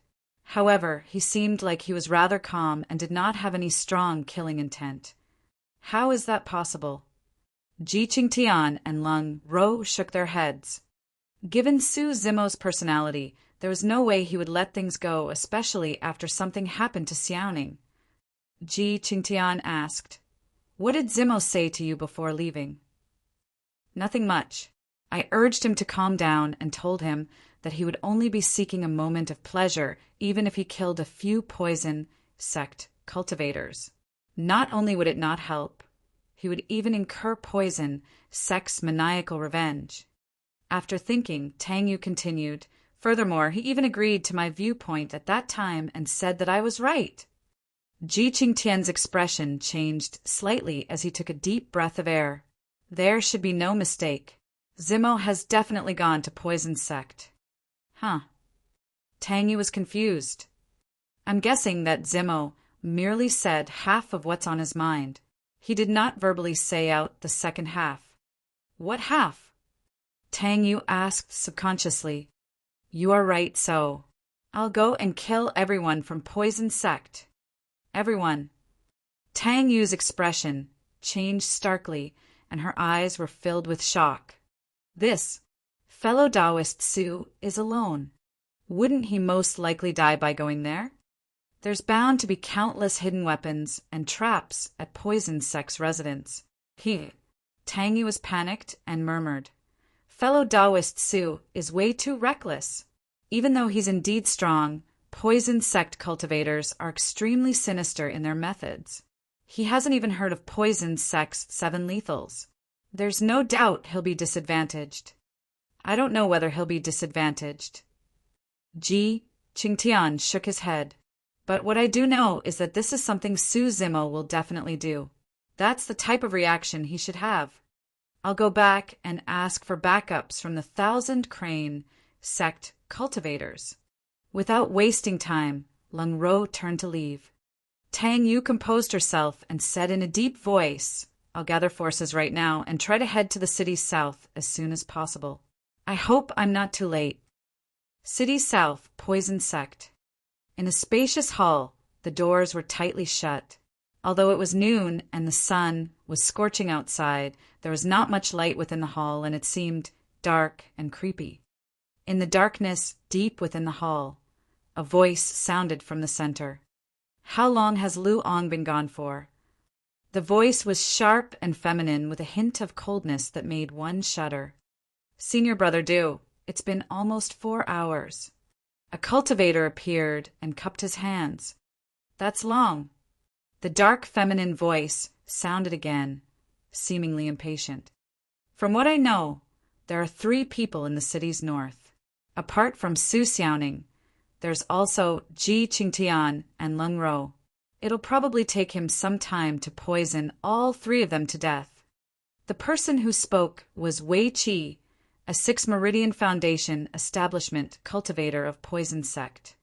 The person hidden in the darkness was the commander of Poison Sect's expedition, 7 Meridian Foundation establishment cultivator, Du Kai. Those are just small fries. The person I want to kill is Su Zimo.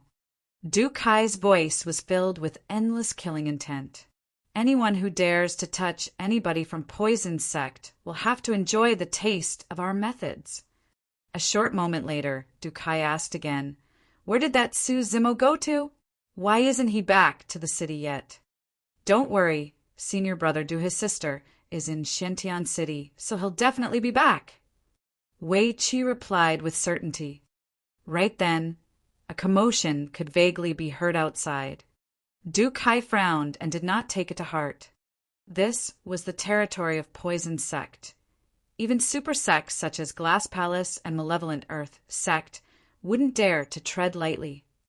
However, the commotion grew closer before long, and there were screams and cries of pain mixed in it. Du Kai narrowed his eyes and said coldly, "Wei Qi, go and see what's happening outside." "Understood." As soon as Wei Qi stood up, there was a loud bang, and the ground shook. The entire hall was on the verge of collapse as dust rustled down. Suddenly, the door exploded and countless gravel flew in all directions. Sunlight spilled in, restoring some light in the hall. At the entrance of the hall, under the sunlight, stood a figure that, although wasn't too tall, was filled with a sharp killing intent and a torrential aura. "Who is Du Kai?"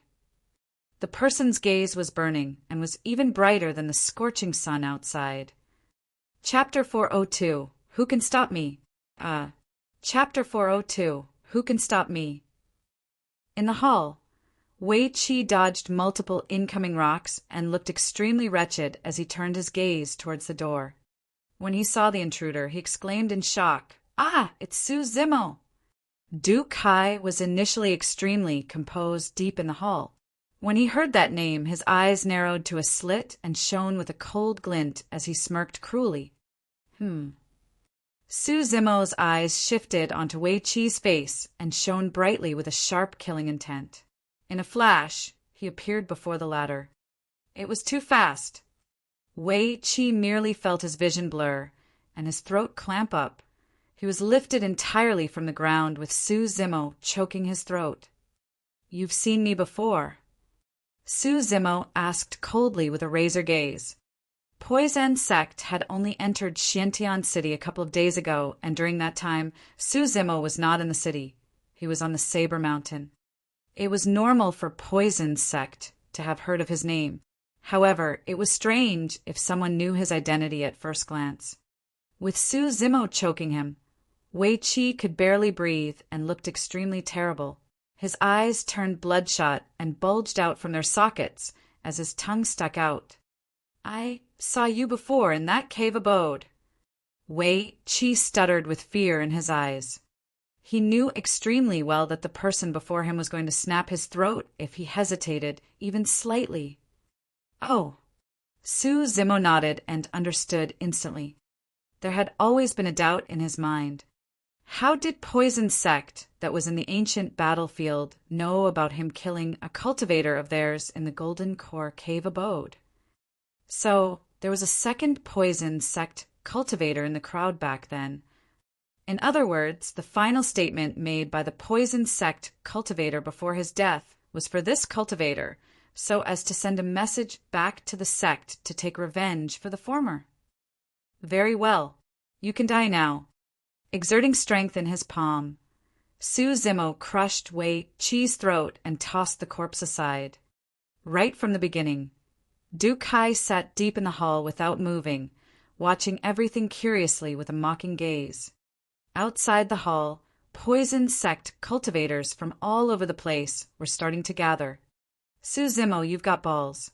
To think that you would dare barge into the territory of Poison sect. He he he." Du Kai laughed sinisterly, like a violent ghost in the dark.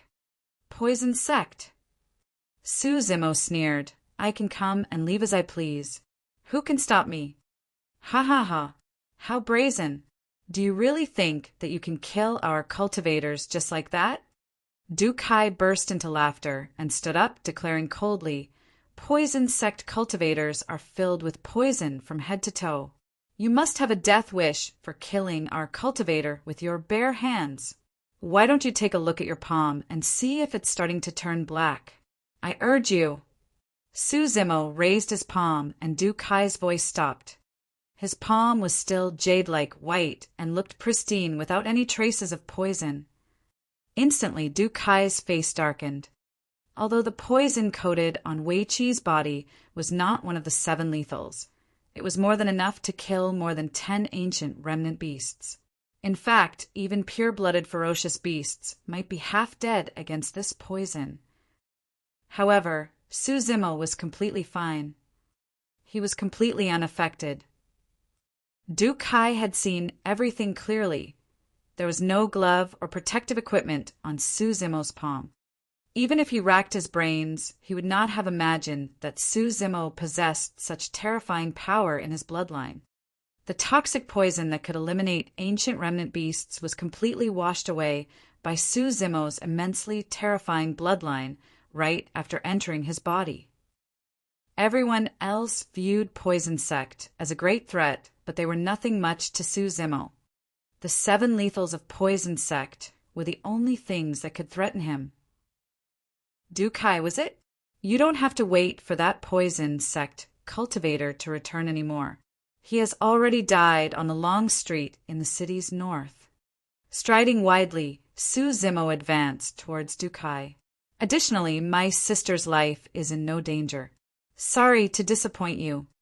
Du Kai's gaze turned cold, and suddenly he stomped his feet just as Su Zimo was closing in. Instantly, a warning flashed through Su Zimo's mind as his legs stumbled. The floor had suddenly sunk in. It was already too late to summon his flying sword by then. With a whoosh, a pair of gigantic spirit wings extended from Su Zimo's back. Although there was nothing beneath his feet, he could soar through the air. Shoo! Shoo! Shoo! Swift sounds shot through the air continuously and were extremely soft. Su Zimo might not have heard them if he hadn't cleared his ear orifices.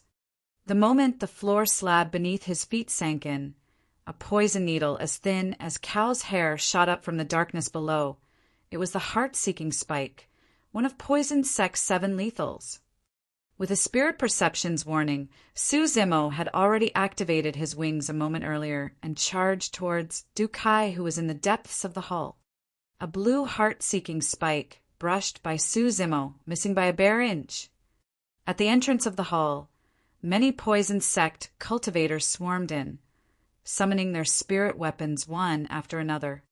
Most of the Poison Sect cultivators were using weapons that were extremely cunning.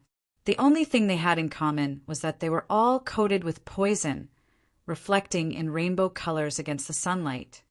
In midair, Su Zimo slapped his storage bag. Buzz! 18 supreme-grade flying swords were summoned, buzzing and gleaming with spirit light as they emitted an endless sharpness. Swoosh! Swoosh! Swoosh! Speeding through the air, the 18 flying swords left behind streams of sword chi that shone brightly. It was the candlelight sword formation. Su Zimo did not show any mercy at all. He started off right away with his strongest immortality cultivation killing move, the candlelight sword formation. Even if they did not form a sword formation, the power of 18 supreme-grade flying swords bursting forth together was already sufficiently terrifying, let alone the might of a sword formation. Now that Su Zimo was already at 6 Meridian Foundation establishment, the strength of the candlelight sword formation increased as well. Even ordinary 7 Meridian Foundation establishment cultivators wouldn't be able to withstand the killing might of the sword formation. The advantage of Poison Sect cultivators was in their usage of poisons. However, in terms of actual strength, they were similar to cultivators of ordinary sections. Go! Su Zimo pointed forward and hollered softly. Right after, the 18 flying swords gathered together with their tips pointing outwards in unison, forming a gigantic sword-shaped circular disc. 18 rays of sword chi were released like a blazing sun and was extremely dazzling. The moment the sword formation entered the crowd, a gaping hole was formed. The strongest of the poison sect cultivators were only at 7 Meridian Foundation establishment. None of them could withstand the rush of the candlelight sword formation as a blood mist formed with broken limbs flying everywhere. Most of the poison sect cultivators had their lives hanging on a thread and could not spare any attention to deal with Su Zimo. While releasing the candlelight sword formation, Su Zimo withdrew a gigantic blood-colored saber from his storage bag that emitted a boundless might. Clang! Clang! The saber quivered, buzzing with a murderous metallic sound. In that instant, Su Zimo had already lunged in front of Du Kai. Swinging blood quencher, he descended from the skies with a loud roar. Die! Chapter 403 Life Exchange. Chapter 403 Life Exchange. Du Kai was calm in the face of Su Zimo's ferocious slash. With a flicker in his eyes, he retreated while flicking his sleeves, spreading a purplish-green powder towards the direction that Su Zimo was arriving in. It was one of Poison Sect's 7 lethals, the purple corpse corrosion poison. Throughout history, there had been countless geniuses that were much stronger than Poison Sect cultivators of the same level. However, many of them died against the purple corpse corrosion poison as well. Each of the 7 lethals was made by crushing countless corpses and bones and was extremely notorious. Su Zimo was fearless against any other poison. However, he did not dare to be careless against the purple corpse corrosion poison. He recalled the saber stance he had learned back in the Saber Mountain Spirit Sea and retracted his saber before slashing out again. Swoosh! The sound of a surging tide gushed forth from blood quencher's blade. A massive tsunami and a countercurrent force burst forth, as if a massive wave was about to crush down in a terrifying manner. How is that possible? Finally, Du Kai's expression changed as he exclaimed. While he did not recognize the origin of that saber technique, he could tell that Su Zimo's attack had already surpassed the first mastery level in the way of the saber and was at the level of force. This was a level that most cultivators could not reach, even if they spent their entire lives. Even if cultivators could comprehend the force, almost all of them were golden cores. On the one hand, it was because one would achieve indescribable wonders upon forming a core. That was a state of returning to nature and simplifying everything. On the other hand, it was also because forming a golden core was equivalent to breaking free of the shackles of heaven and earth for the first time, allowing a cultivator to gain a lifespan of 500 years. A sufficiently long lifespan also meant that the cultivator would have more time and energy to spend on comprehending the Tao of Sabers, thus gaining enlightenment on the state of force. Of course, throughout history, there would always be cultivators in every generation who could manage to gain enlightenment of that level even at Foundation establishment realm. However, those cultivators were extremely rare, and each of them were the top paragons of their respective sections. This Su Zimo that was before Du Kai was a nobody, a mere cultivator who had arrived from a remote place in Tianhuang mainland, and yet he managed to cultivate to that state. Against the countercurrent force, the purple corpse corrosion poison powder was blown away completely, and there was not a speck to be found on Su Zimo's body. Du Kai avoided that slash, and a look of fear flashed through his eyes. Su Zimo was far scarier than he had imagined. On the other side, candlelight sword formation spiraled on and had already sliced more than 100 poison sect cultivators into pieces. No one could even last a single round against the sword formation that was charging left and right. The candlelight sword formation alone was enough to block the poison sect cultivators at the entrance. Although there were some spirit weapons that managed to get through, their impact toward Su Zimo was almost negligible. Du Kai found himself stuck in a situation where he was alone without reinforcements. After realizing the terror of Su Zimo's strength, Du Kai wielded daggers in each hand that shone with a faint green light. Instead of fighting Su Zimo head-on, he was dodging repeatedly and sending out hidden weapons from time to time just to drag things out. On the surface, Su Zimo was the one that was suppressing Du Kai and had the advantage. However, in reality, their fight was extremely treacherous and shuddering. Du Kai had hidden weapons everywhere, and he could throw out one of them that was coated with poison with every move. Every single portion of Du Kai's body contained the possibility of a hidden weapon flying. In fact, even his hair could send forth heart-seeking spikes with a single fling, so it was almost impossible to defend against everything. Any other ordinary 7 Meridian Foundation establishment cultivator would have died multiple times during this period of time. However, Su Zimo was able to suppress Du Kai by relying on his spirit perception to avoid danger time and again. At the same time, Su Zimo had something else in mind. Although he had memorized the 5 stances of sea calming, he was not too familiarized with the moves. Even countercurrent, which he had managed to gain comprehension of its force, wasn't at a point where he could release it flawlessly. Since it was rare for him to meet with such an opponent, Su Zimo had nothing else on his mind and was thoroughly immersed in practicing his saber technique. Although sea calming seemed like it merely consisted of 5 stances, each stance possessed an endless secret to it, and one could even dissect it to 100 or 1,000 different stances. Apart from the final stance that he was still unable to produce, Su Zimo practiced the first 4 stances one after another, becoming increasingly familiar with the saber technique, increasingly sharper and increasingly natural. Du Kai was now Su Zimo's whetstone. In that period of time, the 100-odd poison sect cultivators were mostly done in by the candlelight sword formation, and the remaining cultivators escaped hurriedly. They hid outside the hall, watching from the darks. If Du Kai won, they would enter at the appropriate moment. As such, they wouldn't be considered as deserters and wouldn't receive punishment. However, if Su Zimo won, there was only a single word: escape. As time passed by, Su Zimo's saber technique became increasingly refined, flowing like fluid without any delays. He was no longer as amateurish as before. With that, it became increasingly difficult for Du Kai to defend. Furthermore, what was the difference between Su Zimo and Du Kai's physique? Su Zimo fought fiercer as the battle dragged on and was filled with energy.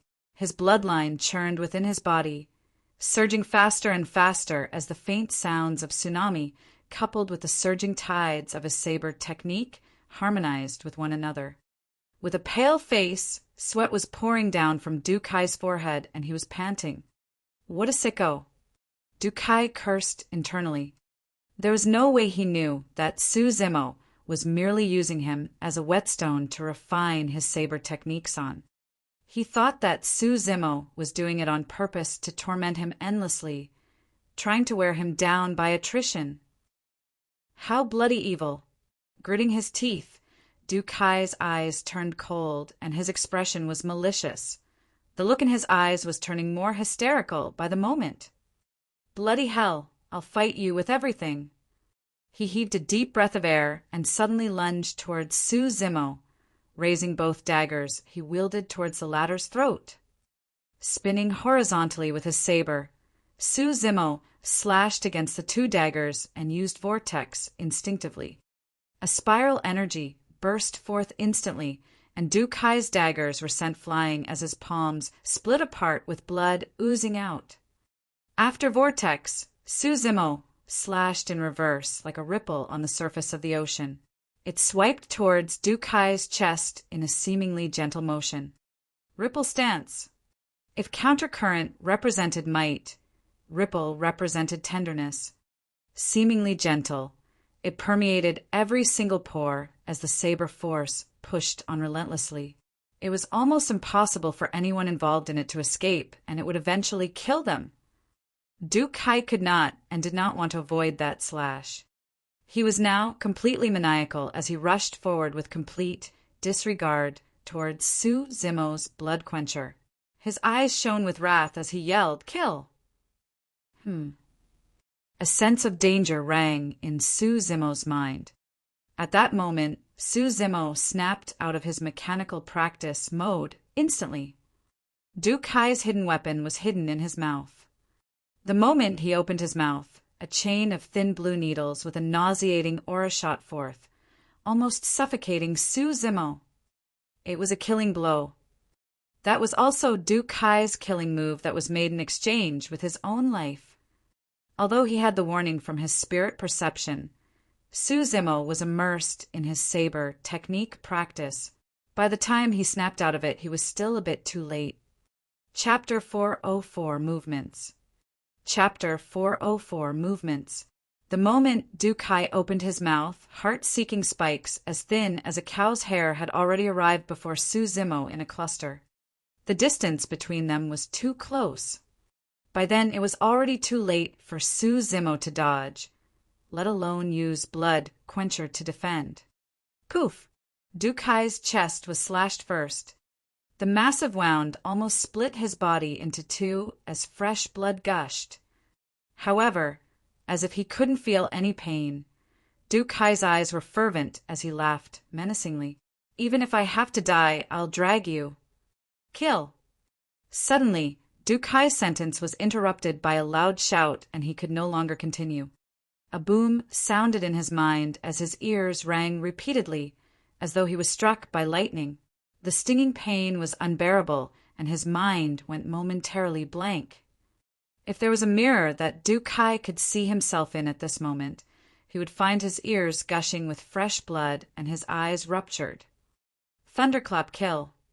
Su Zimo knew of a sonic secret skill that, although couldn't match with the power of his blood chi and spirit arts, could be used instantaneously and produce mystifying effects. Initially, the might of Su Zimo's thunderclap kill would have never been able to get to this stage. However, after clearing his 7 orifices, the strength of his mouth orifice increased exponentially and the might of thunderclap kill evolved to a state where it couldn't be ignored.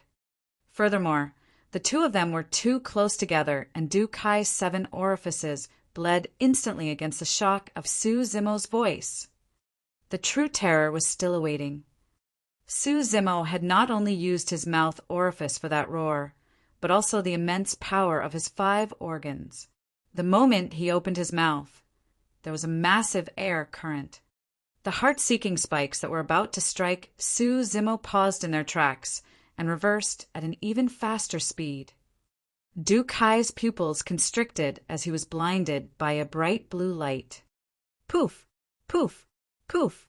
The sounds of sharp objects piercing into flesh echoed as the chain of heart-seeking spikes buried themselves into Du Kai's face, disappearing in an instant without any blood at all. Du Kai staggered in retreat.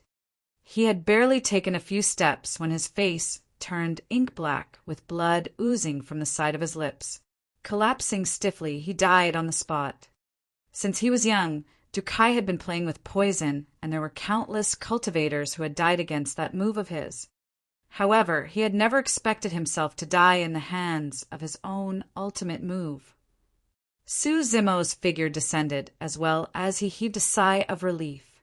What happened earlier had given him a shock as well. If he hadn't had a secret skill, like Thunderclap Kill, he would have been the one lying on the floor right now. Turning around, Su Zimo smiled coldly at the poison sect cultivators that were watching from outside the hall. In a flash, he charged into the crowd with Blood Quencher. Poison sect had crossed Su Zimo's bottom line by laying their hands on Xiaoning. The moment he stepped into this place, he had no intention of letting anyone off. Ji Qingtian's guess was right. Su Zimo's motive was to exterminate them from the roots. Su Zimo had to remove every single trace of danger from Xiaoning's side. Knight's spirit was imperceptibly strong. At the very least, even Su Zimo wouldn't dare to claim that he would be victorious in a life-and-death battle against it. However, he had only entrusted Knight's spirit with a single task upon entering the ancient battlefield, to take care of Xiaoning. Even if he was facing immense danger, he did not need Knight's spirit to assist him. That fact alone was enough to tell how much Xiaoning mattered to Su Zimo. The massacre continued. Although Su Zimo was alone, the remaining poison sect cultivators had already given up all thoughts of retaliating and scurried hurriedly. City's east glass palace. Reportee. A glass palace cultivator sprinted the entire way and arrived at a mansion. Greeting the handsome man before him with cupped fists, he said, "Senior Brother Pei, a massive battle has broken out at the city's south in Poison Sect's territory. Somebody witnessed Su Zimo returning to the city early this morning. Not long after, he arrived at the city's south and barged into Poison Sect." "Oh." Pei Chunyu raised his brow with a slightly curious expression. "Barging into the territory of Poison Sect? How many people did Su Zimo take along with him?" The person replied, "He's alone." "Alone?" Frowning, Pei Chunyu pondered for a moment. He couldn't help but shake his head in light laughter as he remarked in a leisurely manner, "Poison Sect is filled with traps, and there are more than 100 cultivators standing guard. There's even Duke Hai, that poison man, around. Su Zimo definitely has a death wish for barging into Poison Sect alone. Fufu, if I had known that Su Zimo would be so reckless and dumb, I wouldn't have needed to waste my efforts on him." Pei Chunyu could not help but feel a tinge of regret as he thought about Lu Yun, who had yet to return from the hunt of Su Zimo. It was more than 10 days, and Lu Yun's radio silence probably represented his doom. The thought of Lu Yun failing and being killed by Su Zimo instead had crossed Pei Chunyu's mind too. However, he felt that Lu Yun was at 7 Meridian Foundation establishment after all. In terms of strength, he was the only one above Lu Yun. Given the strength that Su Zimo displayed in that battle on the Long Street, there was no way that person could be a threat to Lu Yun. Pei Chunyu said, "Since we've got nothing on, let's go and watch the show." City's west, Malevolent Earth Sect. In a dark and sinister palace, a Malevolent Earth Sect cultivator knelt on the ground and said in a deep voice, "Su Zimo returned to the city today. Not long after, he barged into Poison Sect alone and created a massacre. The current state of the battle is unknown." The fiend heir of Malevolent Earth Sect, Shuiyang, opened his eyes with a flicker of mockery. Even the gods can't save somebody that's looking to die. Barging into Poison Sect alone? Fufu.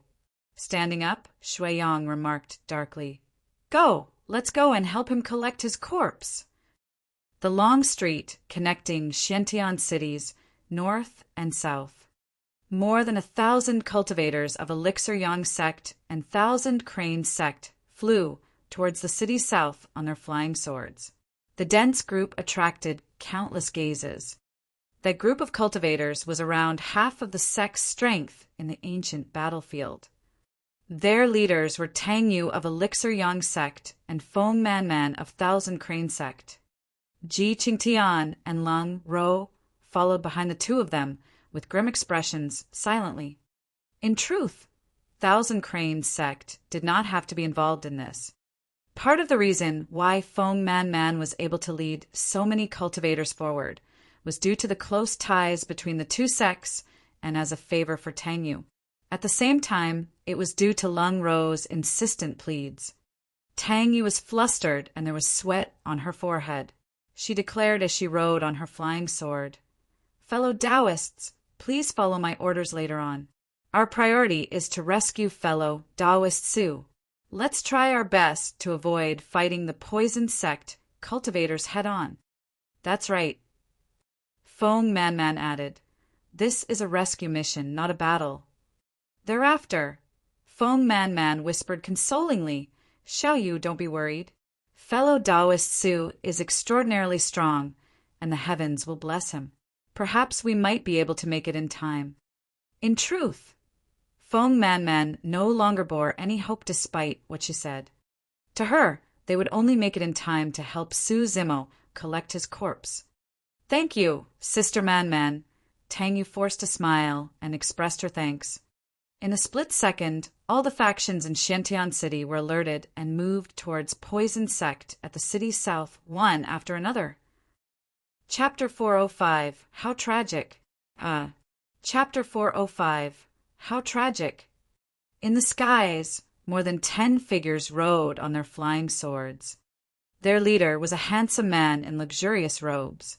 With eyes that were crystalline like glass, he exuded a unique aura that attracted everyone's attention.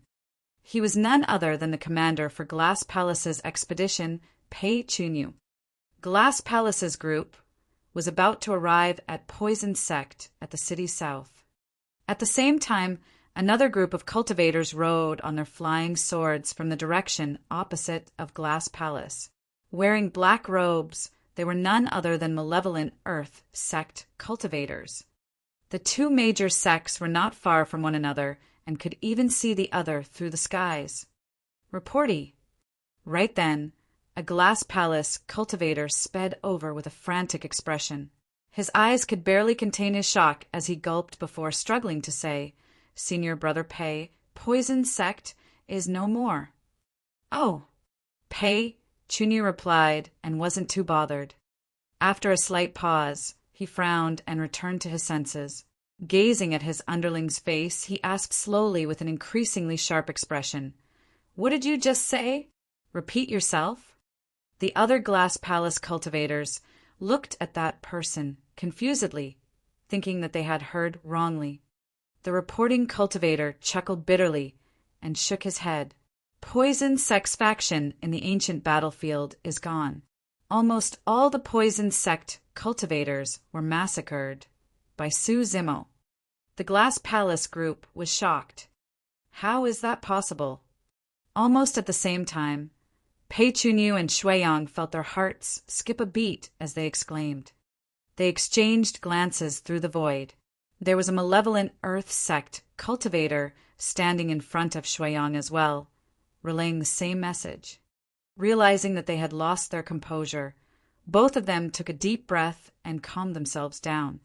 Pei Chunyu gripped his fists tightly and narrowed his eyes, asking with grit teeth, "What about Dukai of Poison Sect? What about their traps? What about the 7 lethals? The 100-odd cultivators of Poison Sect?"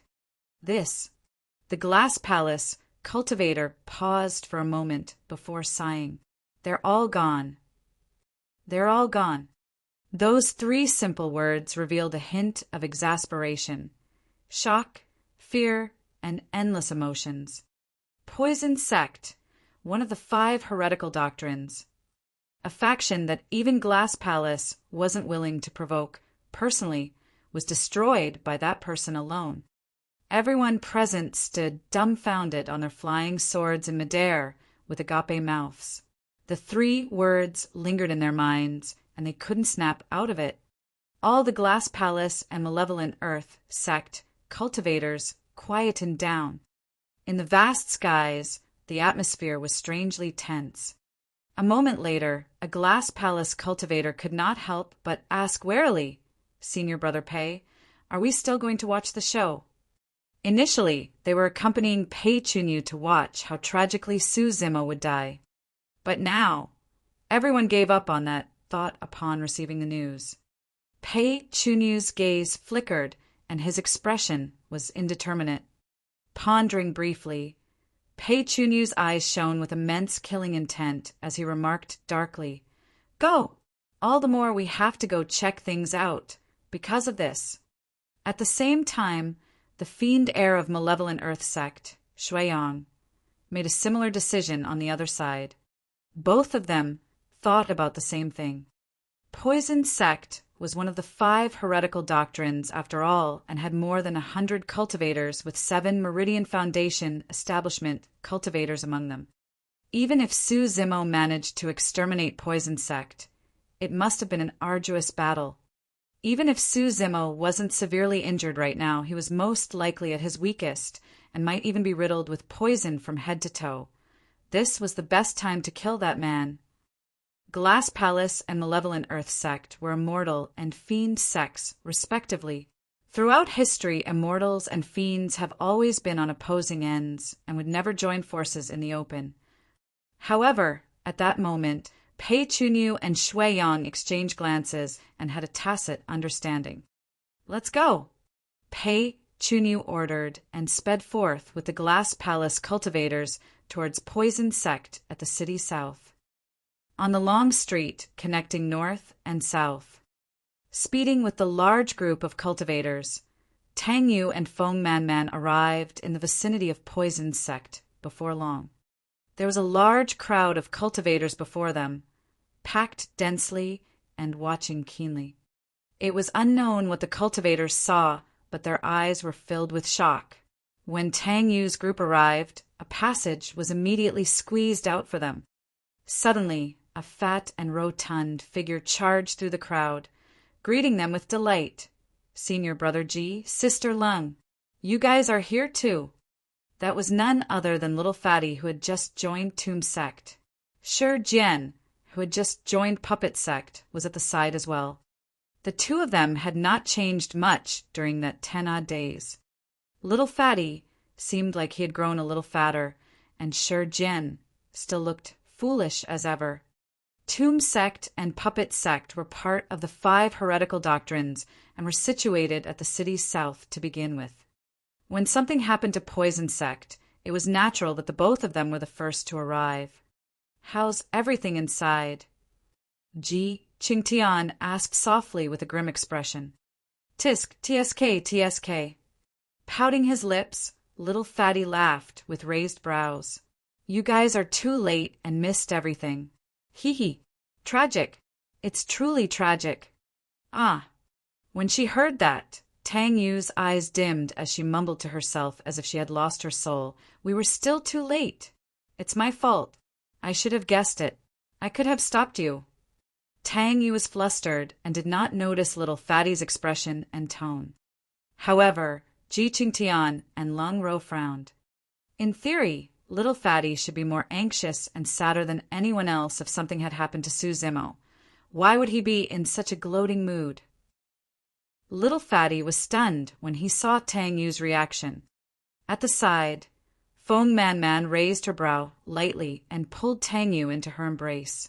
Glaring at Little Fatty, she chided, "Fatty, shut up!" Little Fatty was even more stunned. Was I wrong? Unable to comprehend what was going on, he turned to Shi Jian and asked, "Silly Jian, what's going on?" Shi Jian was puzzled as well as he scratched his head. Looking at Ji Qingtian and the others, he asked in seriousness, "Brother Ji, why did you guys bring so many people along to watch the show? Man, anyone who didn't know better might think that you guys are out for a fight." Ji Qingtian could not help but roll his eyes. "Zimo is fine." "Yeah, alive and hopping."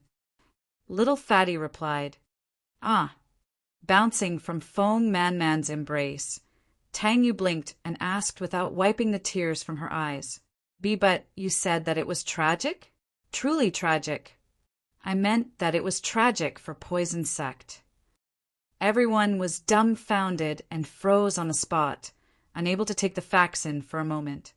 Right then, a Poison sect cultivator stained with blood ran in their directions, staggering with a frightful face. Swoosh! He had not gotten far when a cold light flashed behind him. An arrow pierced his back with a swoosh, protruding out from his chest with blood everywhere. The person's eyes dimmed and took a couple more steps forward before collapsing to his death.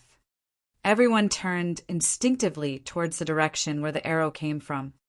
At the entrance of Poison sect's residence, a green-robed cultivator strode over with a calm expression and a bright gaze. In fact, there weren't even any traces of blood on him as he put away the moon-colored, gigantic bough in his hands into his storage bag with a calm expression. At the same time, the Glass Palace and Malevolent Earth sect groups arrived to witness that scene.